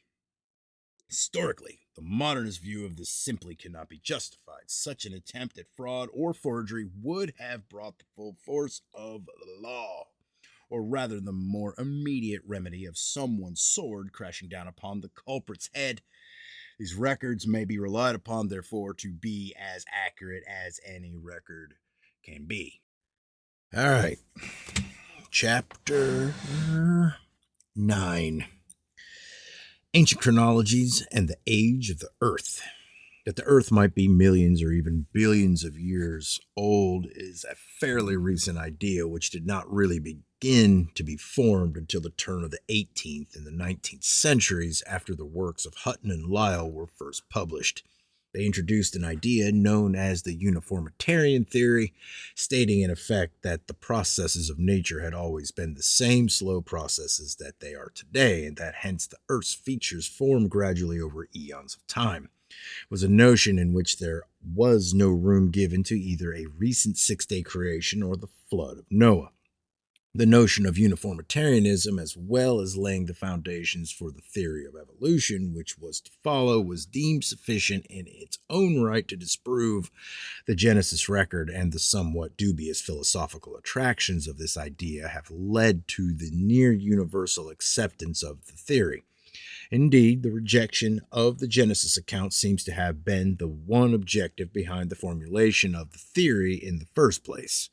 There have been many learned and complex criticisms published of late against the uniformitarian theory by creationists and others, and I will not repeat here what they have said. All that concerns us in this present study is what our ancient forebears thought of the age of the earth and exactly how old they reckon it to be. Particular interest was shown amongst the Anglo-Saxons and the early Britons in establishing a firm chronology for their histories, and although there may be good reasons today for questioning some of the dates provided by their systems of reckoning, we are nevertheless left with unequivocal evidence that shows them to have believed in a young earth, a recent creation, and the flood. For example, the version of the Anglo-Saxon chronicle known as the Parker Chronicles states that from the beginning of the world until the year AD 6 were 5,200 years. The Laud Chronicle differs slightly from this, stating that the same period elapsed from the creation to the year AD 11, indicating either a simple scribal error or a derivation from two distinct sources. However, Both chronicles agree that from the creation to the year AD 33, the year of the crucifixion, was a period of 5,226 years. In other words, as far as the Saxons were concerned, the world was created about 5200 BC. Further to this is the statement found elsewhere amongst the Anglo-Saxon records that from Adam to the flood were 200 winters, 2002, and Phiotig. From Adam to the flood were 2,242 winters. His translation. It would be interesting to discover whence the Saxons got this figure of 2,242 years for the antediluvian period, for it does not appear in the Latin Vulgate, which gives 1656 years for this period, thus agreeing with the Hebrews, and they were not familiar with the Septuagint version, which gives in any case a period of 2,256 years for the antediluvian era. However, their figure does not agree exactly with that of the Britons as passed down to us by Nennius. From the beginning of the world until the flood are 2,242 years. From the flood until Abraham are 942 years. From Abraham to Moses are 640 years. From Moses to David are 500 years. From David to Nebuchadnezzar are 569 years. From Adam until the migration to Babylonia, i.e., the captivity of the Jews, are 4,879 years. From the migration to Babylonia until Christ are 566 years. From Adam, therefore, until the passion of Christ are 5,228 years. From the passion of Christ have been completed 796 years. And from his incarnation, 831 years. This is Nennius, chapters 1 to 4, translation from the author. We would say today that there are certain points on which this early British chronology is patently wrong. For example, there were not 942 years between the flood and Abraham, but only ca 427 until Abraham's entry into Canaan. Again, adding the years given in lines 1 to 7, we have a period of 5,459 years between Adam and Christ, whereas the chronology states towards the end that from Adam until Christ's passion was only 228 years, an error of 231 years. Assuming that Nennius was himself quite capable of doing simple arithmetic, we have to conclude that he passed down to us, characteristically unedited and uncorrected, a faulty and therefore much older source. However, the early Britons and the Saxons are seen by their records to have looked back to a creation of about 5200 BC. The Irish chronology, on the other hand, seems to have favored a date for the creation of about 4000 BC. Now, there are admittedly certain complex difficulties concerning Irish chronology, but these have to do with events recorded for the period between the flood and the Milesian colony of ca 500 BC. For example, Partholon, if we accept the Irish chronology, landed in Ireland in the 15th century BC, whereas the British Chronicle dates him to reign over Gurgit, who, it is said, gave Ireland to him in the 4th century BC. These difficulties can be resolved, however. It seems that it is the British chronology that is in error here, but how did this error over 1,000 years come about? There are various possibilities. Firstly, it could be that Gurgit was mistaken for a much earlier British king, but when we consider that Partholon began his reign some 380 years before the British royal line was even founded by Brutus in ca 1104 BC, then this possibility is immediately discounted. Could Partholon have been confused with a much later Irish king of similar name and whose reign was contemporary with that of Gurgit? This is just possible, although the Irish records are silent concerning such a king. Finally, we can consider the possibility that there was some kind of political agreement between the Irish and British monarchies during the 4th century BC. i.e., during the reign of Gurgit, and that Partholan's name as the original founder of Irish kingship, and in whose name the present kingship of Ireland was held, simply became embroiled with that of the king under whom the agreement was made. This way, the discrepancy becomes one of name only rather than one of chronology. However, the creation date of ca. 4000 BC, favored by the early Irish chroniclers,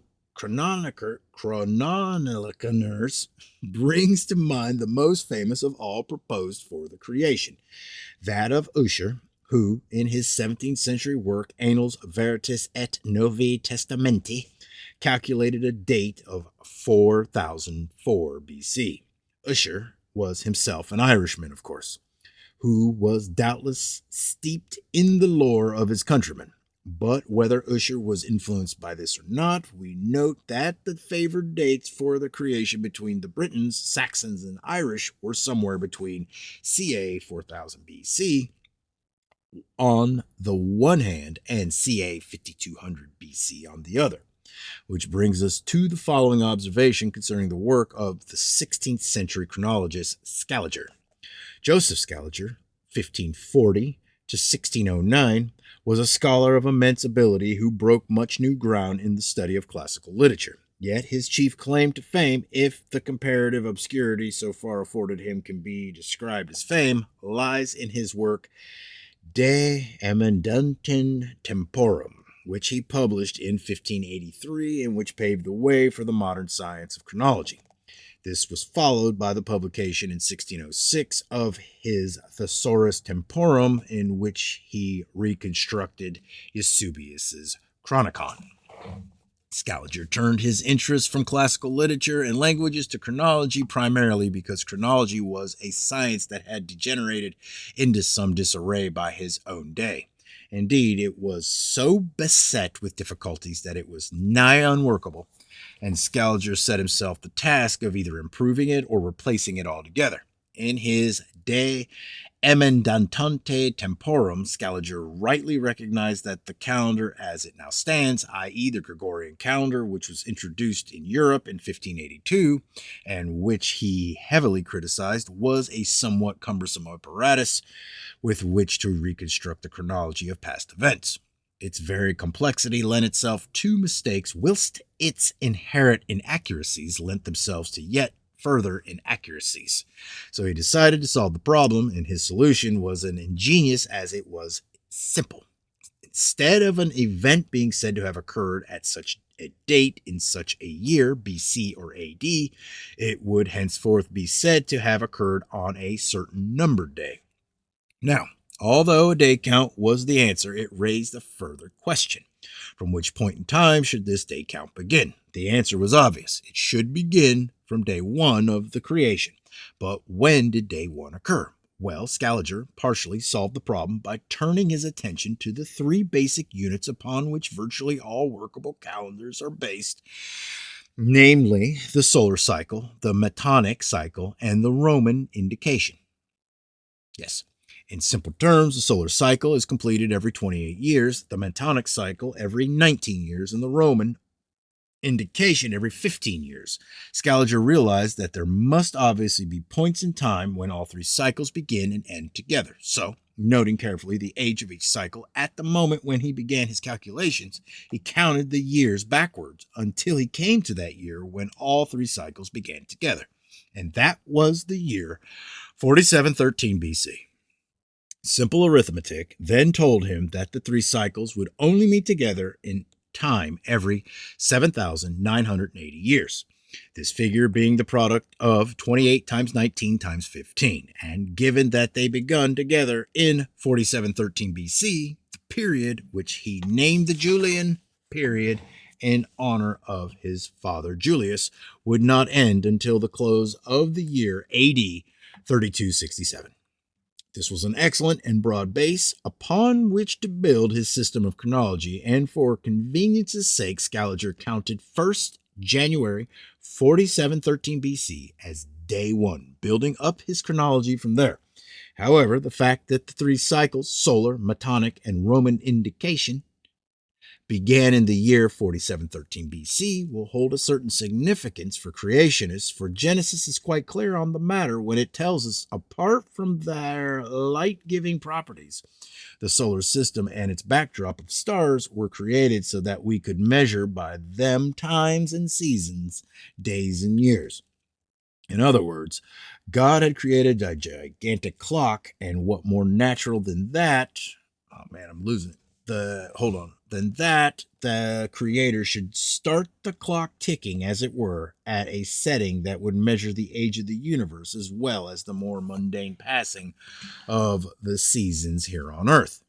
But before we recklessly assume that Scaliger had all unwittingly stumbled across the true date for the creation, we must remember that Scaliger based his calculations on the present values of the solar and metonic cycles, or at least the values of these cycles as they stood in the year 1582 or 3. Creationists should be painfully aware by now that values today may not necessarily be the values of the past. This is constantly argued by creationists in refutation of the uniformitarian hypothesis. Much damage, disruption, and mayhem has occurred, which will undoubtedly have altered those values to an extent we can only guess at. On a local, planet Earth level, we have had the global flood of Noah and other geological disasters to alter the rotation of the Earth and hence the links of the day and year. The moon has suffered local catastrophes of its own, affecting no doubt the length of the lunar month, and the universe in general has degenerated noticeably in its values during the past 6,000 years or so, simply through the inexorable workings of the second law of thermodynamics. There is, moreover, much documentary evidence to suggest that calendar calculations underwent several revisions, both during the more immediate centuries of the post-flood era and later. Why were these revisions necessary? The deteriorations in the motions of the Earth, moon, and stars, and hence the calendars, seem to have occurred not gradually over an immense period of time, as implied by most modernist writers on the subject, but at certain points in history, when one day the current calendar was workable and the next when it was not. Studying the revisions that had to be made and of which we have any record, intercalculations were suddenly brought in to correct for suddenly observed discrepancies. Now, if the deteriorations in the calendar, especially the lunar calendar, were indeed gradual, as some would have us believe, then why were the reforms that are corrected for this deterioration not brought in equally gradual stages? It is simply not good enough to assume, as most modern writers on the subject assume, that the early calendar makers were merely poor observers who possessed no theoretical astronomy and who could thus only make poor calendars that had to be corrected from time to time.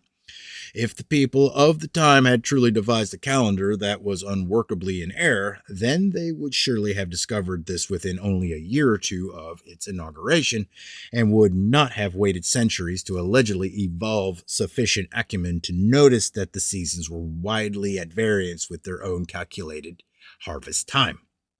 With ignorance and stupidity of that order, it is difficult to see how they would have coped with some of life's more challenging problems. One such people, who are said not to have possessed any mathematics of a particularly high order, nor any theoretical astronomy, are the Maya of South America. Now, the Maya instituted a day count exactly like that which Scaliger devised in order to solve certain chronological and genealogical problems that they have come across whilst reconstructing their own ancient history. The unnerving aspect of this from the modernist point of view, however, is the fact that the Maya perfected their day count some 600 years or more before Scaliger was even thought of. Scaliger, we are rightly told, was a genius. The Maya, we are wrongly told, were not. But why are we told that the Maya were not geniuses? Why do modernist authors insist on telling us that the Maya had no theoretical astronomy and no system of theoretical mathematics, in spite of a much concrete evidence to the contrary? At Chichen Itza in Mexico stands the ruins of a gigantic observatory that the Maya built, whose passageways are aligned with the sun, moon, and stars. With this, and in conjunction with other aligned observatories, the Maya were able to predict lunar and solar eclipses with great accuracy, as well as measuring the synodic cycles of Venus with a precision that has only been matched and realized in modern times. But perhaps there is a method in the modernist madness. If we correlate the Mayan day count with that of Scaliger, we find that the Mayan day 1 began on Julian day 584283. 5,800. Oh, Jesus. Yeah, 584283, which equals in our terms 10th of August, 3113 BC. I make that a Thursday for the start of the Mayan day count. Now, the significance of this lies in the fact that although the Mayan concept of time was cyclic, they nevertheless knew that the world-destroying catastrophe that had closed the previous age was brought about by water, and that their own age had begun after the catastrophe. In other words, they looked back to the flood as the close of the old age and the beginning of the new. And it is here that the day count takes on an immense significance. Scaliger's day count, we remember, took him back to the year 4713 BC, and it is more than probable that this corresponds roughly to the year of the creation. The Mayans, however, did not begin their day count from the creation, but from the flood, and this event was set in their chronology, not Scaliger's, in the year 3113 BC. And subtracting 3113 from 4713 leaves us with a 1600-year period between the two dates for the creation and the flood, a period of time which corresponds remarkably close to the 1656-year period set out so precisely in the Genesis record. Little wonder that this information is precluded these days by a cursory dismissal of Mayan mathematics and astronomy. If I were a modernist, I'd dismiss it too. But to briefly take stock of the situation, we may see by all the evidence noted above that not only did our ancient forebears look back in pre-Christian times to their descent from the patriarchs that are named in the Table of Nations, but they also held that the earth was of recent creation and that it had once suffered a flood. And they knew all this without any recourse to the book of Genesis, of which they were entirely unaware. In all, their records constitute a rather formidable body of evidence, but there is another subject that has a bearing on our inquiry, and again it was something that our forebears accepted without any problem at all. Indeed, they recorded its occurrence regularly in their annals and chronicles,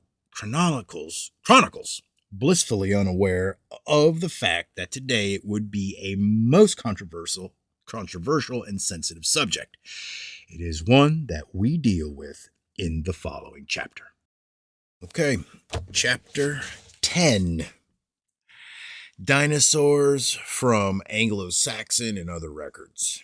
I have spoken on the subject at the Table of Nations and the early post-flood history of Europe and Germany, Belgium, and many places now in England, and what surprised me at first was how, during question time, the subject turned so quickly to that of dinosaurs. Do they appear in the early chronicles? Do descriptions of them exist? And so on. So here I have set out as many examples of the mention of dinosaurs in the early records as I could immediately find, although there are doubtless many other instances to be noticed. Some of the examples mentioned here come from the very records that we have just been considering concerning the descent of the nations. The progression is only logical, for if the earth is as young as our forebears thought, and as the creation model of origin predicts, then evidence will be found which tells us that in the recent past, dinosaurs and man have coexisted. There is, in fact, good evidence to suggest that they still coexist, and this is directly contrary to the evolutionary model, which teaches that dinosaurs lived millions of years before man came along, and that no man, therefore, can ever have seen a living dinosaur. And to attest this assertion, we will now examine the issue by considering the written evidence that has survived from the records of various ancient peoples that describe, sometimes in the most graphic detail, human encounters with living giant reptiles that we would call dinosaurs. And as we shall see, some of those records are not so ancient. There are, of course, the famous descriptions of two such monsters from the Old Testament, Behemoth and Leviathan. Behemoth being a great vegetarian that lived on the fens, and Leviathan, a somewhat more terrifying armor-plated amphibian whom only children and the most foolhardy would want as a pet. The Egyptians knew Behemoth by the name Pehu Mu. That would be P apostrophe IH period MW, which is the same name, of course. Leviathan was similarly known as Lotan to the men of Ugarit. Babylonian and Sumerian literature has preserved details of similar creatures, as has the written and unwritten folklore of peoples around the world. But perhaps the most remarkable descriptions of living dinosaurs are those that the Saxon and Celtic peoples of Europe have passed down to us. The early Britons, from whom the modern Welsh are descended, provide us with our earliest surviving European accounts of reptilian monsters, one of whom killed and devoured King Morovidius Moradid in ca. 336 BC. We are told in the account translated for us by Geoffrey of Monmouth that the monster gulped down the body of Morovidius as a big fish swallows a little one. Geoffrey described the animal as a balua.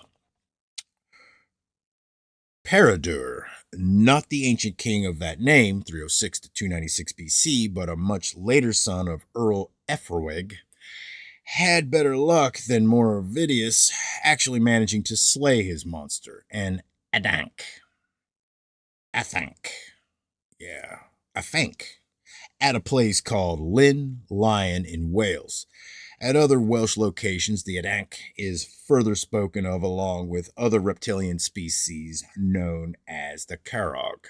The Adank survives until comparatively recent times at such places as Bedd Afanc near Brinberian, at Llyn y Afanc above Betws y Coed, on the River Conway. The killing of this monster was ascribed in the year 1693. And Llyn Barfog. A Carog is commemorated at Carog near Corwin and at Dolly Carog in the Vale of Conway. Moreover, dinosaurs in the form of flying reptiles were a feature of Welsh life until surprisingly recent times. As late as the beginning of the present century, elderly folk at Penllyn in Glamorgan used to tell of a colony of winged serpents that lived in the woods around Penllyn Castle. As Mary Trevelyan tells us, the woods around Penllyn Castle, Glamorgan, had the reputation of being frequented by winged serpents, and these were the terror of old and young alike. An aged inhabitant of Penllyn, who died a few years ago, said that in his boyhood the winged serpents were described as very beautiful. They were coiled when in repose and looked as if they were covered with jewels of all sorts. Some of them had crests sparkling with all colors of the rainbow. When distributed, they glided swiftly, sparkling all over, and their hiding places. When angry, they flew over people's heads with outspread wings, bright and sometimes with eyes too, like the feathers in the peacock's tail. He said it was no old story invented to frighten children, but a real fact. His father and uncle had killed some of them, for they were as bad as foxes for poultry. The old man attributed the extinction of the winged serpents to the fact that they were terrors in the farmyards and coverts. This account is intriguing in many respects, not the least being the fact that it is not a typical account of dragons. The creatures concerned were not solitary and monstrous beasts, but small creatures that lived in colonies. Not at all like the larger species of winged reptile that used to nest upon an ancient burial mound or tumulus at Terek Arabetus in the county of Dyfed, for example. But whilst we are in Wales, it is worth noting that the Llandudari Garog is Garog, a corruption of Carog. The church contains a carving of a local giant reptile whose features include large paddle-like flippers, a long neck, and a small head. Glaslyn in Snowdon is a lake where an Anthak was sighted as recently as the 1930s. On this occasion, two climbers on the side of a mountain looked down onto the surface of Glaslyn, and they saw the creature, which they described as having a long gray body, rise from the depths of the lake to the surface, raise its head, and then submerge again. One could multiply such reports by the hundred. In England and Scotland, again, until comparatively recent times, other reptilian monsters were cited and spoken of in many places. The table at the end of this chapter lists 81 locations in the British Isles alone in which dinosaur activity has been reported. There are, in fact, nearly 200 such places in Britain. But perhaps the most relevant aspect of this, as far as our present study is concerned, is the fact that some of these sightings and subsequent encounters with living dinosaurs can be dated to the comparatively recent past. The giant reptile at Burrs in Suffolk, for example, is known to us from a chronicle of 1405. Close to the town of Burris, near Sudbury, there has lately appeared, to the great hurt of the countryside, a dragon, vast in body, with a crested head, teeth like a saw, and a tail extending to an enormous length. Having slaughtered the shepherd of a flock, it devoured many sheep. After an unsuccessful attempt by local archers to kill the beast, due to its impenetrable hide, in order to destroy him, all the country people around were summoned. But when the dragon saw that he was again to be assailed with arrows, he fled into the marsh or mere, and there hid himself among the long reeds, and was no more seen. Later in the 15th century, according to a contemporary chronicle that still survives in Canterbury's cathedral's library, the following incident was reported. On the afternoon of Friday, 26th September 1449, two giant reptiles were seen fighting on the banks of the River Stour, near the village of Little Congnard, which marked the English county borders of Suffolk and Essex. One was black and the other reddish and spotted. After an hour-long struggle that took place, to the admiration of many of the locals beholding them, the black monster yielded and returned to its lair, the scene of the conflict being known ever since as Sharpfight Meadow. As late as August 1614, the following sober account was given of a strange reptile that was encountered in St. Leonard's Forest in Sussex. The sighting was near a village that was known as Dragon's Green long before this report was published. This serpent, a dragon as some call it, is reputed to be 9 feet, or rather more in length, and shaped almost in the form of an axle tree of a cart. A quantity of thickness in the midst and somewhat smaller at both ends. The former part, which he shoots forth as a neck, is supposed to be an ellie, 3 feet 9 inches or 114 centimeters long, with a white ring, as it were, of scales about it. The scales along his back seem to be blackish, and so much as is discovered under his belly appeareth to be red. It is likewise discovered to have large feet, but the eye may there be deceived, for some suppose that serpents have no feet. The dragon rides away, as we call it, as fast as a man can run. His food, rabbits, is thought to be, for the most part, in a coneywarren, which he much frequents. There are likewise upon either side of him discovered 2 great bunches so big as a large football, and, as some think, will in time grow to wings. But God, I hope, will, to defend the poor people in the neighborhood, that he shall be destroyed before he grows to fledge. This dragon was seen in various places within a circuit of 3 or 4 miles, and the pamphlet named some of the still living witnesses who have seen him. These included John Steele, Christopher Holder, and a certain widow woman dwelling near Faggot. Another witness was the carrier of Horsham, who lieth at the White Horse Inn in Southwark, One of the locals set his 2 mastiffs onto the monster, and apart from losing his dogs, he was fortunate to escape alive from the encounter, for the dragon was already credited with the deaths of a man and woman at whom it had spat and who consequently had been killed by its venom. When approached unwittingly, our pamphleteer tells us the monster was of countenance very proud, and at the sight or hearing of men or cattle will raise his neck upright and seem to listen and look about with great arrogancy. An eyewitness account of typically reptilian behavior. Again, as late as 27th and 28th May 1669, a large reptilian animal was sighted many times, as was reported in the pamphlet, a true relation of a monstrous serpent seen at Henham, Essex, on the Mount of Saffron Walden. In 1867 was seen for the last time the monster that lived in the woods around Fiddlesworth in Sussex. It would run up to people hissing and spitting if they happened to stumble across it unawares, although it never harmed anyone.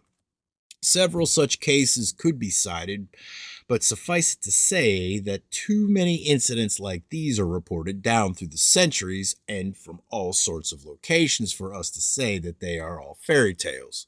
For example, Scotland's famous Loch Ness Monster is too often thought to be a recent product of the local tourist board's efforts to bring in some trade, yet Loch Ness is by no means the only Scottish loch where monsters have been reported. Loch Lomond, Loch Awe, Loch Rannoch, and the privately owned Loch Maror, over 1,000 feet deep, also have records of monster activity in recent years. Indeed, there have been over 40 sightings at Loch Maror alone since the end of the last war, and over 1,000 from Loch Ness in the same period.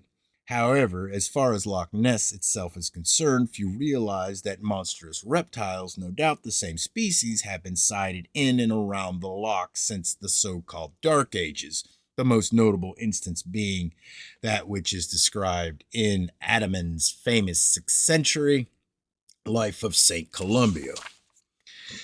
There we read that in the year AD 565, Columba, on yet another of his missionary journeys in the north, needed to cross the river Ness. As he was about to do so, he saw a burial party. On inquiry, he was informed that they were burying a man who had just been killed by a savage bite from a monster who had snatched him while swimming. On hearing this, and with never a thought of for his own safety, the brave saint immediately ordered one of his followers to jump into the freezing water to see if the monster was still in the vicinity. Adamannan relates how the thrashing about of the alarmed and unhappy swimmer, Lun Mokumen, by name, attracted the monster's attention. Suddenly, on breaking the surface, the monster was seen to speed towards the luckless chap with its mouth wide open and screaming like a banshee. Columba, however, refused to panic, and from the safety of the dry land rebuked the beast. Whether the swimmer added any rebukes of his own is not recorded, but the monster was seen to turn away, having approached the swimmer so closely that not the length of a punt pole lay between them. Columba naturally claimed the credit for the swimmer's survival, although the reluctance of the monster to actually harm the man is the most notable thing in this incident. The first swimmer had been savaged and killed, though not eaten, and the second swimmer was likewise treated to a display of the creature's wrath, though not fatally. Most likely, the 2 men had unwittingly entered the water close to where the creature kept her young, and she was reacting in a way that is typical of most species: gorillas, bull elephants, ostriches, indeed, all sorts of creature will charge at a man, hissing, screaming, and trumpeting alarmingly, yet will rarely kill him or harm him so long as the man takes the hint and goes away. We can rely on it that Columba's follower, utterly lacking his saintly master's fortitude, had begun the process of taking the hint in plenty of time for the monster to realize that killing him would not be necessary. Yet not even Lun Mokumen's experience is that uncommon. As recently as the 18th century, in a lake called Lyn Why Gadur in Snowdon, Wales, a certain man went swimming He reached the middle of the lake and was returning to the shore when his friends who were watching him noticed that he was being followed by a long, trailing object winding slowly behind him. They were afraid to raise an alarm, but went forward to meet him as soon as he reached the shore where they stood. Just as he was approaching, the trailing object raised its head, and before anyone could render aid, the man was enveloped in the coils of the monster. It seems that the man's body was never recovered. At about the turn of this present century, the following incident took place. It was related by a Lady Gregory of Ireland in 1920. Old people told me that they were swimming there in an Irish lake called Lough Graney, and a man had gone out into the middle, and they saw something like a great big eel making for him. Happily, on this occasion, the man made it back to the shore, but the important thing for us to notice is that these are only a few of a great many reports concerning the sightings in recent times of lake-dwelling monsters which, if only their fossils had been found, would have been called dinosaurs. But the British Isles are not the only place where one can find such reports. They occur quite literally all over the world. William Caxton, for example, England's first printer, recorded for us in 1484 the following account of a reptilian monster in medieval Italy. I have modernized the spelling and punctuation. There was found within a great river, i.e., the Po of Italy, a monster marine, or of the sea, of the form or likeness which followeth. He had the form or making of a fish, the which part was in two halves, that is, to wit, double. He had a great beard, and he had two wonderfully great horns above his ears. Also, he had great paps, and a wonderfully great and horrible mouth. And at the both of his elbows he had wings right broad and great of fish's armor, wherewith he swimmed, and only he had but the head out of the water. It happed then that many women laundered and washed at the port or haven of the said river, where that is horrible and fearful beast was, who, for lack of default of meat, came swimming toward the said woman, of the which he took one by the hand, and supposed to have drawn her into the water. But she was strong and well advised, and resisted against the said monster. And as she defended herself, she began to cry with a high voice, "Help, help!" To which came running 5 women, which by hurling and drawing of stones killed and slew the said monster. For he was come too far within the sound, wherefore he might not return to the deep water. And after, when he rendered his spirit, he made a right little cry. He was of great corpulence, more than any man's body. And yet, saith Pogius Bracoloni of Florence, in this manner, that he, being at Ferrara, he saw the said monster, and saith yet that the young children were accustomed for to go bathe and wash them within the said river, but they came not all again. Wherefore the women neither washed nor laundered their clothes at the said port, for the folk presumed and supposed that the monster killed the young children which were drowned. Caxton also provided the following account of a serpent which left a cow badly bruised and frightened, although we should bear in mind that a serpent in Caxton's day was not the snake that we would imagine today. For the word serpent has changed its meaning slightly since the Middle Ages. There are 1 or 2 intriguing woodcut illustrations of these serpents in Caxton's book, and they are all bipedal, scaled reptiles with large mouths. About the marches of Italy within a meadow was sometime a serpent of wonderful and right marvelous greatness, right hideous and fearful. For first, he had the head greater than the head of a calf. Secondly, he had a neck of the length of an ass, and his body made after the likeness of a dog. And his tail was wonderfully great, thick and long, without comparison to any other. A cow, seeing so right horrible a beast, she was all fearful, and lift herself up, and supposed to have fled away. But the serpent with his wonderfully long tail enlaced her 2 hind legs, and the serpent then began to suck the cow, and indeed so much was so long he sucked that he found some milk, And when the cow might escape from him, she fled unto the other cows, and her paps and her hind legs, and all that the serpent touched was all black in great space of time. These accounts are clearly factual and witness reports rather than fairy tales, and are as close to journalistic reporting as we shall ever see in the works from the Middle Ages. But for a more modern example of such journalistic reporting, let us consider the following article that appeared recently in that most sober of British journals, The Times. Japanese fishermen caught a dead monster weighing 2 tons and 30 feet in length off the coast of New Zealand in April, it was reported today. Believed to be a survivor of a prehistoric species, the monster was caught at a depth of 1,000 feet off the South Island coast near Christchurch. Paleontologists from the National Science Museum near Tokyo have concluded that the beast belonged to the Plesiosaurus family, huge, small-headed reptiles with a long neck and 4 fins. After a member of the crew had photographed and measured it, the trawler's captain ordered the corpse to be thrown back into the sea for fear of contamination to his fish. It is thought-provoking to consider that the Japanese have no problem with officially owning up to the present-day existence of dragons, sea monsters, or dinosaurs. Indeed, they even issued a post stamp with a picture of a Plesiosaurus to commemorate the above find.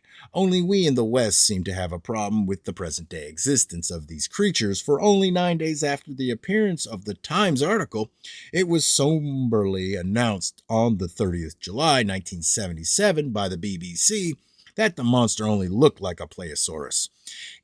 It in fact, was a shark that had decomposed in such a way as to convey the impression that it had a long neck, a small head, and 4 large paddles. How they, or their informants at the Natural History Museum in Kensington, could tell this since the creature was no longer available for examination, we can only guess at, especially considering that the marine biologists on board the vessel, the Zayu Maru, had sketched the creature's skeletal structure and is nothing like that of a shark. See figure 10.1.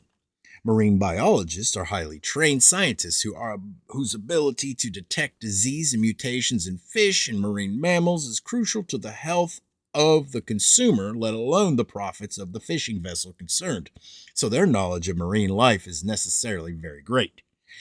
Yet the BBC would have us believe that Michiko Yano, the government-trained and highly qualified marine biologist who examined, photographed, and measured the monster, wouldn't know a dead shark when he saw one.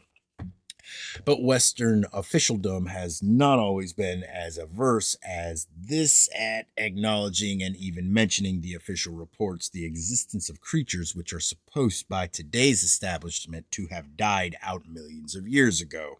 The following, for example, was penned only 200 years ago in 1793 and describes creatures that sound suspiciously like pterodactyls or similar. Remember, it is an official and very sober government report that we are reading. In the end of November and beginning of December last, many of the country people observed dragons appearing in the north and flying rapidly towards the east, from which they concluded, and their conjectures were right, that boisterous weather would follow. This report is intriguing for the fact that exactly 1,000 years before an almost identical report made its appearance in the Anglo-Saxon Chronicle under the year 793. The two accounts are nothing more than country people being able to predict the weather by observing the behavior of the animals, which is a skill that they have always possessed and used. And these accounts, combined with later records of the years 1170, 1177, 1221, and 1222, of 1233, and of 1532, suggest that these creatures could tell the approach of bad weather coming in and off the Atlantic and simply migrated to calmer regions while the bad weather lasted.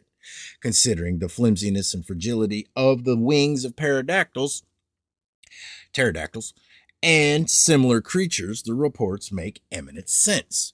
But now we come to the most notable record of all. They are written works that are remarkable for the graphic detail with which the portray the giant reptiles that the early Saxons, Danes, and others encountered in northern Europe and Scandinavia.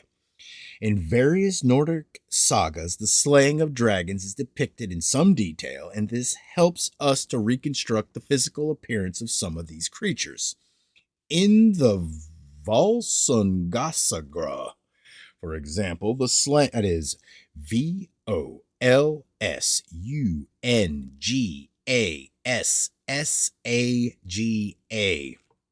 For example, the slaying of the monster Fafnir was accomplished by Sigurd digging a pit and waiting inside the pit for the monster to crawl overhead on its way to the water.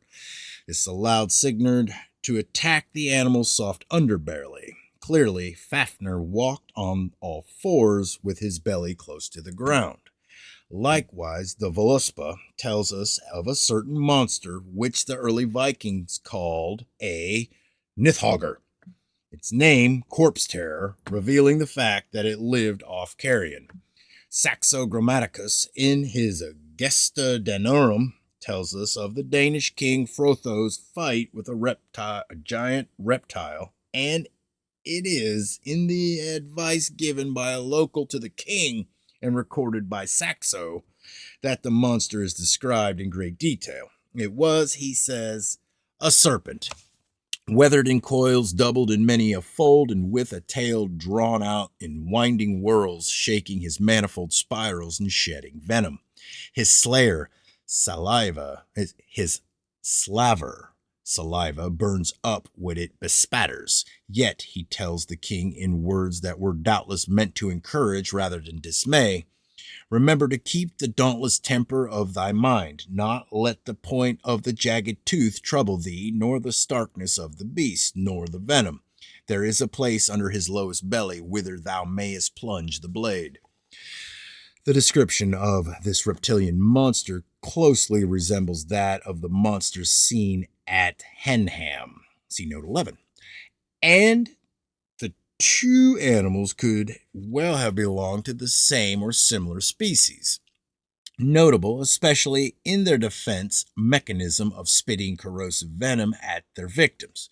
But it is the epic Anglo-Saxon poem Beowulf that provides us with truly invaluable descriptions of a huge reptilian animals which, only 1,400 years ago, infested Denmark and other parts of Europe. And we shall turn our attention now to a close and very detailed examination of this most remarkable account. All right, chapter 11, Beowulf and the Creatures of Denmark. The Beowulf poem survives in a single manuscript copy that was made in ca. AD 1000. Moreover, this manuscript is often stated by modern critics to be a copy of the mid-8th century Anglo-Saxon, i.e. Old English original, now lost.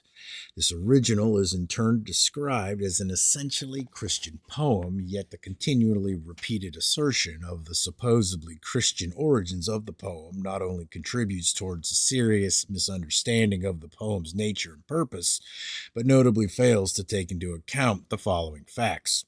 Firstly, there are no allusions whatever in the poem to any event, person, or teaching of the New Testament. This is in sharp contrast to other Anglo-Saxon poems, The Dream of the Rood, and so on, that certainly are Christian in sentiment. There are definite allusions to certain facts and personages contained in the Old Testament, namely to God, the creation, to Abel, and to Cain, but these are no more than those same historical allusions that are to be met with in the other pre-Christian Anglo-Saxon genealogies and records that we have already studied in chapter 7 of this book. Like those records, and whilst likewise showing a most interesting historical knowledge of certain events and personages that also appear in the Genesis record, the Beowulf poem clearly predates any knowledge among the Anglo-Saxons of Christianity per se.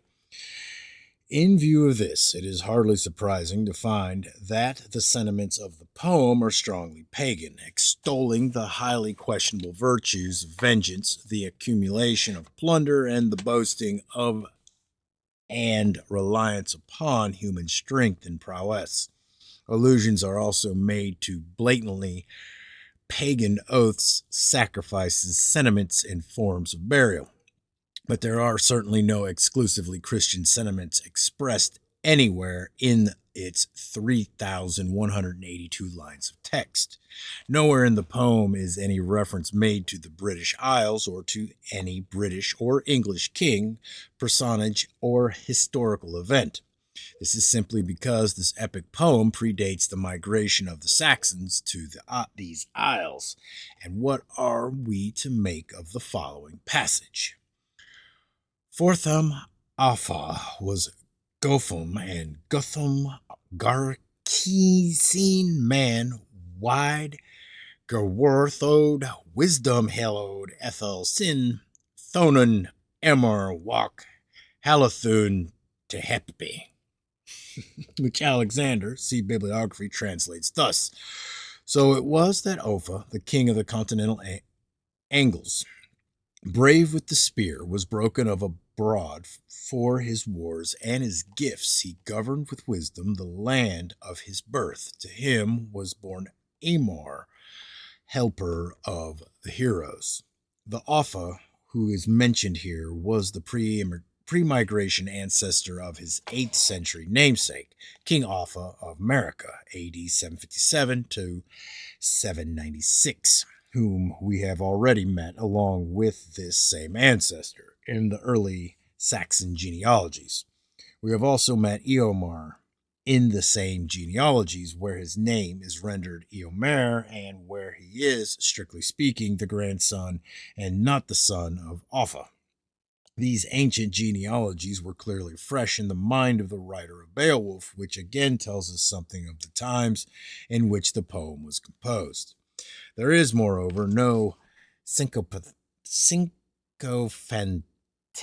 dedication of a poem to any Christian Anglo-Saxon English king, not even to the King Offa, whose ancestor is immortalized in the poem and under whose auspices some modern scholars suggest the poem was written.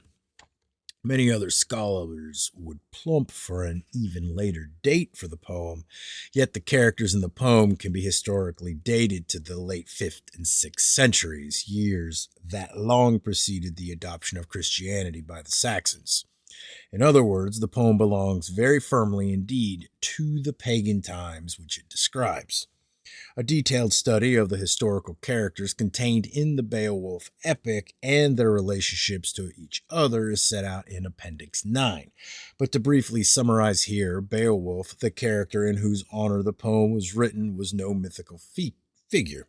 His place is firmly set in history. He was born the son of Ecgtheow in AD 495. At the age of 7, in AD 502, he was brought to the court of Harethel, his maternal grandfather, AD 445 to 503, who was then king of the Getingas, a tribe who inhabited what is today southern Sweden and whose eponymous founder, Geat, was also appears in the early genealogy, see Chapter 7.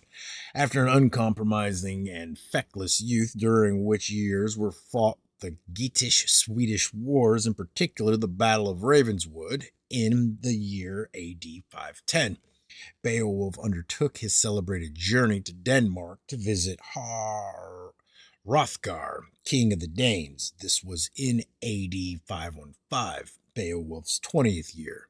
This was also the year of his slaying the monster Grendel, which we shall examine shortly. 6 years later, in AD 521, Beowulf's uncle, King Hygelac, was slain. Hygelac himself is known to have lived from AD 475 to 521, having come to the throne of the Getingas in AD 503, the year of his father Hrethel's death. He is independently mentioned in Gregory of Tours' Historia Francorum, where his name is rendered Clocallacius. There, and in other Latin Frankish sources, he is described as a Danish king, not a Geat. But this is the same mistake that our own English chroniclers made when they included even the Norwegian Vikings under the generic name of Danes. The Liber Monstrorum, however, did correctly allude to him as Rex Getarum, king of the Geats. Saxo also mentions him as the Hugh Galatus, who destroyed the Swedish chief Homothus. Homothus, in turn, is the same as the Inmund, who is depicted in line 2612 of the Beowulf poem. On Helgelac's death, Beowulf declined the offer to succeed his uncle to the throne of the Geatengas, choosing instead to act as guardian to Helgelac's son, Prince Herdred, during the years of Herdred's minority. Herdred lived from AD 511 to 533. He was therefore in his 10th year when he became king. Herdred, however, was killed by the Swedes in AD 533 for giving shelter to the Swedish king's nephews, see Appendix 9. And it was in this year that Beowulf took over the reins of kingship. Beowulf went on to rule his people in peace for 50 years, dying at some 88 years of age in the year AD 583. The manner of his death, though, is particularly relevant to our study, as we shall see. But first, we must dispel one particular and erroneous notion that has bedeviled studies in this field for years. Since the poem's rediscovery in the early 18th century, although it was brought to the more general attention of scholars in the year 1815 when it was first printed, scholars have insisted on depicting the creatures in their translations of the poems as trolls. The monster Grendel, it is said, was a troll, and the female, who was assumed by the Danes to have been his mother, is likewise called by modern translators a troll wife. The word troll is of Nordic origin, and in the fairy tales of Northern Europe, it is supposed to have been a human-like, mischievous, and hairy dwarf who swaps troll children for human children in the middle of the night.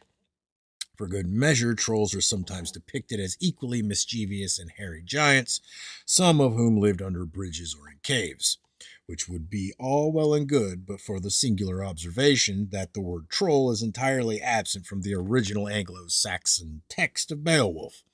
The poem is full of expressions that we would call zoological terms, and these relate to all kinds of creatures, but none of them having anything whatever to do with dwarves, giants, trolls, or fairies, mischievous or otherwise.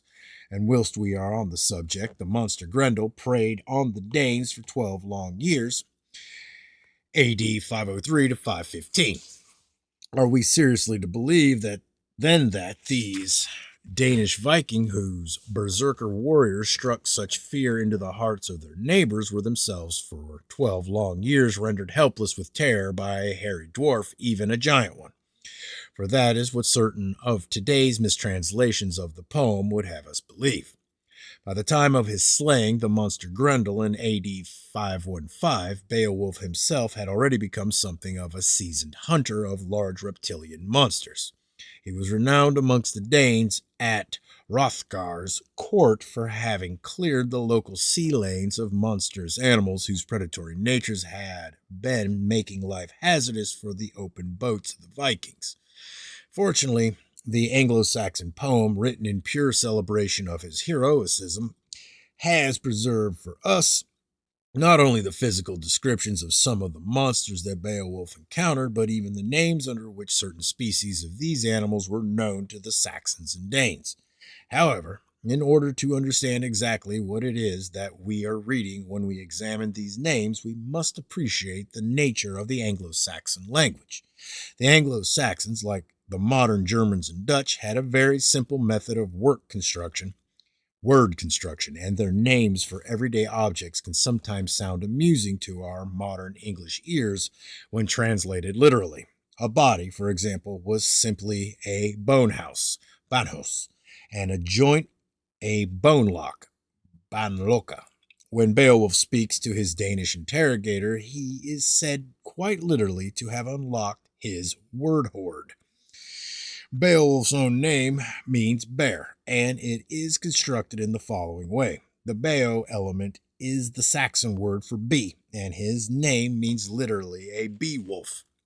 The bear has a dog-like face and was seen by those who wisely kept their distance to apparently be eaten by bees when it raided their hives for honey.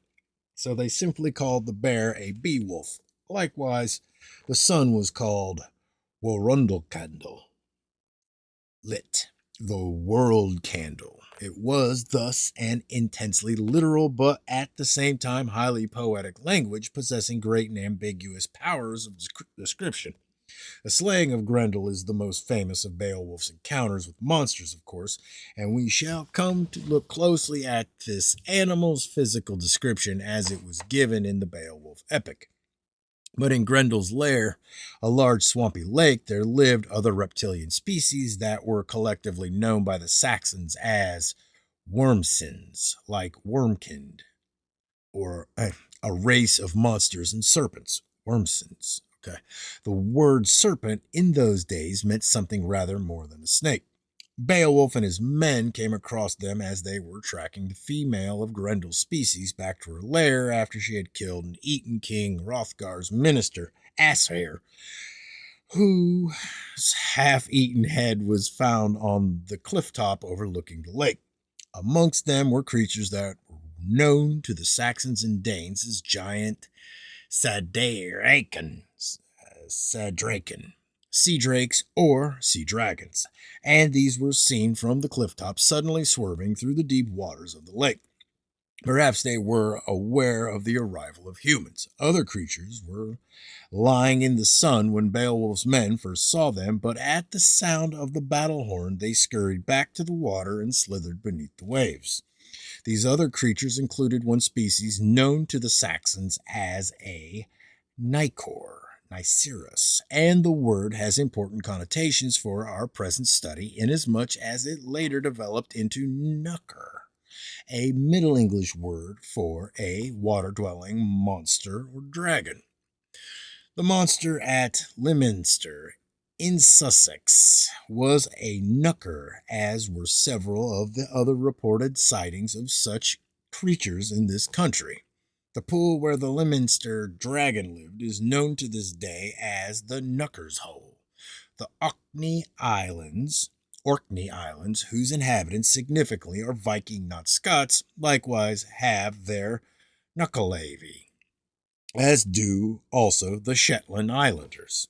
And on the island of Man, they have a Niker.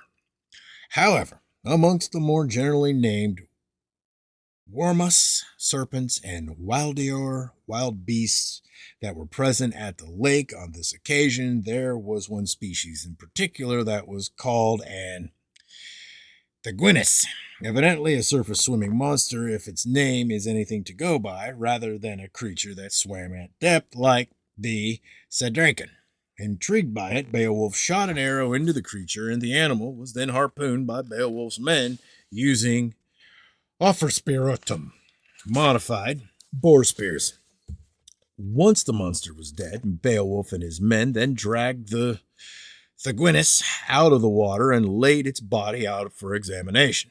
They had, after all, a somewhat professional interest in the animals that they were up against. Moreover, of the monstrous reptiles that they had encountered at the lake, it was said that they were such creatures as would sally out at mid-morning time to create havoc amongst the ships in the sea lanes. And one particular success of Beowulf's, as we have already seen, was clearing the narrow sea lanes between Denmark and Sweden of certain monsters, which he called Merfixa and Nicerus. Following that operation, the carcasses of 9 such creatures were laid out on the beaches for display and further inspection. The last monster to be destroyed by Beowulf, and from which encounter Beowulf also died in the year AD 583, was a flying reptile which lived on a promontory overlooking the sea at Ronessus on the southern coast of Sweden. Now, the Saxons, and presumably the Danes, knew flying reptiles in general as Liftflogger, air flyers, but this particular species of flying reptile, the specimen from Ronessus, was known to them as a Widflogger, lit a far-ranging flyer, and the description that they had left us fits that of a giant pterodon. Pteranodon. Okay, interestingly, I don't like these words. I don't like them. I don't like them. Probably will never get used to them. But whatever. Interestingly, the Saxons also described this creature as a Ligdraka, or fire dragon, and he is described as 50 feet in length, or perhaps wingspan, and about 300 years of age. Great age is a common feature among today's non-giant reptiles. Moreover, and the particular interest to us, the name Widflogger would have distinguished this particular species of flying reptile from another similar species which was capable of making only short flights. Such a creature is portrayed in figure 11.1, a shield boss from the Sutton Hoo burial, which shows a flying dragon with its wings folded along its sides. Its long tooth-filled jaws are readily seen, and the shield boss can be seen to this day in its showcase at the British Museum. Modern paleontologists working from fossilized remains have named such a creature pterodactyl. But our attention must now be drawn towards another reptilian monster, which was surely the most fearsome of all the animals encountered by Beowulf, the monster called Grendel. It is too often and mistakenly thought that the name Grendel was merely a personal name by which the Danes knew this particular animal, in much the same way as a horse is nicknamed Dobbin or a dog Fido. The monster, it is assumed, was called Grendel. But in fact, Grendel was the name that our forebears gave to a particular species of animal. This is evidenced by the fact that in the year AD 931, King Athelstan of Wessex issued a character in which a certain lake in Wiltshire, England, is called, as in Denmark, a Grendless mere. The Grendel in Beowulf, we note with interest, also lived in a mere. Other place names mentioned in old characters, Grendless Beck and Grendless Pit, for example, were likewise places that were or had been the inhabitants of this particular species of animal. Grendelwald, Grendelwood, in Switzerland is another such place. But where does the name Grendel itself come from? There are several Anglo-Saxon words that share the same root as Grendel. The Old English word grindan, for example, and from which we derive our word grind, used to denote a destroyer. But the most likely origin of the name is simply the fact that Grendel is an onomatopoeia term derived from the Old Norse Grindhill, meaning a storm, or Grenja, meaning to bellow.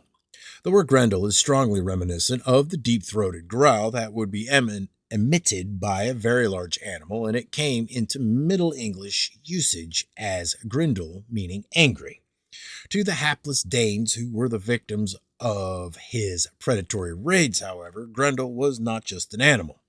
To them, he was demon-like, one who was sunum beswenst, afflicted with sins. He was goddess Anska, God's adversary, the Sinskatha, evildoer, who was Wansali, damned, a very fiend unhelig, devil in hell.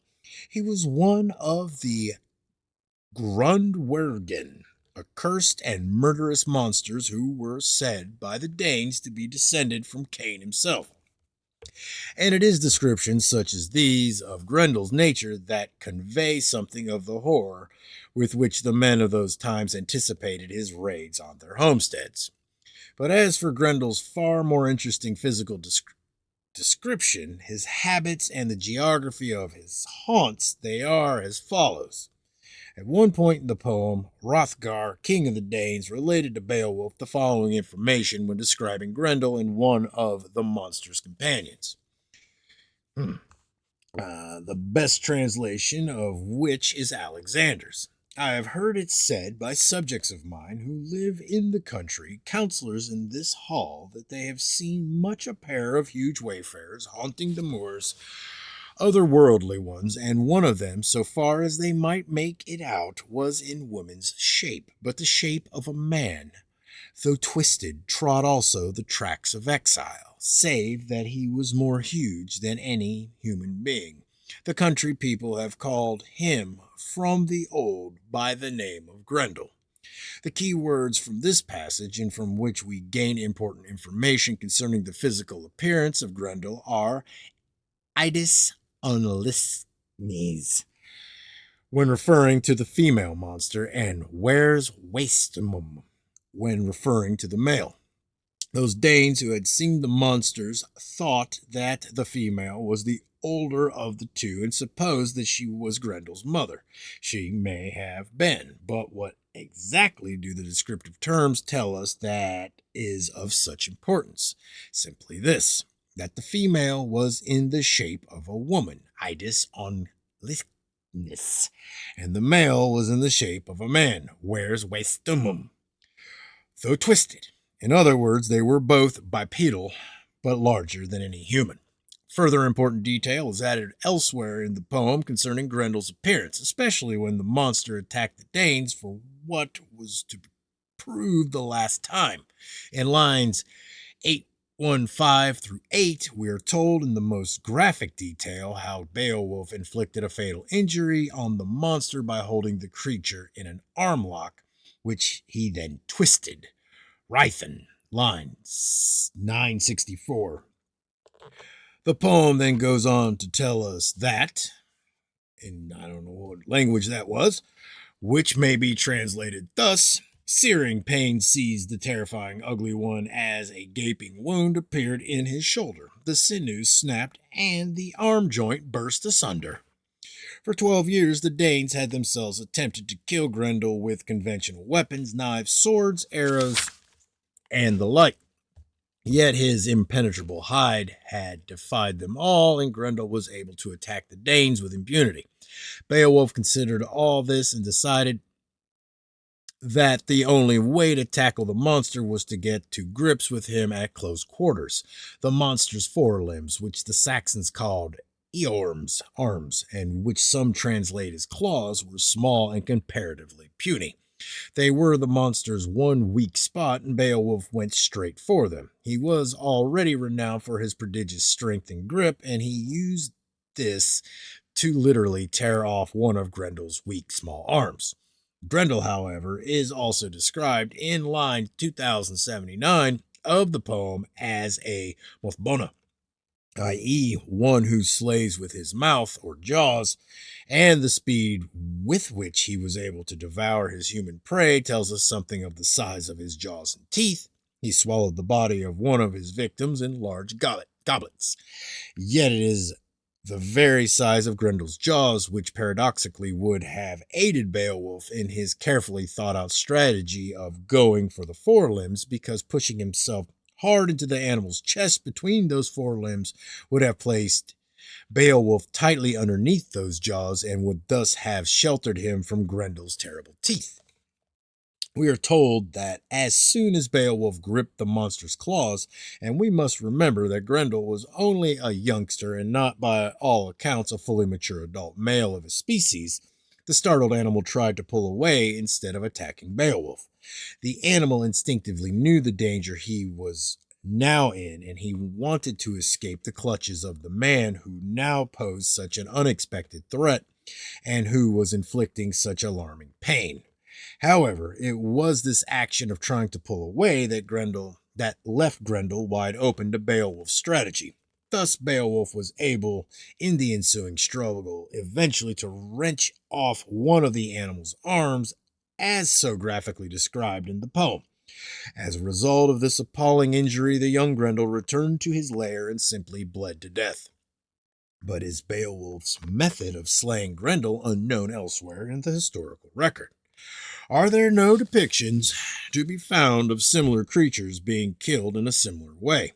It would seem that there are, the illustration below being one example. See figure 11.2. It is taken from an impression of an early Babylonian cylinder seal now in the British Museum and clearly shows a man about to amputate the forelimb of a bipedal monster whose appearance, though stylistic, fits the description of Grendel very closely. I know of no scholar who would venture to suggest that the Old English author of Beowulf filched his idea from his knowledge of Babylonian cylinder seals. So we may, I think, safely assume that Beowulf's method of slaying this particular kind of animal was not entirely unknown in the ancient world. Nor indeed was the Grendel itself entirely unknown in the ancient world, as is evident from the following item depicted in Figure 11.3. Here we are presented with a truly remarkable scene. The stone in which these strange animals are carved is preserved in the church of S.S. Mary and Hardulf at Bredon on the Hill in Leicestershire. This church used to belong to the Saxon Kingdom America. The stone itself is part of a larger frieze in which are depicted various birds and humans, all of them readily recognizable. But what are these strange creatures represented here? They are like nothing that survives today in England, yet they are depicted as vividly as the other creatures. There are long-necked quadrupeds, one of whom on the right seems to be biting or necking with another. And in the middle of the scene appears a bipedal animal who is clearly attacking one of the quadrupeds. He stands on two great hind legs and has two smaller forelimbs and carries what appears to be armor plating on his back. His victim seems to be turning to defend himself, but with his hind legs buckled in fear. Now, it cannot be pretended that these are merely caricatures of ordinary animals that are indigenous these days to the British Isles, for none of our present native species have long necks or are bipedal. So how are we to satisfactorily account for them? Is there a predatory animal from the fossil record known to us who had two massive hind legs and two comparatively puny forelimbs? There is indeed. In fact, there are several such species, but how was our Saxon artist to know about such creatures if he'd never seen one? Are we looking here at a depiction in stone of the creature known to the Saxons and Danes as Grendel? Considering the close physical descriptions that we find in Beowulf, it would seem that we are. The Beowulf epic tells us that as for his haunts and habits, Grendel hunted alone, being known by the understandably frightened locals who sometimes saw his moonlit shape coming down from the mist-laden fens as the Atoll Anginia, the terrifying solitary one. He was a Mirstapa, a marsh stepper, one who stalked the marshes or outlying regions, hunting the moors, as Alexander so powerfully renders it. He hunted by night, approaching human settlements and waiting silently in the darkness for his prey to fall asleep before he descended on them as a Skadulji India, a shadow goer, a night walker, gliding silently along the Fethlith, the waste and desolate tract of the marshes. He would emerge from the dense black of night as the Death Skua, Death's shadow. The Danes employed an Otweird, literally a giant ward, a watcher for monsters to warn off of Grendel's approach, but often in vain. For so silent was Grendel's approach when he was hunting in the darkness of the night that sometimes the Etenweird himself was surprised and eaten. On one particular and long-remembered night, no less than 30 Danish warriors were killed by Grendel. Little wonder, then, that Beowulf was rewarded so richly and was so famed for having slain him. In all, a comprehensive and somewhat horrifying picture of Grendel emerges from the pages of Beowulf, and I doubt that the reader needs to be guided by me as to which particular species of predatory dinosaur or the details of his physical description fit best. Modern commentators who have been brought up on evolutionary ideas are compelled to suggest that monsters like Grendel are primitive personifications of death or disease and other such nonsense. It had even once been suggested that he was a personification of the North Sea. But really, the evidence will not support such claims. One modern and refreshingly honest publication on the poem makes a far more telling comment. In spite of allusions to the devil and abstract concepts of evil, the monsters are very tangible creatures in Beowulf. They have no supernatural tricks other than exceptional strength, and they are vulnerable and mortal. The early medieval audience would have accepted these monsters, not as symbols of plague or war, for such creatures were a definite reality. And I am sorry I butchered the bejesus out of that. All right, chapter 12. Conclusion. It is astonishing how much information comes to the surface once a document has been released from the veil of obscurity that modernism has thrown over it. Who would believe when reading a modernist commentary of the book of Genesis that so much evidence was available to prove not its falsity, but its authenticity, not its mythical nature, but its truth and astonishing historical accuracy? Who would believe then, reading a modern evolutionary book on dinosaurs, that so many records were available to demonstrate that these creatures did not die out millions of years before man came along, as the evolutionary scheme of things would have it, but have lived alongside man, who recorded their activities in physical appearance and records both ancient and modern? And who would have believed when reading a modern history book on the ancient world that so many peoples from such diverse cultures actually recorded their own descent from the patriarchs of Genesis long before they could have heard the Bible or have been taught any of its contents? And who would have believed that the creation-evolution controversy was such an ancient debate? It is a sobering matter, and one which presents us with a picture of our past that is quite unlike that which we are used to seeing. It must certainly give us pause, and in the light of it all, we should surely now consider adopting a more reasonable and constructive approach to the study of the early history of mankind and of the Genesis record in particular. Some, no doubt, will be quick to decry such an acceptance of the truth of the biblical record as an act of blind faith. But where does blind faith come into it when that record is so fully endorsed by the writings of so many disinterested, not to say antagonistic witnesses, many of whose voices we have listened to both in the preceding chapters and the appendices which follow? When we read a book about King Henry VIII of England, we are not learning about him by way of blind faith, for we know that there are many independent sources to which we can go in order to verify what we have read. Rather, we believe the historical accounts of Henry VIII by way of informed reason, not faith, and exactly the same thing applies when we read the history that is contained in the book of Genesis and other parts of the Bible. We accept that the history as well, because in the face of so many disinterested witnesses and corroborative statements, that is simply the reasonable thing to do. To discard such a vast weight of independent testimony would be most unreasonable and would itself be a most irrational act of faith in the approach and highly questionable tenets of modernistic philosophy.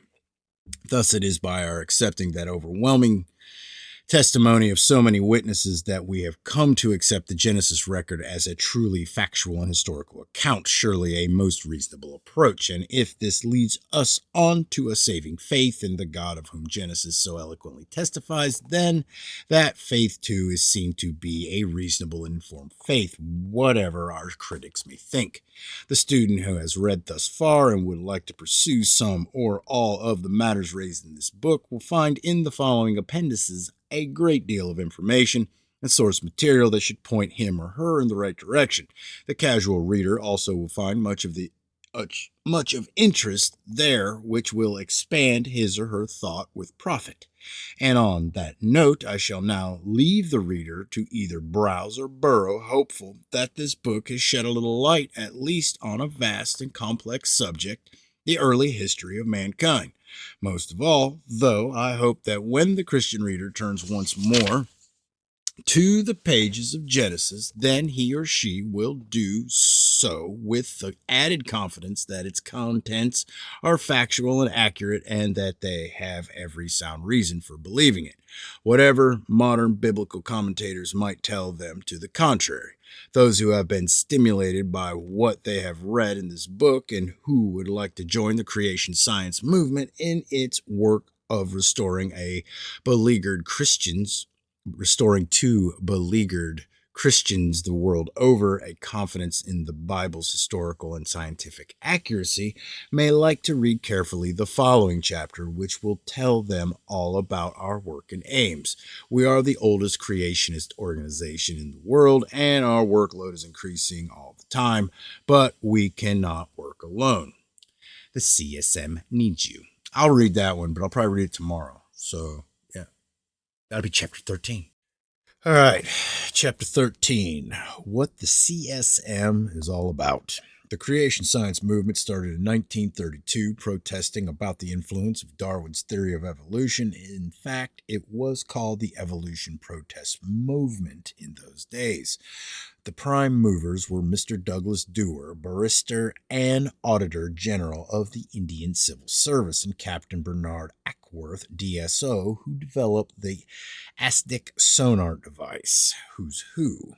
They called the first creationist meeting, EPM, at 21 Essex Gardens, the Strand, London, in 1932. The first public meeting was reported in the Times on February 12, 1935. Sir Ambrose Fleming presided, and what he said then still stands for what the creation science movement believes in today. He declared that of late years, the Darwinian anthropology had been forced on public attention by numerous books in such a fashion as to create a belief that it was a certainly settled scientific truth. The fact that many eminent naturalists did not agree that Darwin's theory of species production had been sufficiently established as a truth was generally repressed. If there had been no creation, there was no need to assume any creator. The chief basis for all religion was taken away and morality reduced to mere human expediency.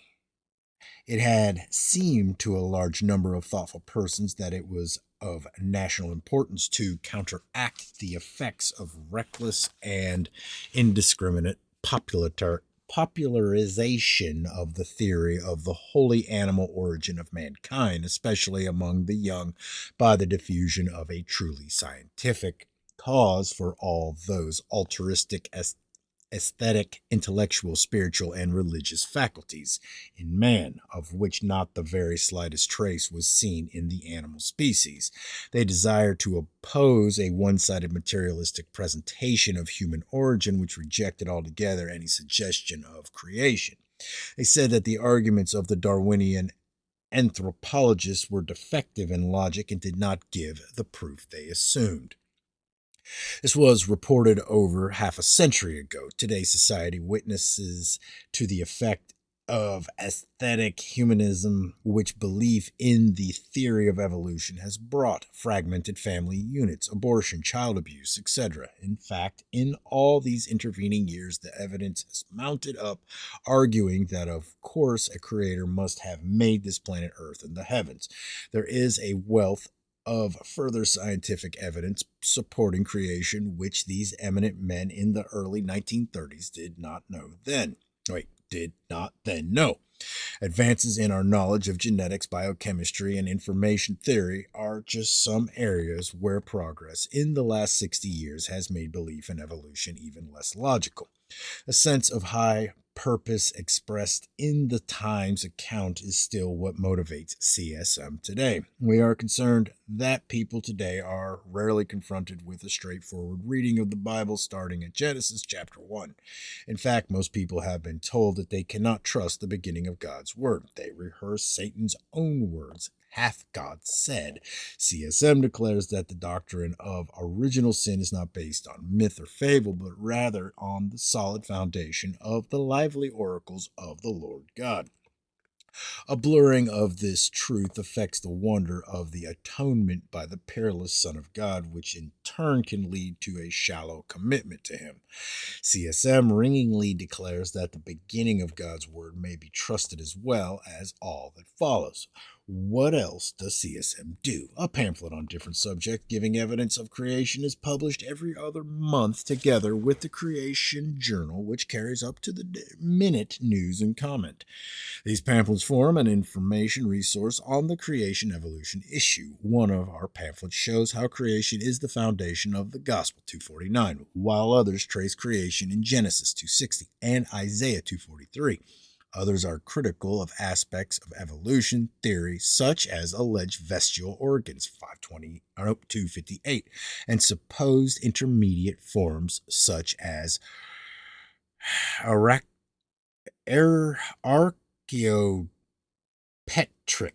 76 and Ape Men 151 and 234. Many pamphlets consider particular creatures and show how they could not possibly have evolved. These include whales 114, where the design of the mouth of the young whale fitting into the mother enables it to be suckled while at sea. The bombardier beetle 233 had to have a perfectly functioning explosive defense or it would have blown itself up. The palisade moth 248, birds of a feather 255, bats sonar systems 247, the bee's informative dance 264, the butterfly's metamorphoses 257 could not have evolved. Other pamphlets consider the so-called chemical evolution of life 267. Evidence is cited that the universe is only thousands of years old, 265. Measurements of salinity of the oceans, 221, show they are young. The eruption of Mount St. Helens, 252, in 1980 produced sediments which evolutionary geologists would normally interpret as taking very long periods of time to form. 3 distinct lines of experimental evidence from scientists of repute in Australia, America, and Russia strongly suggest that the speed at which light travels has diminished with time, 262 and 256. This affects the radiometric dating of rocks, 207, and the time taken for light to reach us from distant galaxies. It indicates that the universe is less than 10,000 years old. Scientific observations support the genealogies 219 in the Bible, a book of amazingly accurate science 254. That life was created and did not evolve, and that Adam was created in the beginning. CSM provides able speakers on creation who major on the scientific evidence, which is increasingly weighty. Today, many eminent scientists who do not even argue from the Christian standpoint find this evidence against the theory of evolution sufficient to convince them that there is no evolution at all. This evidence is ignored in school textbooks and TV nature programs. CSM lecturers regularly address universities, colleges, sixth forums, and church groups throughout the UK. In the 1960s, our creationist speakers toured the Far East, Australia, New Zealand, and North America, while in the 1990s we are beginning to meet the need in Eastern Europe. CSM has charitable status, charity number 801-745. We are members of an evangelical alliance. May we admit that we need you as a member. The hard-nosed humanism of evolution has become entrenched in the British educational system and in society at large. We need your dedicated support to topple it. Your subscription will help, and if you could arrange a meeting as well, even better. At the heart of CSM wishes to give glory to the Lord Jesus Christ, who created man in the image of the triune God and then stooped to redeem us. And the address of the CSM is Creation Science Movement, 50 Brecon Avenue, Cossam, Portsmouth, PO 62AW, England. Now, that concludes After the Flood. There's a large appendix that is still not read.